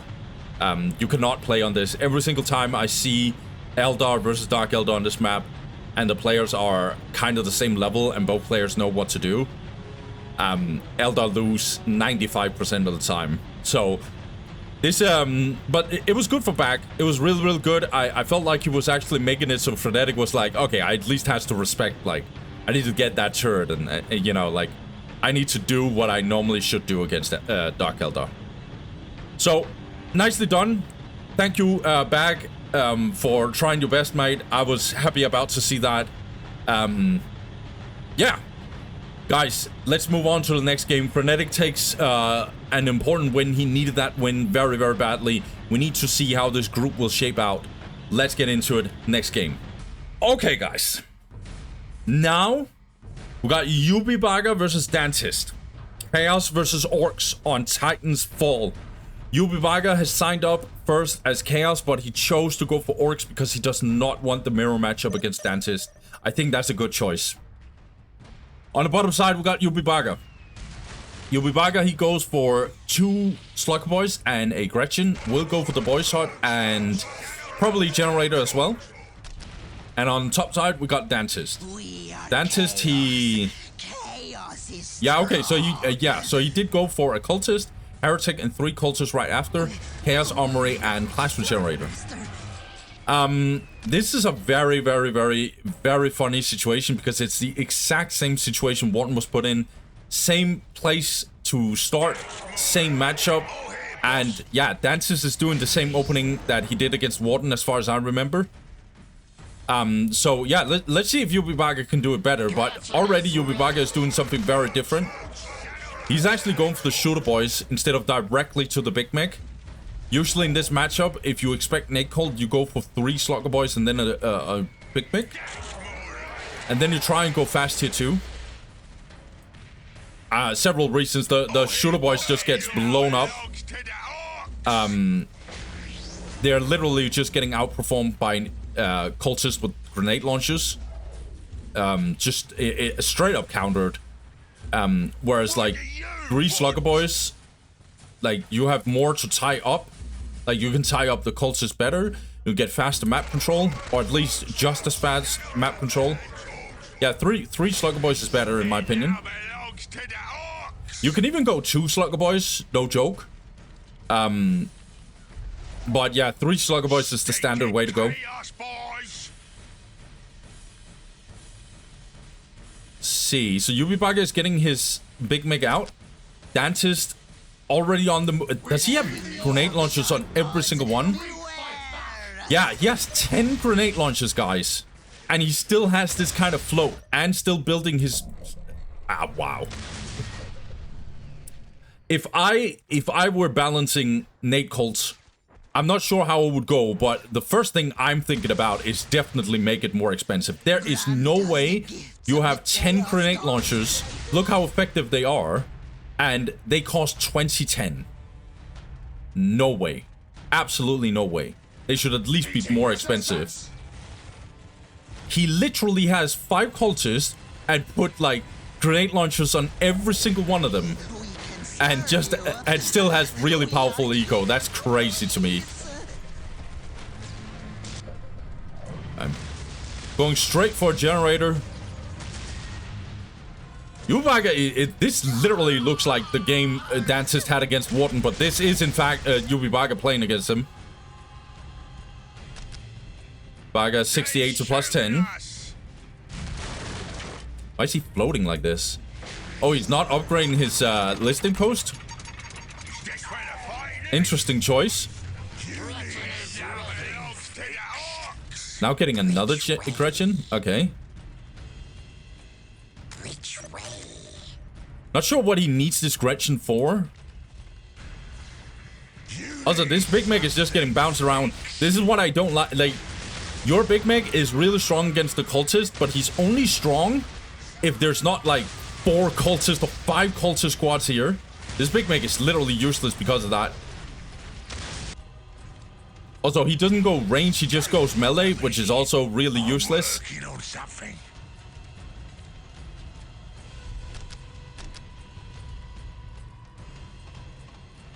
Honestly, I'm not sure what Ybubaka... Normally, Ybubaka, I actually respect him very much as a player. This makes 0 sense. Why are we getting this generator? Like, I'm actually genuinely interested. Why are we getting this generator? And also, why did he get that extra Gretchen? Is it because he expects to use them to tie up these cult... I'm not sure, man.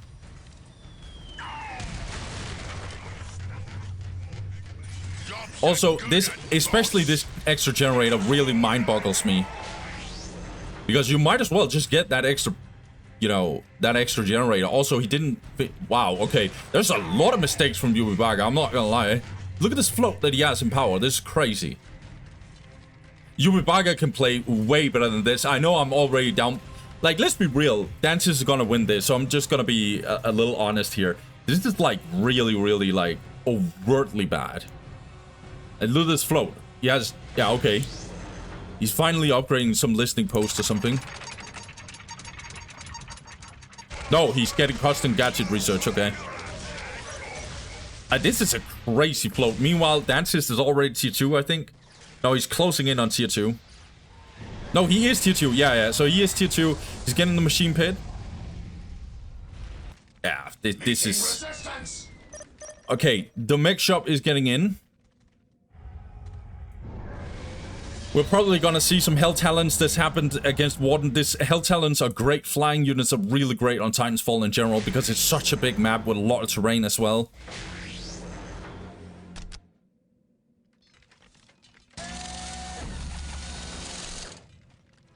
Yeah, and Dantist has amazing economy. 92 to plus 50.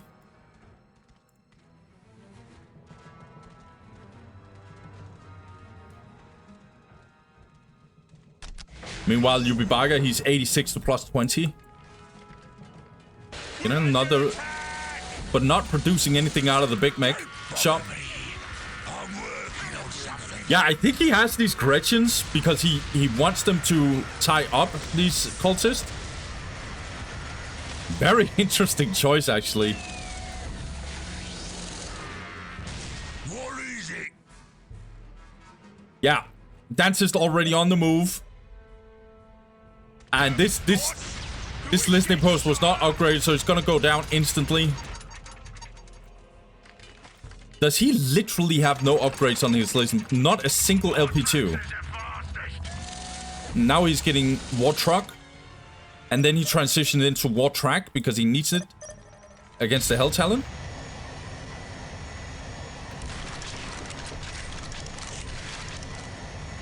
Guys, I'm not gonna lie. I have no idea what Ybubaka is doing. I'm actually genuinely serious. I have no idea what he's doing. Okay, engagement by Ybubaka. He's actually killing a couple of cultists. But look at these. Oh my god, look at these shooter boys. Even the Big Mech is cooked, dude. He's so low. Oh, no, and these Hell Talons are just gonna have some fun. Big Mech is going in. Okay, gotta put the stun, actually. Did he stun both of them? No, he didn't stun both of them. He only stunned one of them. His War Banner doesn't even get saved.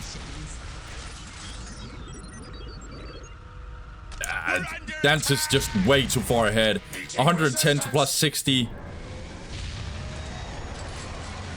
And no joke, he can do whatever he wants. Like, if he wanted to just rush tier 3, he could do that. Ybubaka is saying GG. Yeah. Oh, my man. Okay. Just very, very shortly, this was... Like, it felt like Ybubaka just gave up from the get-go. Like, this was actually a little bit frustrating to watch because it's like... And Ybubaka is, like, way better than this. This is why it annoys me so much. It's like... What he probably watches... If he's watching this game right now, I don't know if he watches my channel. If he's watching this, he would be probably like, yeah, what exactly was I smoking here?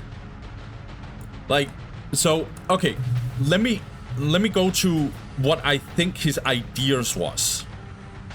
I think he got that extra Gretchen because he was like, yo, I get infiltration on them with the workers. He doesn't have stealth detection. I can just tie up his cultist if I get attacked. Okay, I see that point. And then why he's not upgrading his listing post? Because he wants a faster tier 2. Okay. I see the point. But I'm just like, why are you getting that extra generator then instead of just building that extra?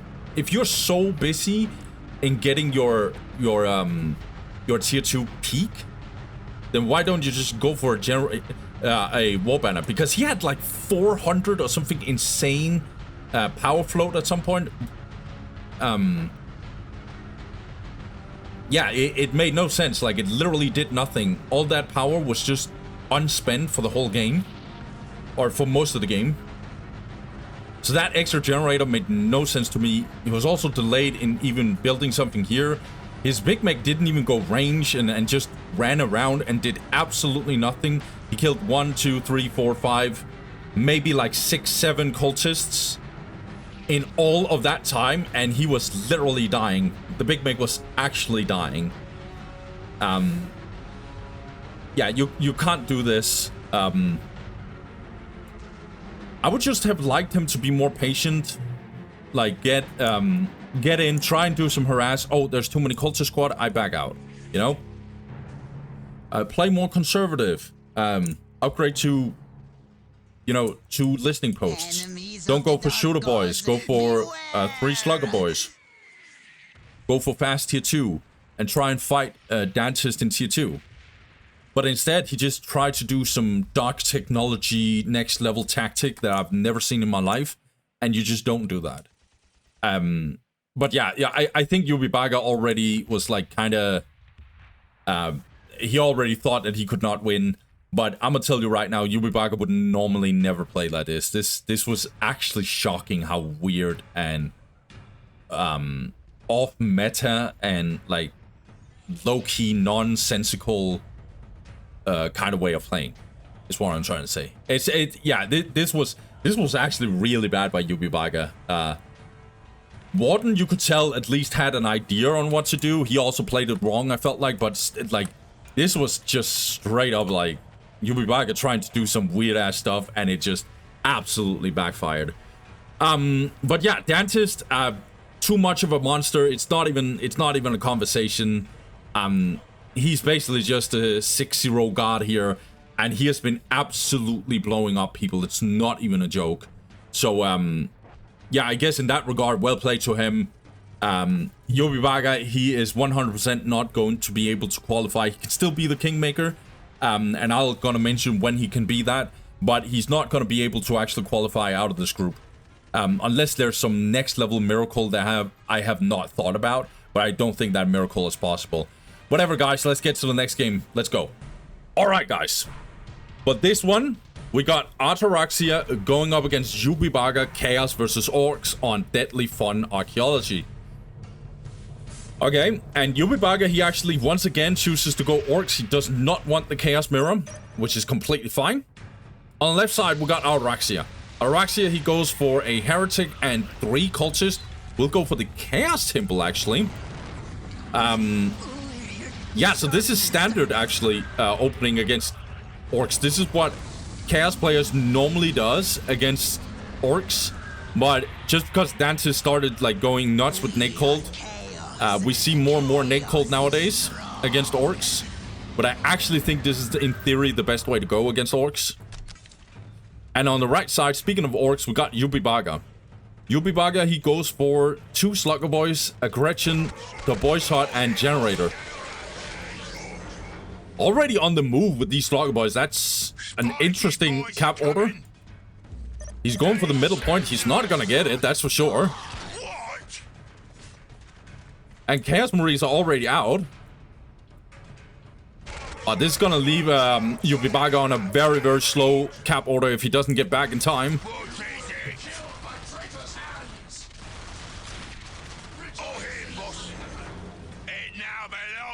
Okay, Shooter Boys are out. So yeah, this was a complete standard opening by Ybubaka. 2 Slugger Boys, Gretchen, the Boys Hut, Generator, Shooter Boys, Big Mac, you know. All the classic stuff.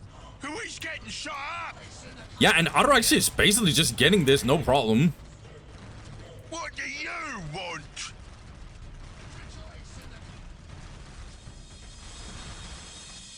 Ybubaka is trying to get out of here. He's losing. He's lost 2 Slugger Boys so far.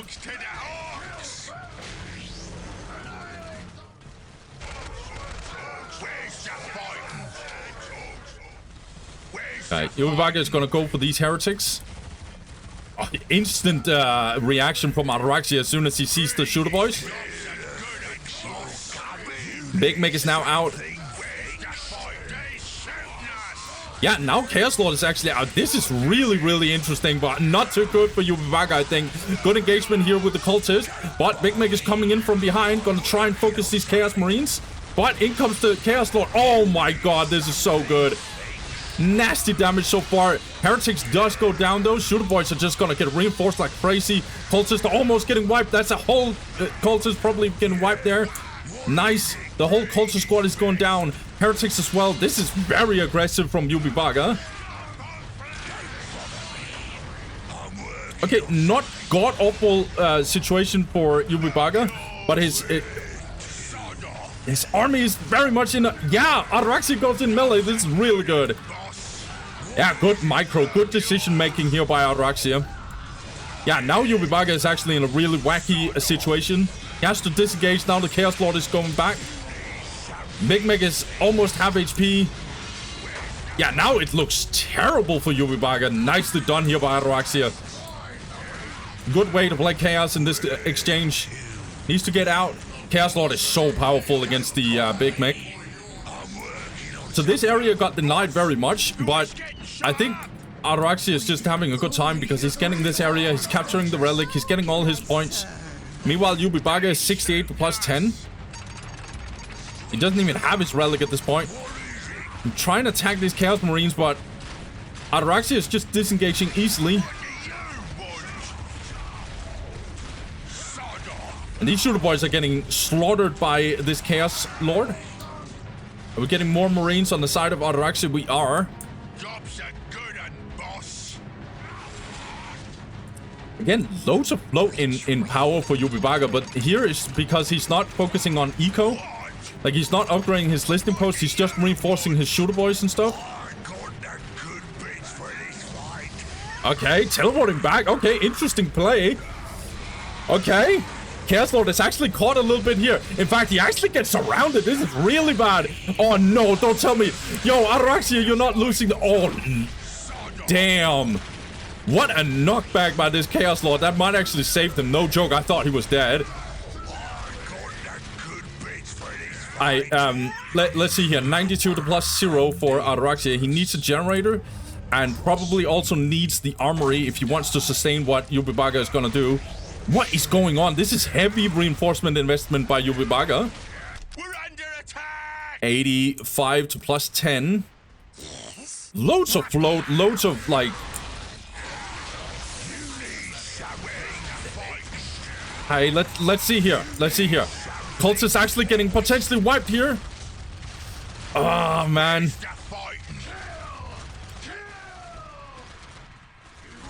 Ybubaka is not really breaking Ataraxia. He's just playing very, very smartly. 97 to plus 20. It's very important for Ybubaka to win this. If he doesn't win it, he can potentially lose his second place to Warden. Hilo gun's getting built.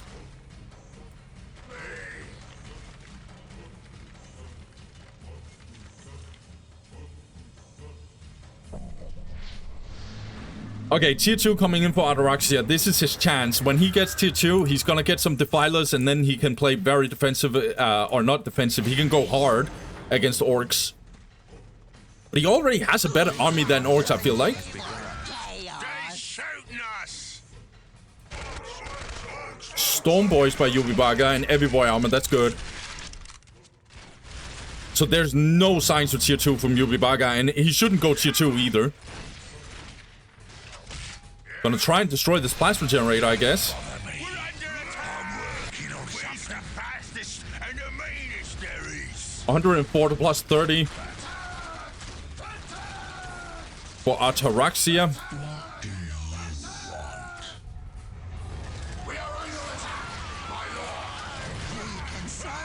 Trying to go range here against the cultists, but it's not gonna work out. Instead, he's just gonna lose so many Slugger Boys. In fact, he's losing 4 of them. Right? The 4th is going down here, I would say. Yeah. And Stormboy. Man, Ybubaka looks so off the way he plays. It's really, really crazy. These Stormboys are... Yeah, he's gonna double down on this, but these Stormboys are doing nothing with this.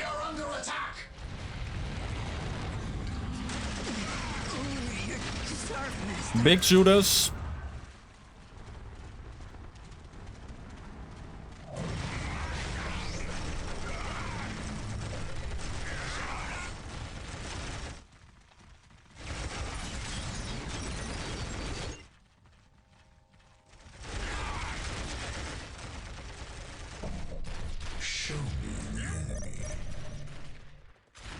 Yes, Lord. See here, Ataraxia is gonna make the push now. He has the plasma guns with the armory and stuff. And he has the grenade, so it's gonna be really, really good with this army very soon. Let's see if he's also getting, yeah, Purge of the Week. So he's gonna get tanky. He's gonna have loads of damage. Team is gonna get the Furious Charge as well for his army. Gonna help out his cultists. It's gonna help out his Chaos Marines. Actually, the generator's going down. Interesting, but the Big Meg is half HP at this point.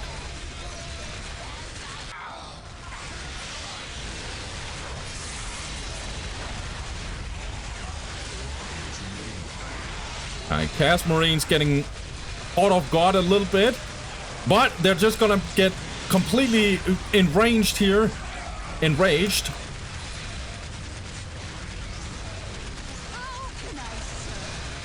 Ah, no, this Big Meg is going down, man. Like... Oh, damn. Guys, I want to say, man, this is a back and forth. It's not a back and forth. This is a complete stomp. And I feel like Ybubaka put himself in this situation. Like, it's really...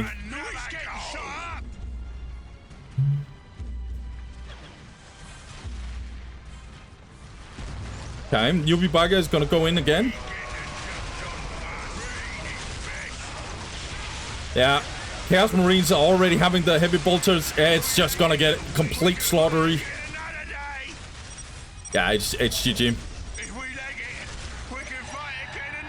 Alright, so I'm not an orc expert, okay? But these Slugger Boys, it was useless. As in completely useless. They did literally nothing other than just throwing away a couple of Slug Boy models. They got hunted around 24/7, and Ataraxia was just getting this literally for free. I don't know if he is supposed to have the Shooter Boys get up here instead. I don't know if it's fast enough to get up here with the Shooter Boys before this is captured. The cap order, by the way, from Ataraxia was perfect in going up here with instantly. He also has 3 cultists, so he can get away with doing that. Yeah, I don't know. Like, Ybubaka's cap order made no sense to me. He captured his map as orcs, just think about this. He captured his map as orcs so slowly. He captured this, and then this. Like, it's... You cannot capture with orcs like that. And then the Big Meg got caught off guard a little bit with the Chaos Lord. He was very low. That melee engagement by Ataraxia was really, really good. Literally just countered everything that Ybubaka could do instead of just going in a shootout. Yeah, Ataraxia just literally outplayed him just in general in this fight. And all Ybubaka did was then just double down with just over-reinforcing his orcs, which he didn't even already have because his economy was so bad just because of the cap order I already talked about. And it also meant that he was floating like crazy in power because he was not upgrading his listing post. Because he did not have the requisition to upgrade those listing posts. And so he didn't get to use his power. Like, everything was just so... Yeah. I'm not gonna lie. Ybubaka has looked really, really, really uncomfortable in this group stage. And I know he can play way better than this. But, yeah, he felt very uncomfortable. I think he would agree with me as well. He's also going up against some real good players, but I do believe he could have performed better than this. And yeah, this game looked absolutely god-awful for him. Ataraxia, I didn't even feel like Ataraxia was smurfing in this one. I just think, like, he did all the right things and like, all the things he should do. And he was just playing it smart.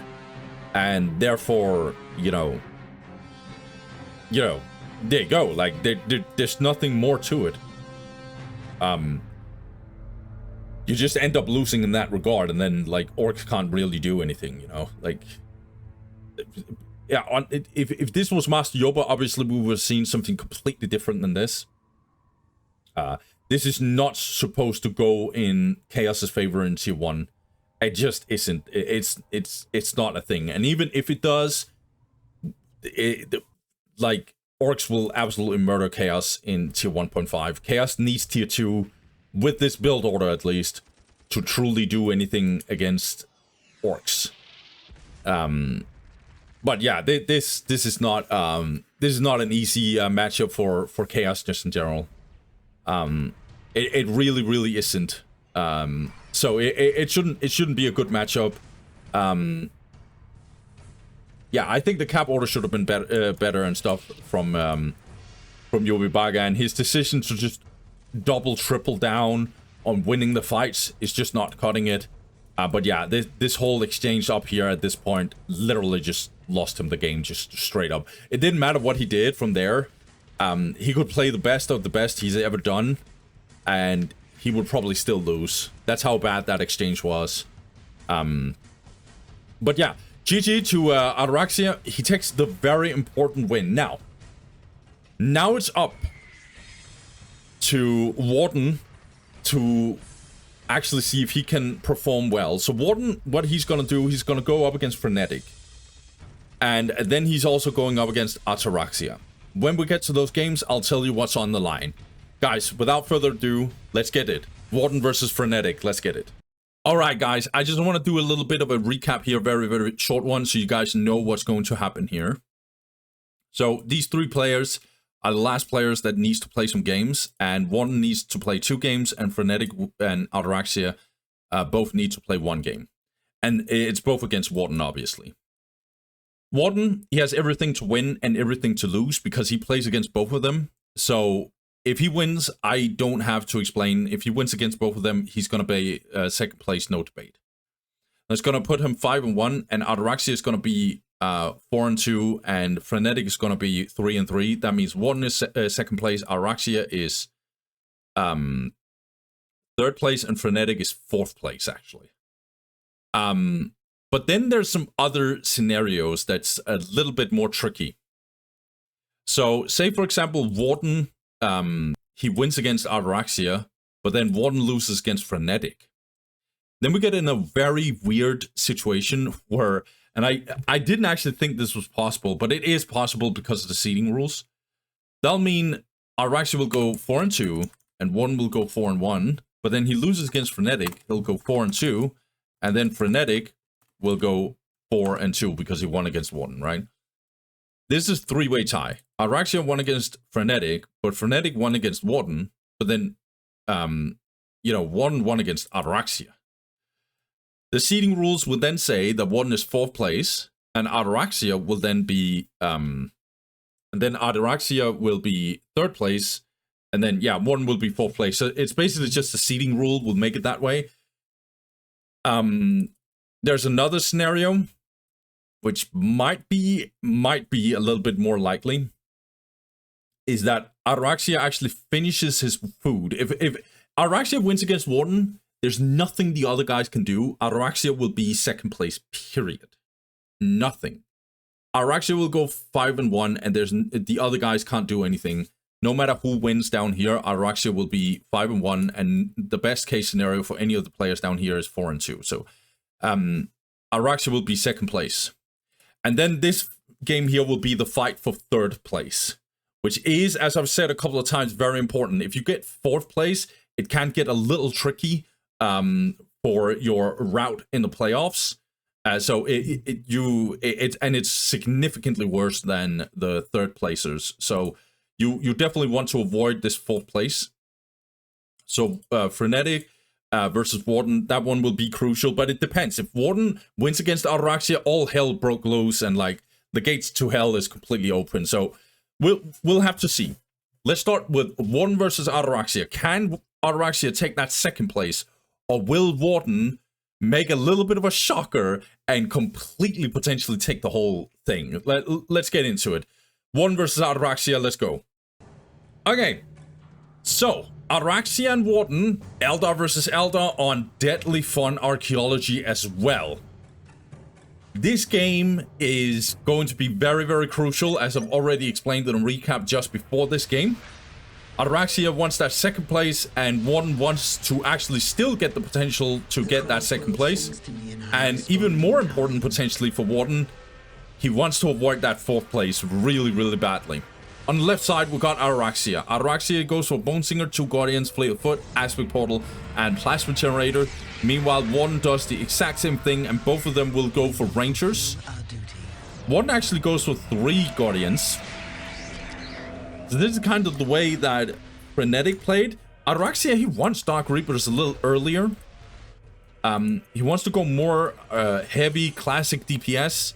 Whereas Warden, he wants, at least in theory, better eco and more utility in terms of like the grenades and stuff. Ataraxia already gets up here with the Guardian squad. We will fulfill our duty. Actually wins the trade here, so he kills a guard or a Guardian. It's good. What is your wish? Ataraxia is not capturing anything with this Guardian squad. Meanwhile, because of Warden's opening, he's getting way better opening here in terms of map control. Also, Rangers are out. But Ataraxia is just gonna crazy invest in these Rangers. Guardian squad ready. You cannot imagine. While Warden himself is also getting in. Warden is gonna stay here. And both of them have infiltration though. Nicely done. Good denial. The way Ataraxia played this mirror against Frenetic looked really, really tough for Frenetic. It's gotta be big if Warden actually can perform here. 32 to plus 10 for Ataraxia. 38 to plus 10 for Warden. Better economy, as I've already stated a couple times. We are here to fulfill our duty. Finally getting the Warlock.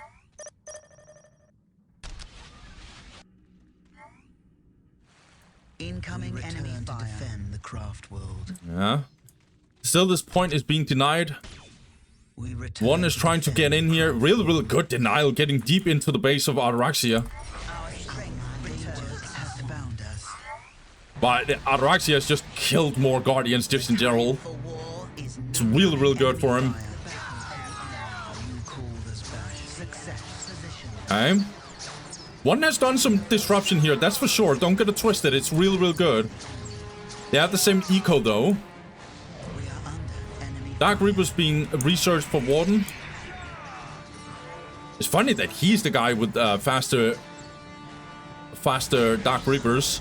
So he's not gonna go for the... Okay. Good decap by Ataraxia. One is gonna try and get in. I don't think he has plasma grenades, by the way. Shouldn't have it at this point. He's going for it anyway. Okay, Ataraxia, need to get out, otherwise this is gonna get a little bad for you. Not a single ranger dying? Damn. Dark Reaper's finally getting out. Dark Reaper's also getting produced here by Warden. 62 to plus 10 for Ataraxia. He's finally increasing his economy furthermore. Warden has still... Yeah, he's also delayed in the eco.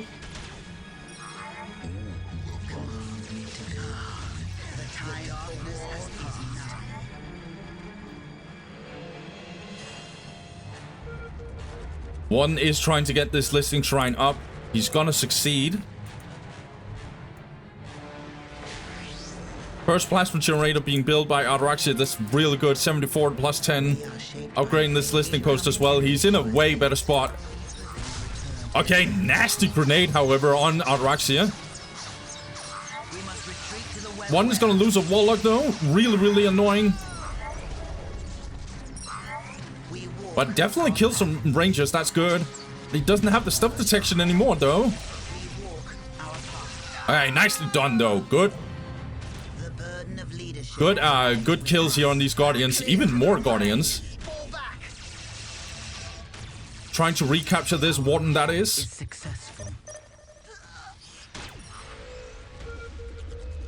86 to plus 20 for Ataraxia. Yeah, he's in a really good spot. He has 2 generators. And Warden, can't say the same for him. He's just focusing a lot on army. He's gonna try and get this, but is it gonna get decapped again? I think it is gonna get decapped. Nicely done here by Ataraxia. Very dominant performance so far by him. He has played really solid so far in this group, Ataraxia. And this looks like he's definitely gonna go for that second place. Nicely done. Good catch, though, by Warden. But now, Ataraxia has a really good army, and he can sustain it way better than Warden, but good plasma grenades as well.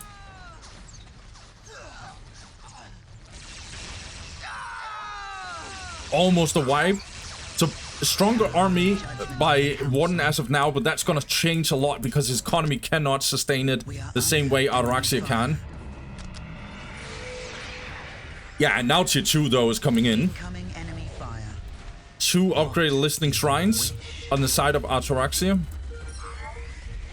This point was never captured by any of the players. Assuming combat formation again. We are the dealers of death. Heavy weapons.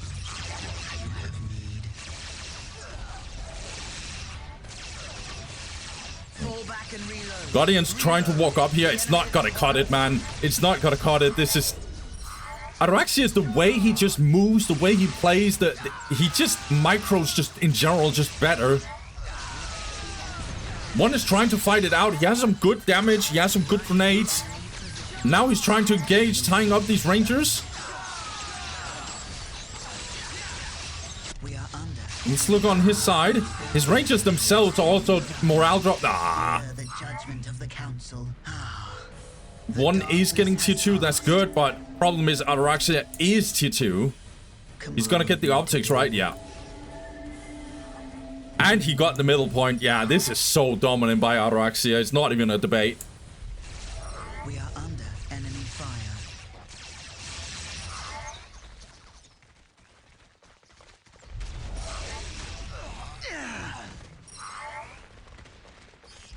Our mission is successful.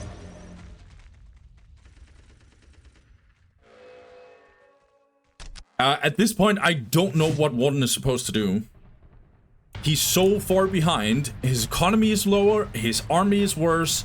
His tech is very much behind. Ataraxia is getting all his optics, all his upgrades. Meanwhile, Warden is just only now getting tier 2. Map control is worse for Warden. Guardian squad. Yeah, everything is just worse. And now the Harlequin, yeah, the Harlequin is just the good night, this game is over kind of unit getting in now. Oh, this is a tragedy for Warden. Ataraxia has been absolutely cooking in this group stage. I'm not gonna lie. Every single time I see him, he just plays really, just very solid. Man, last year we just underestimated this guy, and probably we did it again. He's gonna take second place, guys. Make no mistake, there's nothing Warden can do, man. He himself is getting the Harlequin out, but she's like so close to just getting killed. She's trying to land a kiss ability. Nothing's gonna do it. Warden is just gonna delete his buildings. I'm not gonna talk about this game, guys. This was very dominant by Ataraxia. Absolutely super good performance. Really didn't do many mistakes. Like his Eldar mirror is really solid. It's really good. Again, it looks like this is the way he wants to play this mirror. He only goes for 2 Guardians. Even on Quest Triumph, he went for 2 Guardians only.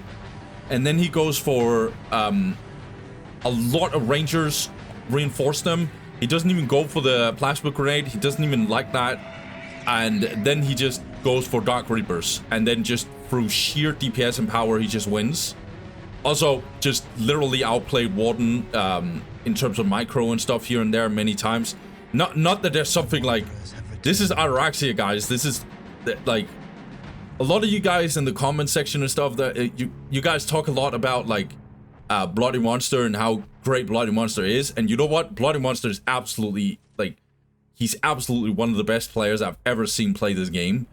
But last year, I actually thought, no joke, Ataraxia might actually kick him out of the quarterfinals at some point. So this is a player you don't mess around with. Like, if this guy gets to peak, he is a very dangerous player.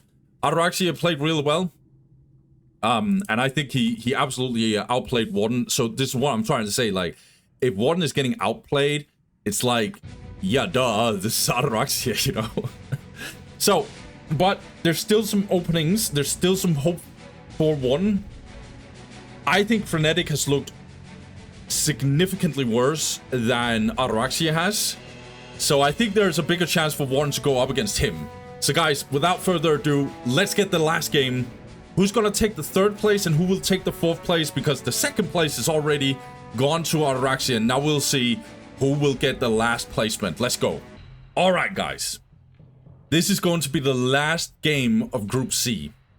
This will decide who will get that 3rd place and who will have to get the very hard 4th place going into playoffs. Got Warden versus Frenetic on Shrine of Excellion. Another Eldar mirror. And I think Warden got a better chance at this one. So let's see how he's going to make this work. On the bottom side, we got Warden. He goes for Bone Singer, and again, same opening, 3 Guardians, Fleet of Foot, Aspect Portal, Plasma Generator, and will go for Rangers 100%. Same opening for Frenetic. Bone Singer, but only... No, he goes for 3 Guardians as well. And yeah, obviously going for the Rangers as well. Let's see here. So both players are doing this opening. They are not doing it like Ataraxia is doing. They are going for 3 Guardians. And this definitely makes sense on Shrine of Excellion. But I have a feeling if this was Ataraxia, he wouldn't even go for... Like, he didn't do it on Quest Triumph, so why should he do it on... why should he do it on Shrine? Instant infiltration, as you can see on both sides. This is what you do all the time in this matchup with Rangers. We return from exile. See here. Our mission is successful. Capturing these 2 points for Frenetic. Meanwhile, Warden has a radically different opening. He's gonna go on the offense already with these guys. And then he captured this behind point. Okay, that's a very interesting cap order. But it's an aggressive way to play, that's for sure. See here. Where's Ataraxia going? Oh, Frenetic, sorry. Frenetic is gonna try and answer these Guardians. Looks like one is gonna go in, but Frenetic already has a Warlock, so he can actually tie up these Rangers. That's really good.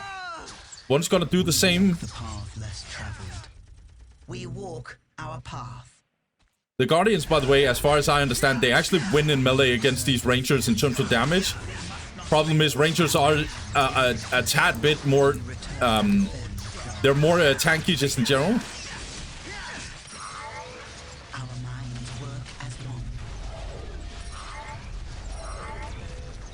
The burden of leadership lies with us. This is very much just a complete shootout. Oh my god, that was almost a wipe of these Guardians. That would be really annoying. Fall back. Let's see here. 62 to plus 10 for Warden. He is going for the plasma grenades. That's really good. That's why it's very important to make your Guardian stay, so you have 3 grenades instead of 2. Incoming enemy fire. What is your will? The judgment of the council. Yeah, Warden has to disengage here, that's for sure.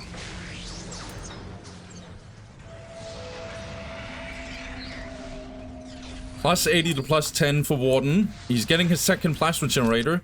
He has better macro so far. We walk the path less traveled. Our part to play is not over yet. We are taking damage. Fall back and reload. Reload. Nasty grenade on Warden. He has to disengage. He cannot win this. He is morale drop. In comes the Guardians from behind, though. It's, oh lord, One is gonna lose so many Rangers after this. Decent grenades, but like Frenetic. Oh no, One. Oh, look at these Guardians. They're just gonna get completely shredded. Okay, getting in. One is just absolutely all-inning from every single side. He's just reinforcing like crazy his Guardians. But he lost so many Rangers. Jeez.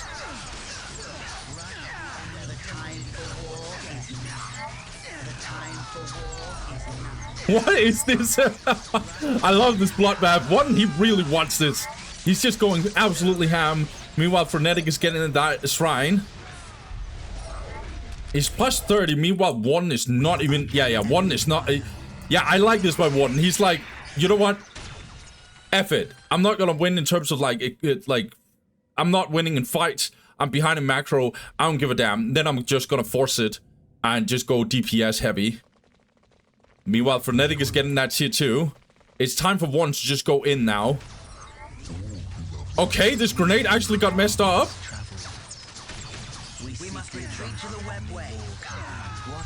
Oh, but Frenetic is still winning the fight, huh? Looks like Warden is trying to capture. He shouldn't even be here. He should just go mass. He should just go really, really ham. Nice grenades, though.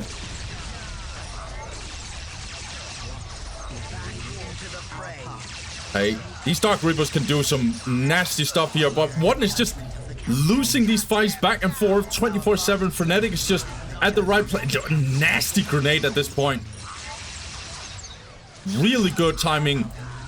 Yeah, Frenetic is getting the turret because he knows that there is potentially a really big push. He just want to make it sure that he's not gonna get overrun.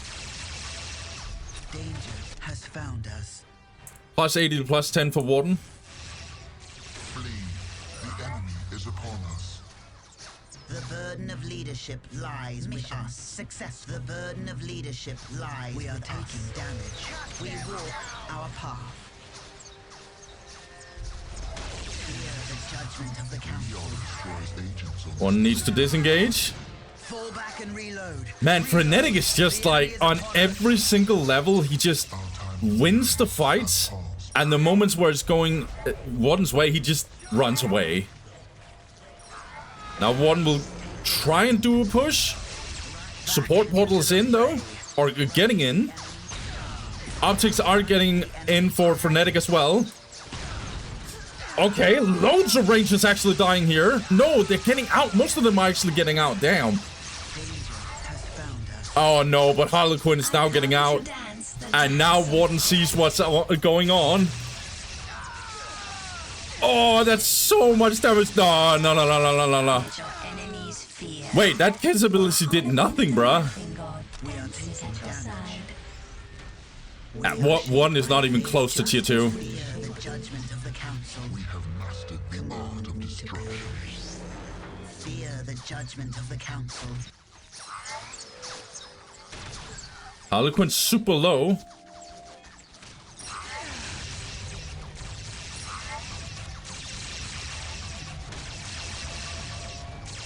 Man, I would have wished Warden went harder, man. Like, if you don't do this, I would have just wished him to just go more ham, honestly.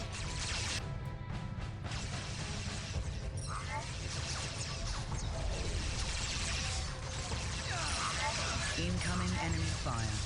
Our path is almost at its end. Oh my god, look at this Harlequin. Yeah. Falcon is out. I don't even know why Warden is still not saying GG. I guess he just want to make sure that he can just anything, bro, everything. Like I'm gonna try anything, but like, look at this. It's just literally unplayable. 92 to plus 30. Frenetic is actually only plus 80 in his requisition, but he Gucci. Now getting the fire dragons as well. Yeah, he's gonna go in. Oh no. Oh, what nasty grenades, dude. Harlequin is just shredding everything apart from what One is losing everything here, by the way. Yeah, half of his army is just literally gone.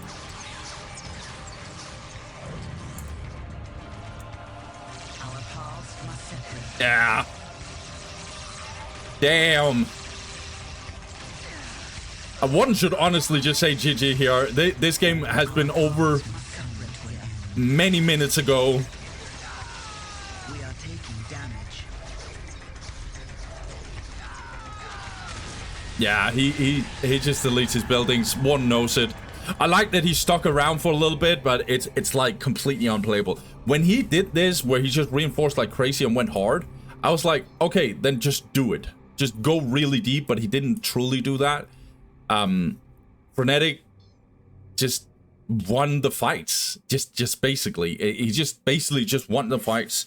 And therefore, Warden is also our third place. So basically, or sorry, Frenetic is our third place. So Frenetic won all the fights 24/7. And yeah, one did not have a good time in this one. But Frenetic, he takes the third place then. And fourth place basically goes to Warden. Sad to see Warden just get absolutely blown up by both the players. I can't say I'm like super surprised because Frenetic and Ataraxia is absolutely powerful Eldar players. I think pretty much like both of them are top 10 Eldar players we have on the whole server, and there's a lot of strong Eldar players. I would say both of them, if they peak, they are in the top 5 contention for sure as best Eldar players. So you're not supposed to win against them, but I thought actually Warden had a little bit of a chance in here, but he didn't. Well played by Frenetic. I don't think he did anything special. I just think that he just won the fights just better.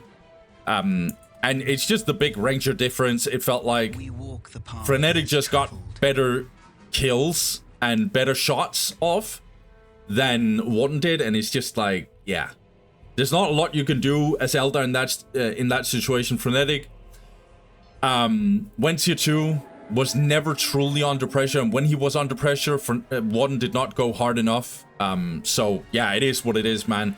But guys, I'm gonna do the recap and tell you guys how it now looks. All right, guys, let's just wrap up this group chaos.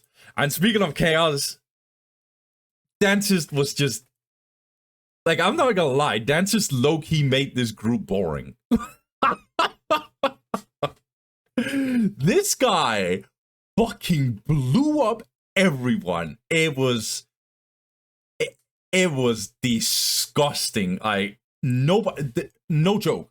The closest game that Dantist had to play in this whole group stage was against Frenetic, and he smacked Frenetic. So it's like crazy. Like, yeah, this might so far in like. He is the most dominant of all the seed, even more dominant than Ybubaka. That's how crazy this was. Because at least like, you know, Ybubaka had to like sweat a little bit, or like at least like try a little bit hard here and there. And like there were some moments where maybe this, and like he had one game against Scouty and stuff like that. Dantist absolutely blew everyone up. You know, like Dantist absolutely blew everyone up. It wasn't even close. So yeah, 6-0. And then Bag, on the other hand, he went 0-6. You know what? I like that Bag got in here. I really respect Bag. He's a huge, like, shout out to this guy, by the way. One of the reasons why the group stage or the whole tournament had such a big prize pool is because Bag was just absolutely killing it with the donations for this tournament. He has been a massive support. And so Bag is absolute, like, thank you to Bag for, like, doing his thing in this one. That's for sure, man. The only thing I will say is, like, also, I didn't expect him to do anything crazy here. I think he did his thing, and he tried his best in many, many of these games. And there were some moments where I'm like, okay, he cooking. And then, you know, it fell apart in the end. But, like, yeah, so thank you, Bag, for joining the tournament. Sadly, Bag is out. He's not going to join us for the playoffs. Himcules, same deal. Exactly same deal, actually. He got the win against Bag, so that was pretty good. Himcules had some moments where it was like, okay, he cooking. And then, you know, he did some overtly really, no, this is not a good way to play.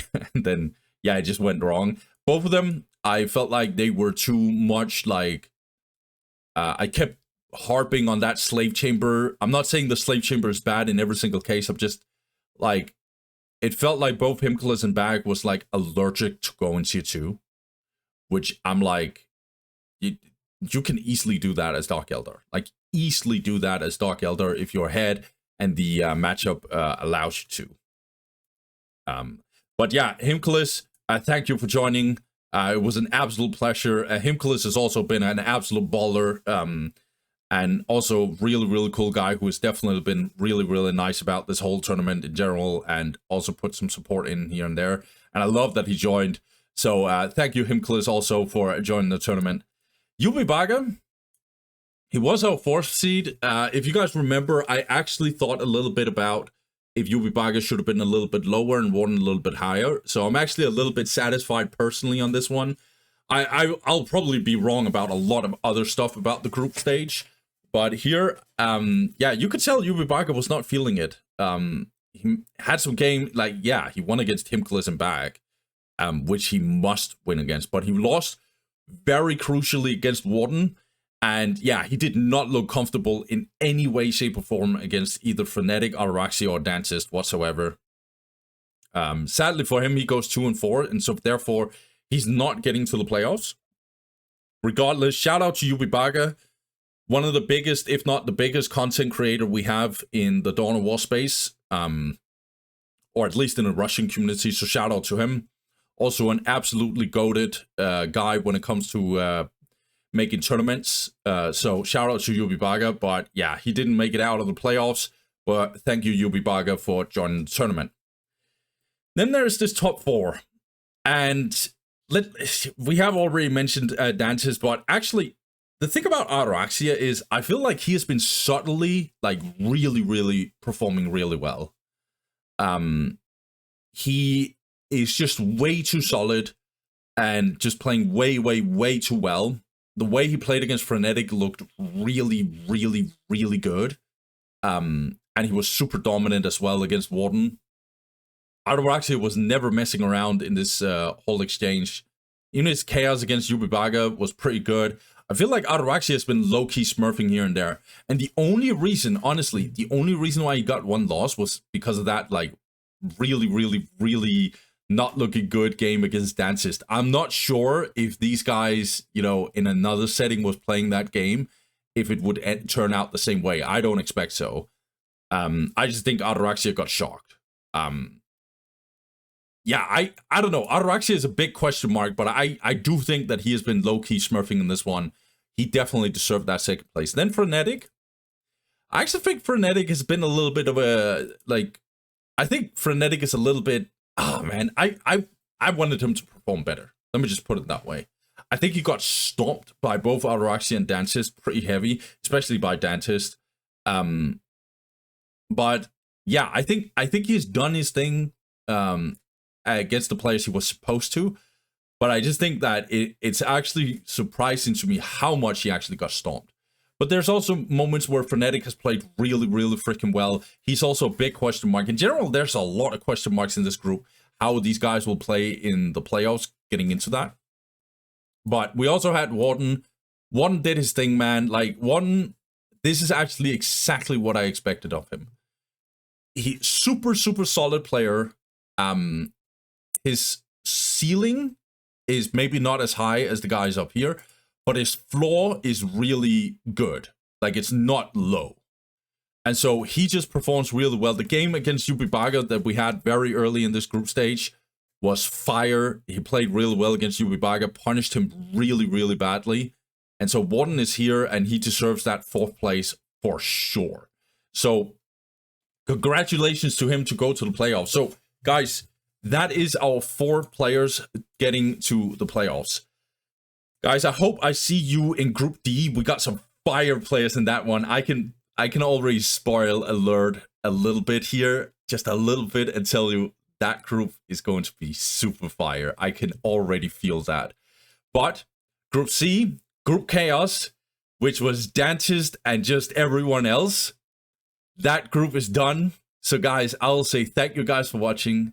Have a good one. You're the fucking best. Peace.